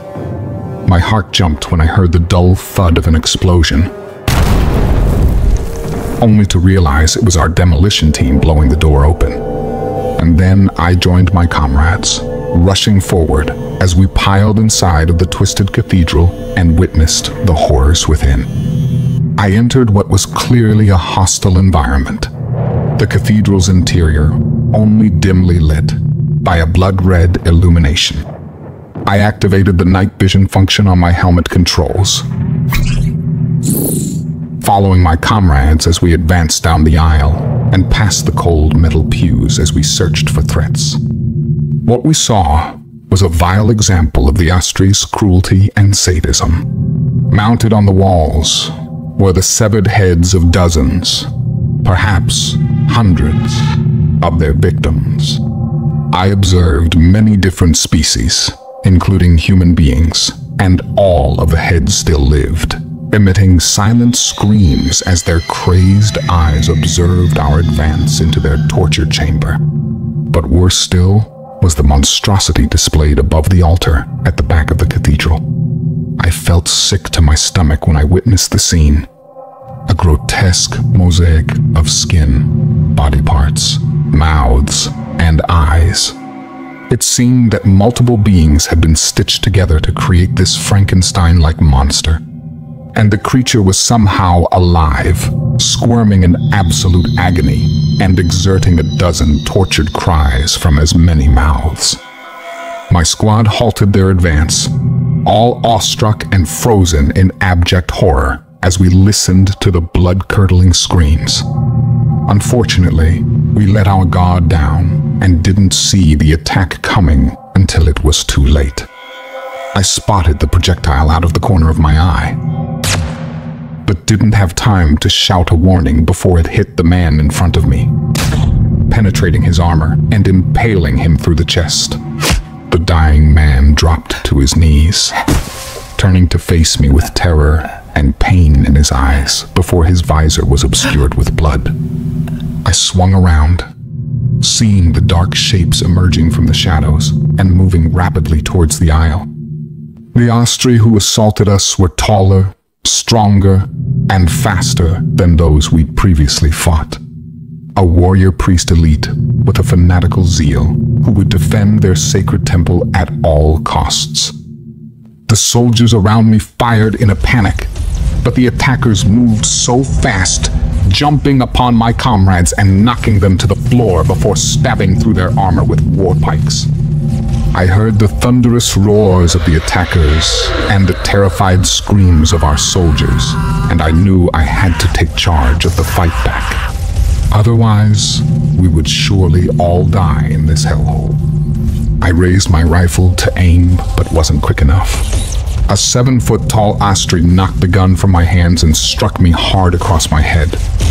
My skull would have cracked if not for my helmet, but the force of the blow threw me down, and I hit the ground hard. Looking up, I saw the reptilian standing over me, its yellow predator's eyes glistening with sadistic glee, as its maw opened to reveal rows of long and sharp teeth. But what really frightened me was the huge war pike it held over me, the spear poised to plunge into my chest. I saw the sharp end coming and moved at the last possible second. The point of the spear missed my heart, but instead impaled me through the shoulder. I screamed in pain, and the Astri snarled with frustration.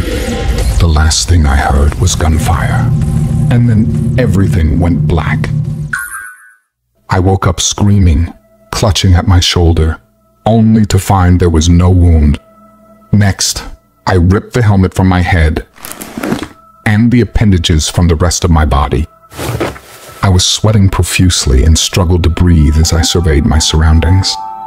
But then, I felt a gentle touch on my shoulder and a reassuring feminine voice in my ear. "Take it easy, Saul," she said. "It's all okay. You're in no danger." I looked up to see the woman standing over me, noting her dark brunette hair, expressive eyes, and her soft, compassionate smile. I was able to calm myself, and in time I remembered who I was. Saul Jackson, assistant to the UN's ambassador to the Galactic Confederation. The woman assisting me was my boss, Lisa Tang, Earth's official representative at the most significant war trial in recent galactic history. The horrors I just witnessed were a memory of a battle already fought and won.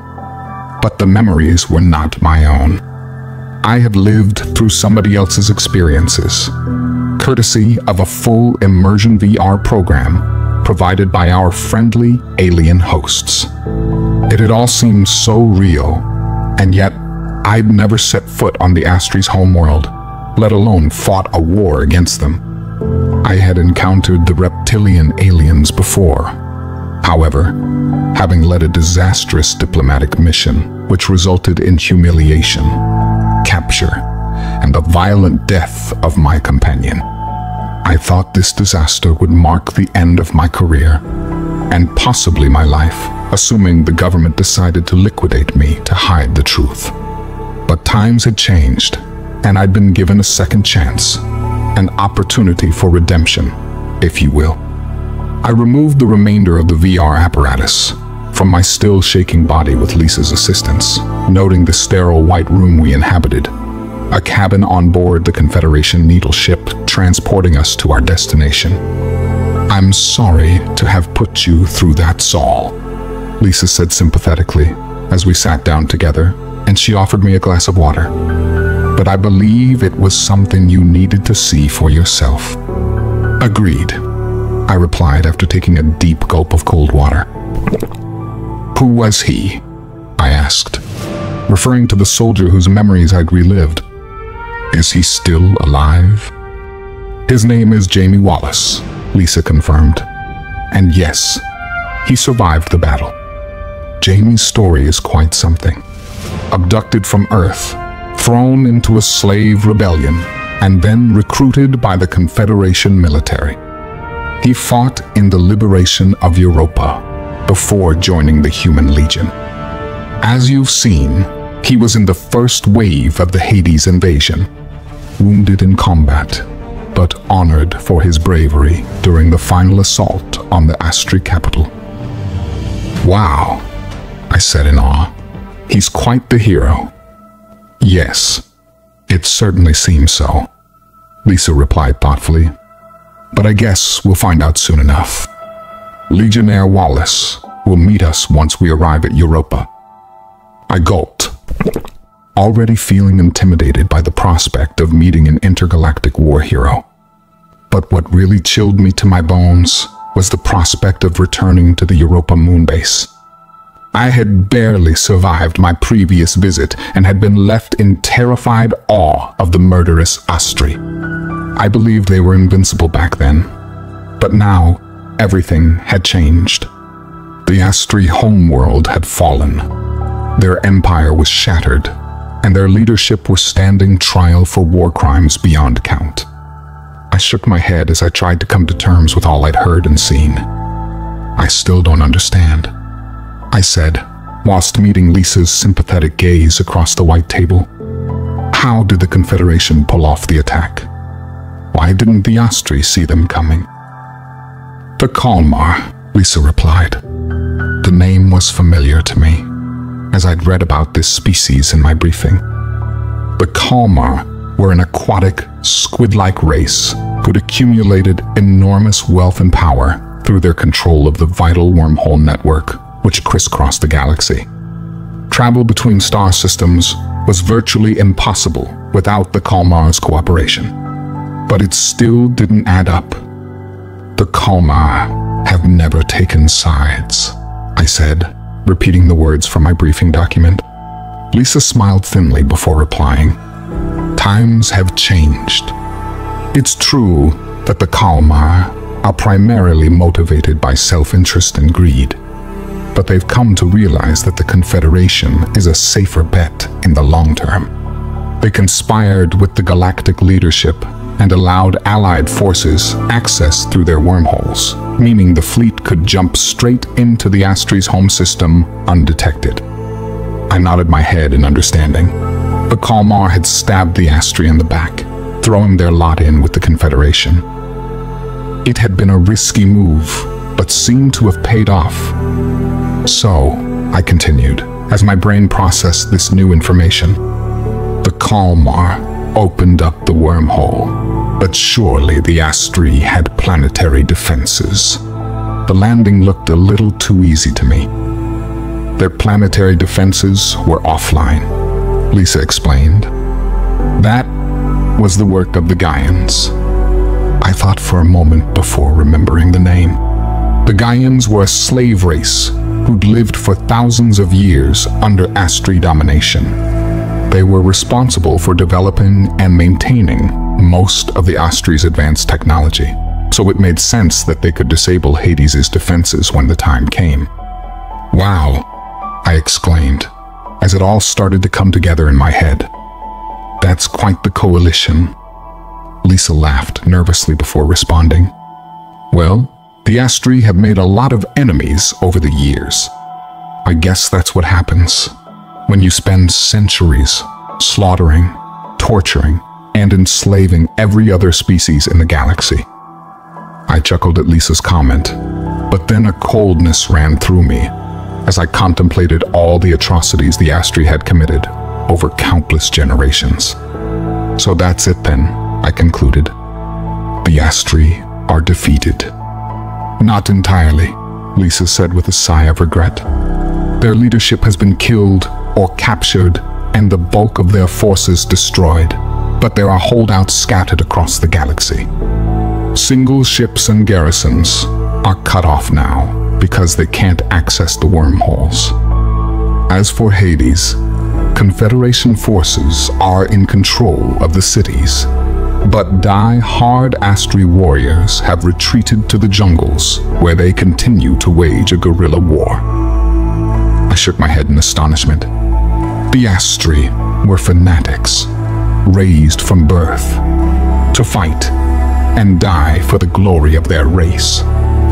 It was depressing to think that these holdouts were still carrying on their futile war, but hardly surprising. There was another question on my mind, however. Hades, Gaians, Kalmar, and Malak, I muttered. So many names, which appear in our languages. That's no coincidence, Lisa said with a knowing smirk. The Astri weren't the first alien species to visit Earth. You'd be surprised at how much of our history has been shaped by little green men. I would, was my intrigued reply. I think Lisa was about to reveal more, but suddenly our conversation was interrupted by a booming, robotic voice calling out through the ship's PA system. Attention, please. We are making our final approach to the Europa moon base. All delegates and support staff should report to the bridge and prepare to disembark. Well, I guess that's our cue, Lisa said with a sly wink of her eye. She got out of her chair and I followed. A moment later, we were exiting the cabin and ascending through the ship, mentally preparing ourselves for the coming diplomatic mission. I'll admit to feeling a chilling sense of déjà vu as I stood on the observation deck of the Confederation starship, looking down upon the cold, rocky surface of Europa in orbit around the instantly recognizable Jupiter.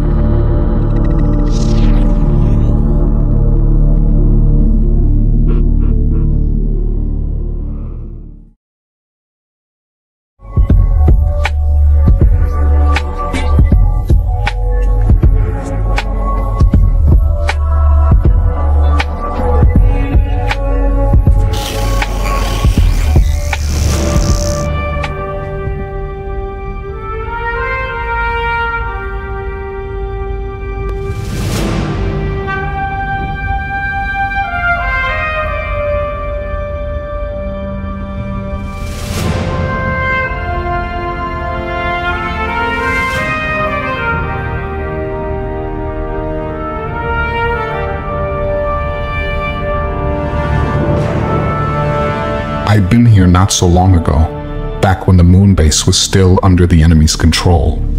My bosses back on Earth had sent me to negotiate terms with the Astri, or so I thought.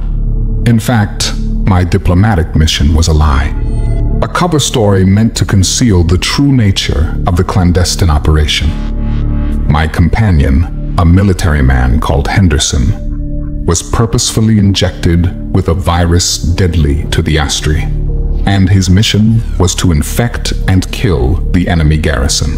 But the plan had failed badly, and Henderson was brutally executed. The Astri only spared me so I could deliver their hideous message to the cowardly politicians back on Earth. Never in my wildest dreams had I ever thought I'd return to Europa. Obviously, the circumstances were very different. The base had been captured and secured by friendly forces, and thousands of human prisoners were freed. But still, I felt a grim foreboding as I looked down upon the vast military base, which protruded above the moon's surface. Lisa clearly picked up on my distress as she placed her hand on my shoulder, and she spoke gently into my ear. "How are you holding up, Saul?" she asked. "I'm fine," I replied without much conviction. But my boss wasn't fooled by my thin facade. "I can't imagine what it's like for you to come back here," she said. "But I need your support, Saul. Please know that, and it will be different this time." The Astri aren't running the show anymore.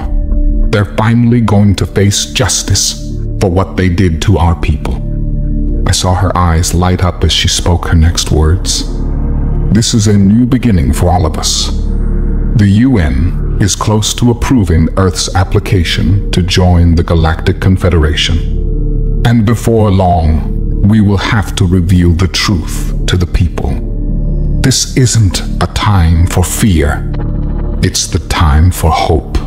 And once these trials are done, we can all look forward to a peaceful future together.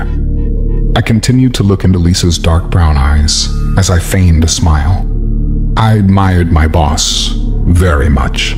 She was highly intelligent and an accomplished diplomat, compassionate, but tough when she needed to be. Nevertheless, I couldn't shake off the unpleasant suspicion that she was naive and unprepared.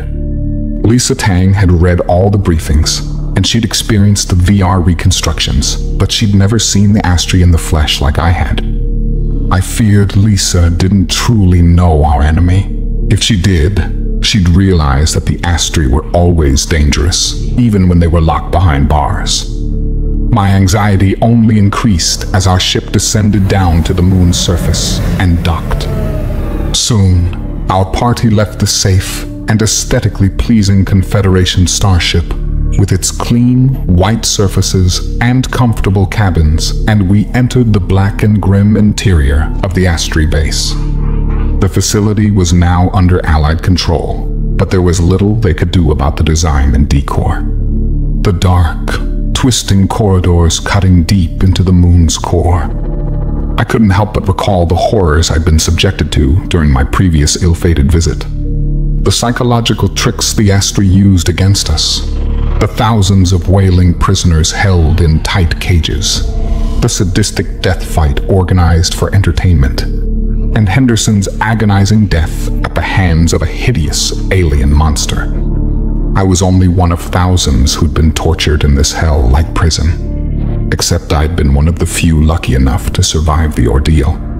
And as we descended into the bowels of the captured base, my fear turned to anger and a burning desire for revenge. The Astri had to pay for all they'd done. We met our hosts inside a huge chamber located far below the ground, which had once served as the Astri's prison. I recalled the rows of small and confined cages stacked up to the high ceiling, all containing emaciated torture victims, abductees snatched from Earth and subjected to unspeakable atrocities. They were all gone now, of course. Many were surely dead, but I hoped others had won their freedom during the liberation. In any case, the prisoners and cages were gone, leaving only a vast and empty cavern, albeit one filled with the haunting memories of past horrors. The two beings who met us inside were strangers to me, although I was more than familiar with their names and stories.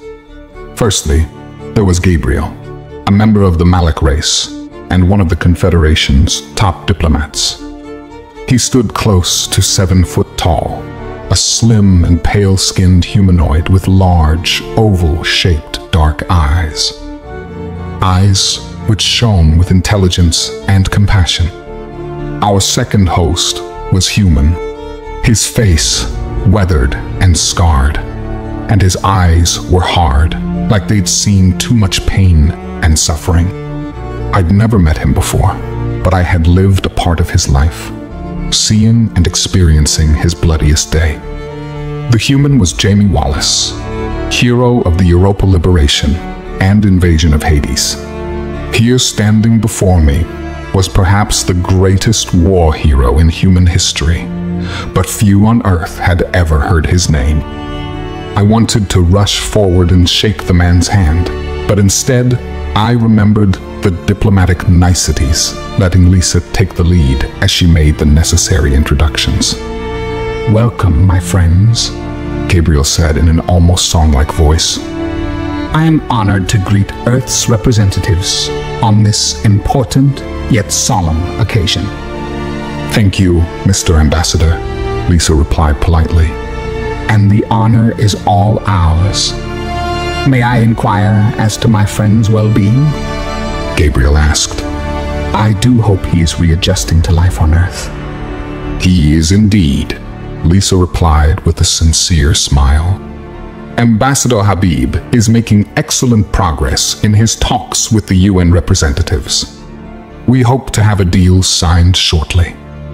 Excellent, Gabriel answered, with a genuine happiness evident in his alien voice.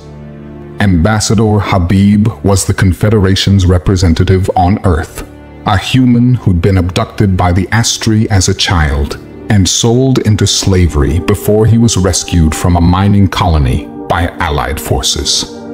Gabriel had taken Habib under his wing, and they'd worked together for decades, apparently forging a close friendship in the process. And Habib was in many ways the perfect man for the role of ambassador to Earth, given his status as a former abductee and his inner knowledge of Confederation politics. Once the formalities were over, Gabriel invited us to proceed to the courtroom. The former Admiral's trial will be commencing shortly, he explained, as we crossed the cold metal floor of the vast warehouse. The prosecution has called multiple witnesses. They are confident of a conviction.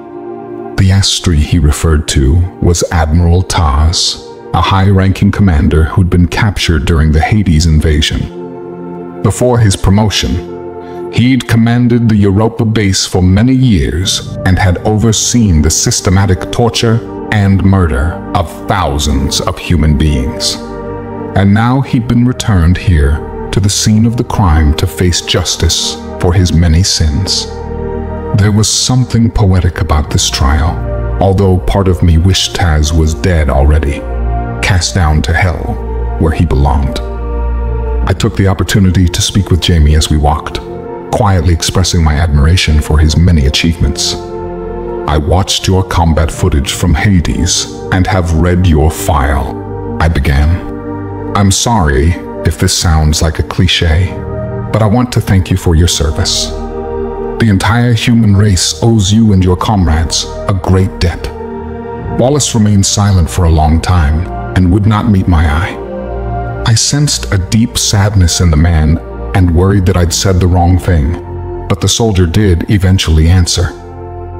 There is no glory in this war, only death and suffering, on a scale you couldn't even imagine. He sighed deeply before continuing. The horrors I've seen, the things I've done, it will all be for nothing, unless the politicians can deliver a lasting peace. I nodded my head solemnly and said no more. The message was clear and unambiguous. Wallace and his comrades in arms had won the war, with many having paid the ultimate price for that victory. And now it was up to us to forge a brighter future. In that moment, I felt the weight of history on my weary shoulders. There was much work to be done, but first we needed to get through this trial. The court had been converted for this specific purpose. It took the form of an amphitheater, with the judges and observing officials sitting in the stands overlooking the circular area where the defendant was held within an artificially created force field, while the legal teams were set up in a purpose-built platform facing the bench, and the witnesses were brought in and out through a side entrance. I'd visited this amphitheater during my previous mission and knew what the Astri had done here. Gladiatorial games, where human prisoners were forced to fight to the death against alien opponents. Henderson and I were subjected to such a display, forced to watch as 3 young men were slaughtered by an Astri warrior for the purposes of entertainment. I felt queasy to revisit this evil setting and didn't understand why the trial was being held here of all places. Nevertheless, I said nothing, instead taking my place beside Lisa in the viewing gallery, where we were joined by a medley of exotic alien delegates from across the galaxy. We had no official role in the proceedings and were merely here as observers. Still, I noted how the legal process was somewhat different to what we'd see in trials back on Earth. There was a panel of 3 judges who sat above the dock and witness stand.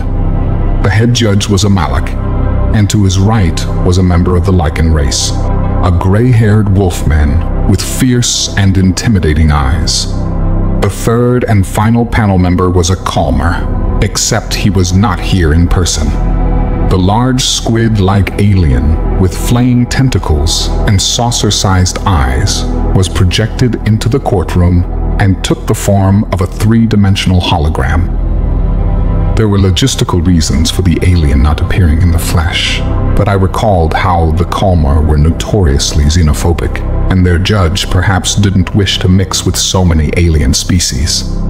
Nevertheless, the panel of 3 would deliver both the verdict and sentence in this trial, because there was no jury in attendance. I was surprised to see that the prosecutor was a human being, although only recognizable as one, due to the various modifications made to his physical body.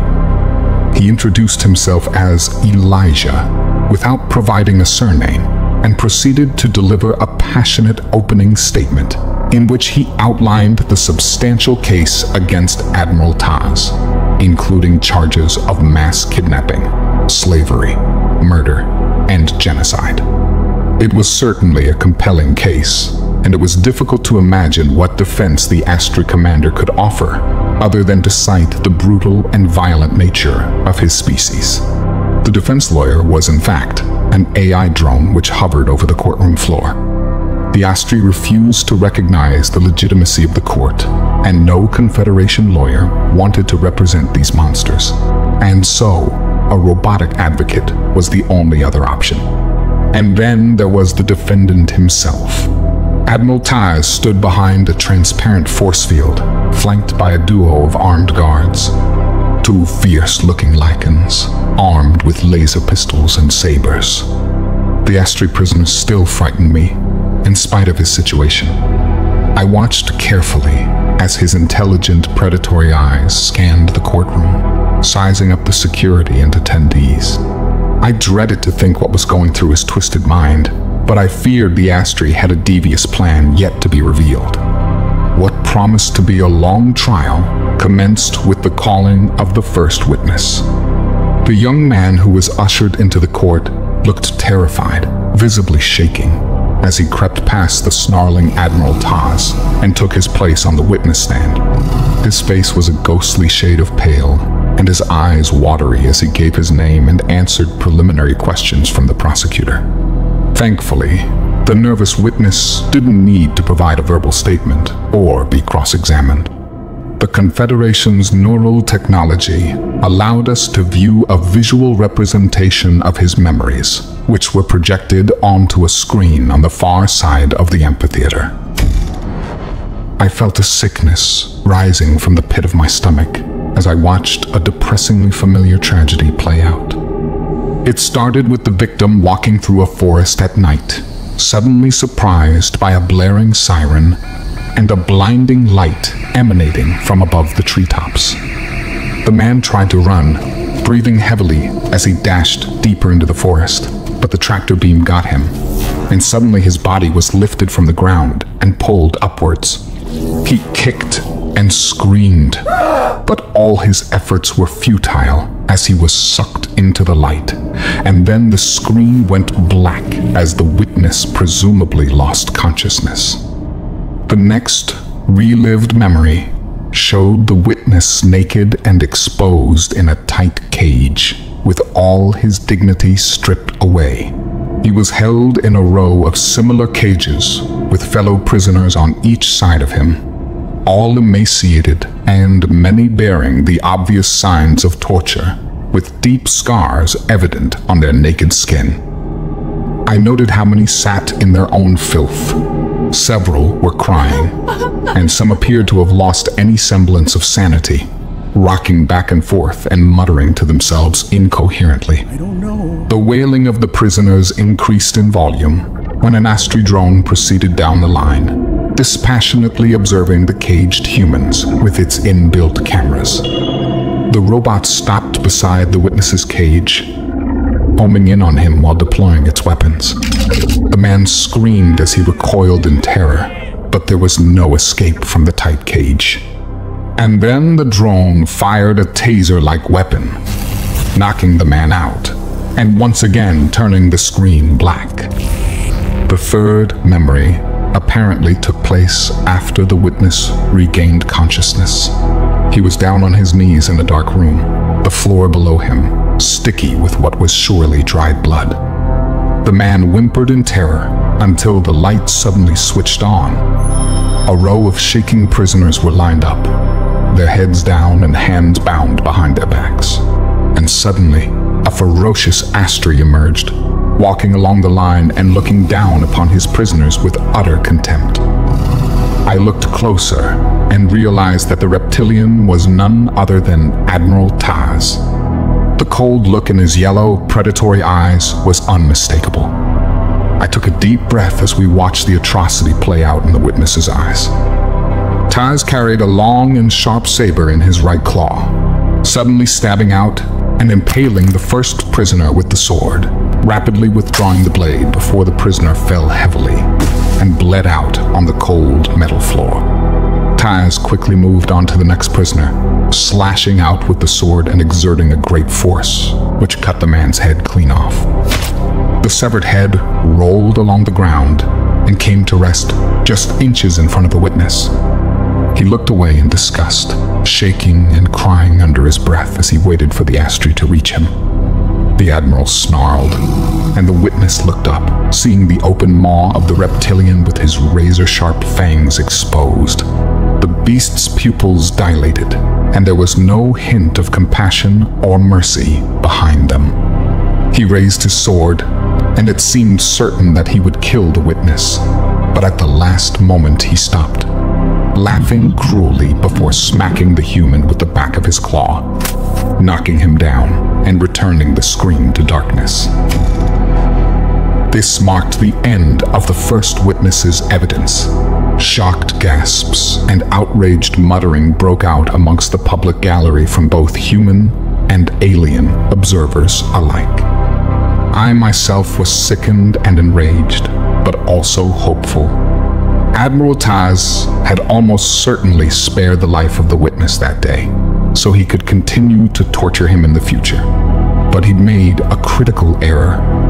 We'd all just seen the Admiral brutally murder two innocent humans with his own hands. This evidence was damning, and there were many more witnesses still to come. But, as it turned out, Admiral Taz clearly had no intention of awaiting the verdict. The first witness was still on the stand when suddenly all the lights went out, plunging the courtroom into complete darkness. There were panicked shouts and at least one scream in the 10 seconds, which followed before the emergency lights came on. I heard a crashing sound, followed by another and another. Turning around, I saw how the AI security drones were dropping out of the air, with their power source apparently disconnected. I also noted how the holographic image of the calmer judge had disappeared, which I found highly suspicious. But worst of all, the field around the accused was no longer active. One would have expected Admiral Taz to make a break for freedom, but instead, he stood perfectly still and showed no emotion as the two Lycan guards held him at gunpoint. I looked into Lisa's dark brown eyes in that moment, seeing her previous hope and energy replaced by shock and terror. And then we all heard the first explosion, a mighty boom, which shook the courtroom and resulted in a mass panic as observers and legal staff ran for the exits. But few made it out alive. There was another explosion, much louder and closer this time. I turned my head to see the far wall of the amphitheater collapsing and a small army charging through the gap.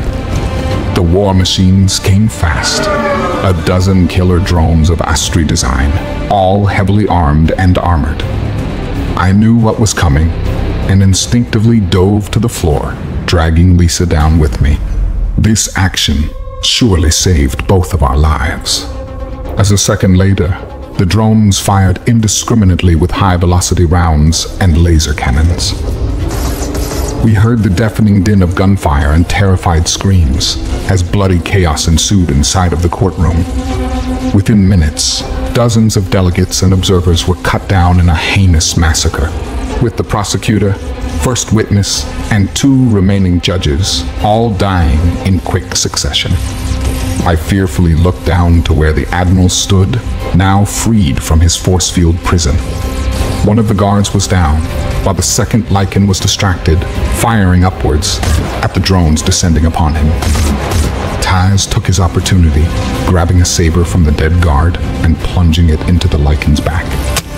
The wolfman howled in agony before collapsing to the blood-stained floor, and now the prisoner was free. A moment later, and 2 juvenile Astri warriors burst through the hole in the wall, firing wildly as they came. They immediately went to the side of the Admiral, forming a protective circle around him. I remembered from the briefing that Taz had 2 sons, and now it seemed they'd come to rescue their father. But how had this attack been possible? How had they gotten here and evaded our defenses? The answer seemed clear to me. It was the Kalmar.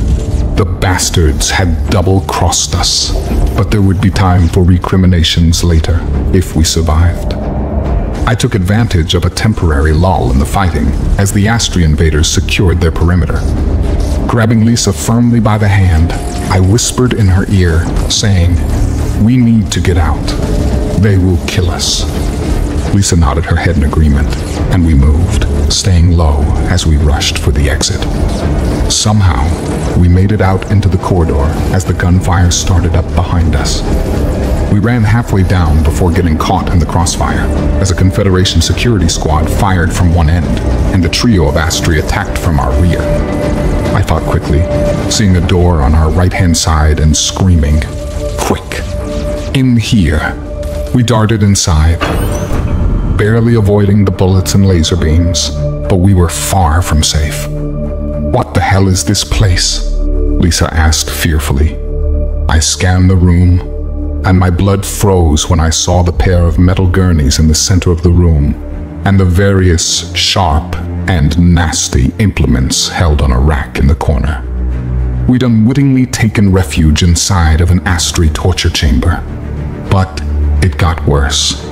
A moment later, and the 3 Astri burst inside, snarling with fury once they saw us.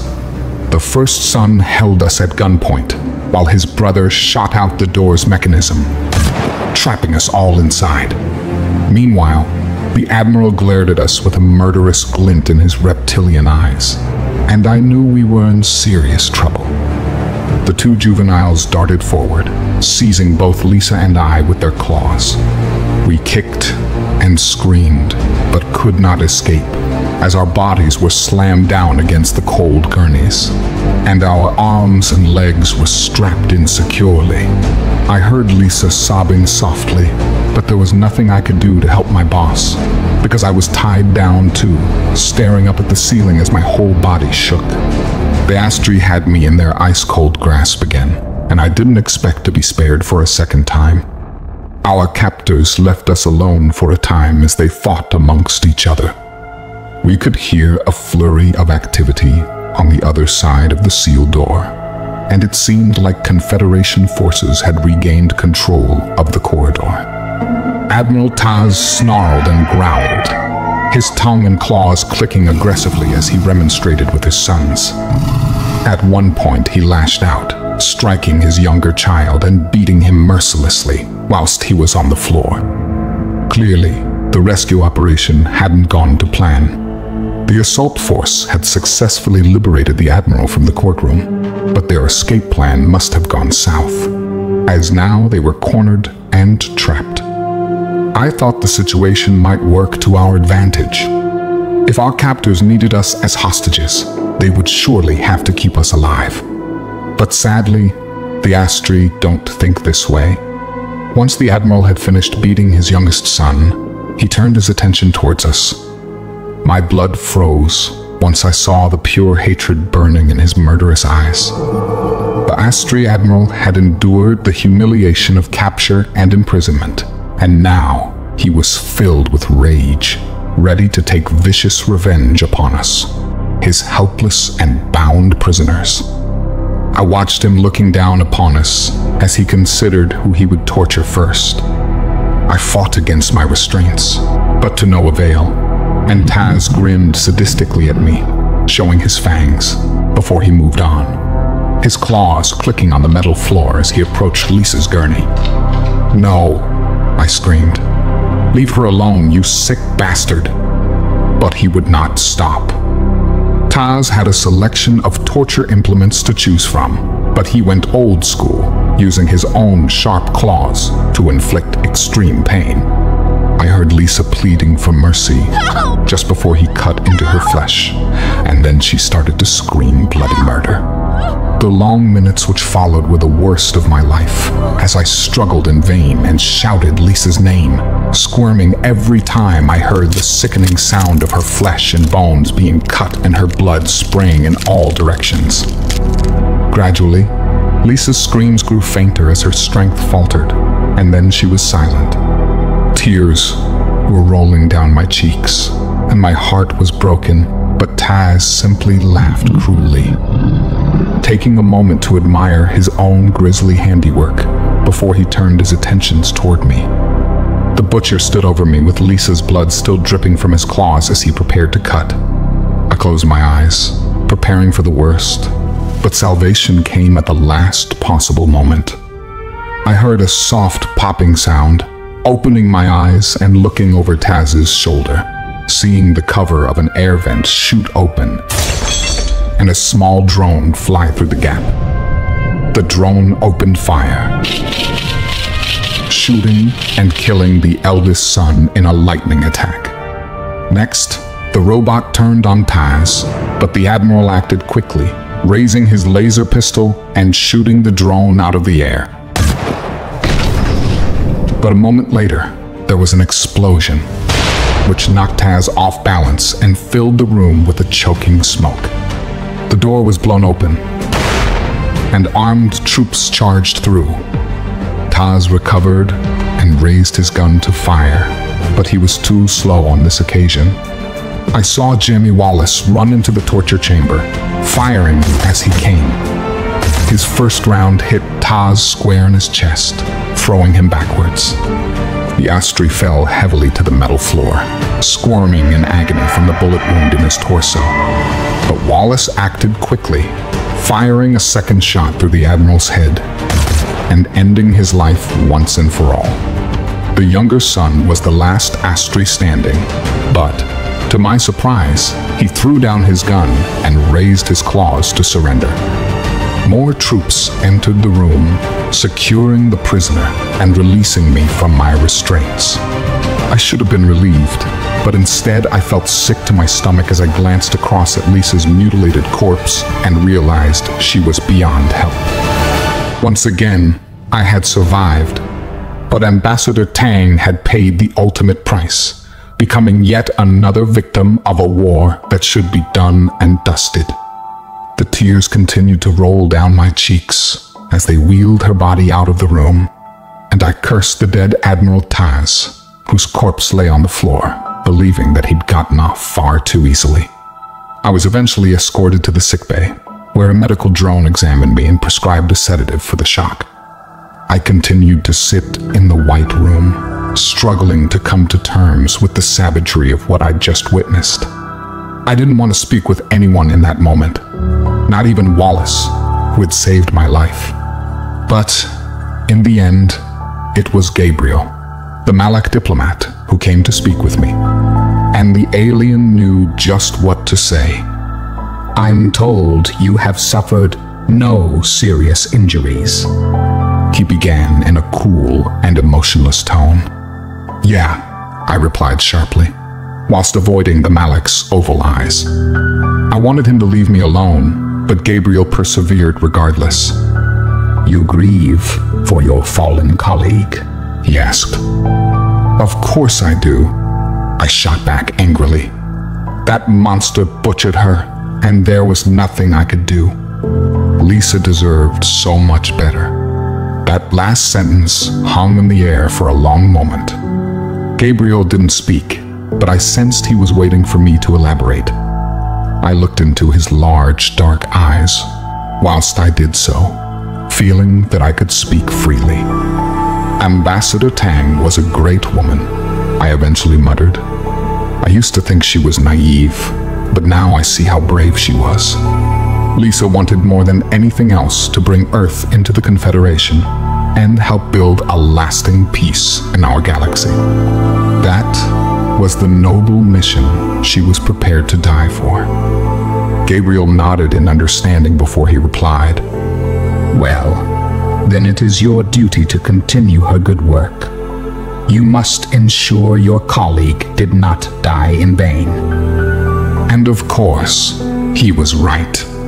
I'm telling you this story to honor Ambassador Tang's legacy, and I will dedicate the rest of my life to fulfilling her mission. Like I said, times are changing. The governments of Earth cannot hide the truth any longer.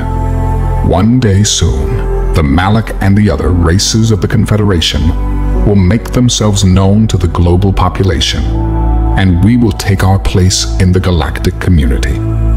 The Astri have suffered a catastrophic defeat, but there are other threats out in the galaxy, not least from the treacherous Kalma. We may be a long way from a permanent settlement, but together we are strong and will surely prevail.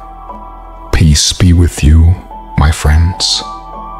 If you enjoyed this story, don't forget to like and subscribe for more descent into the unknown content.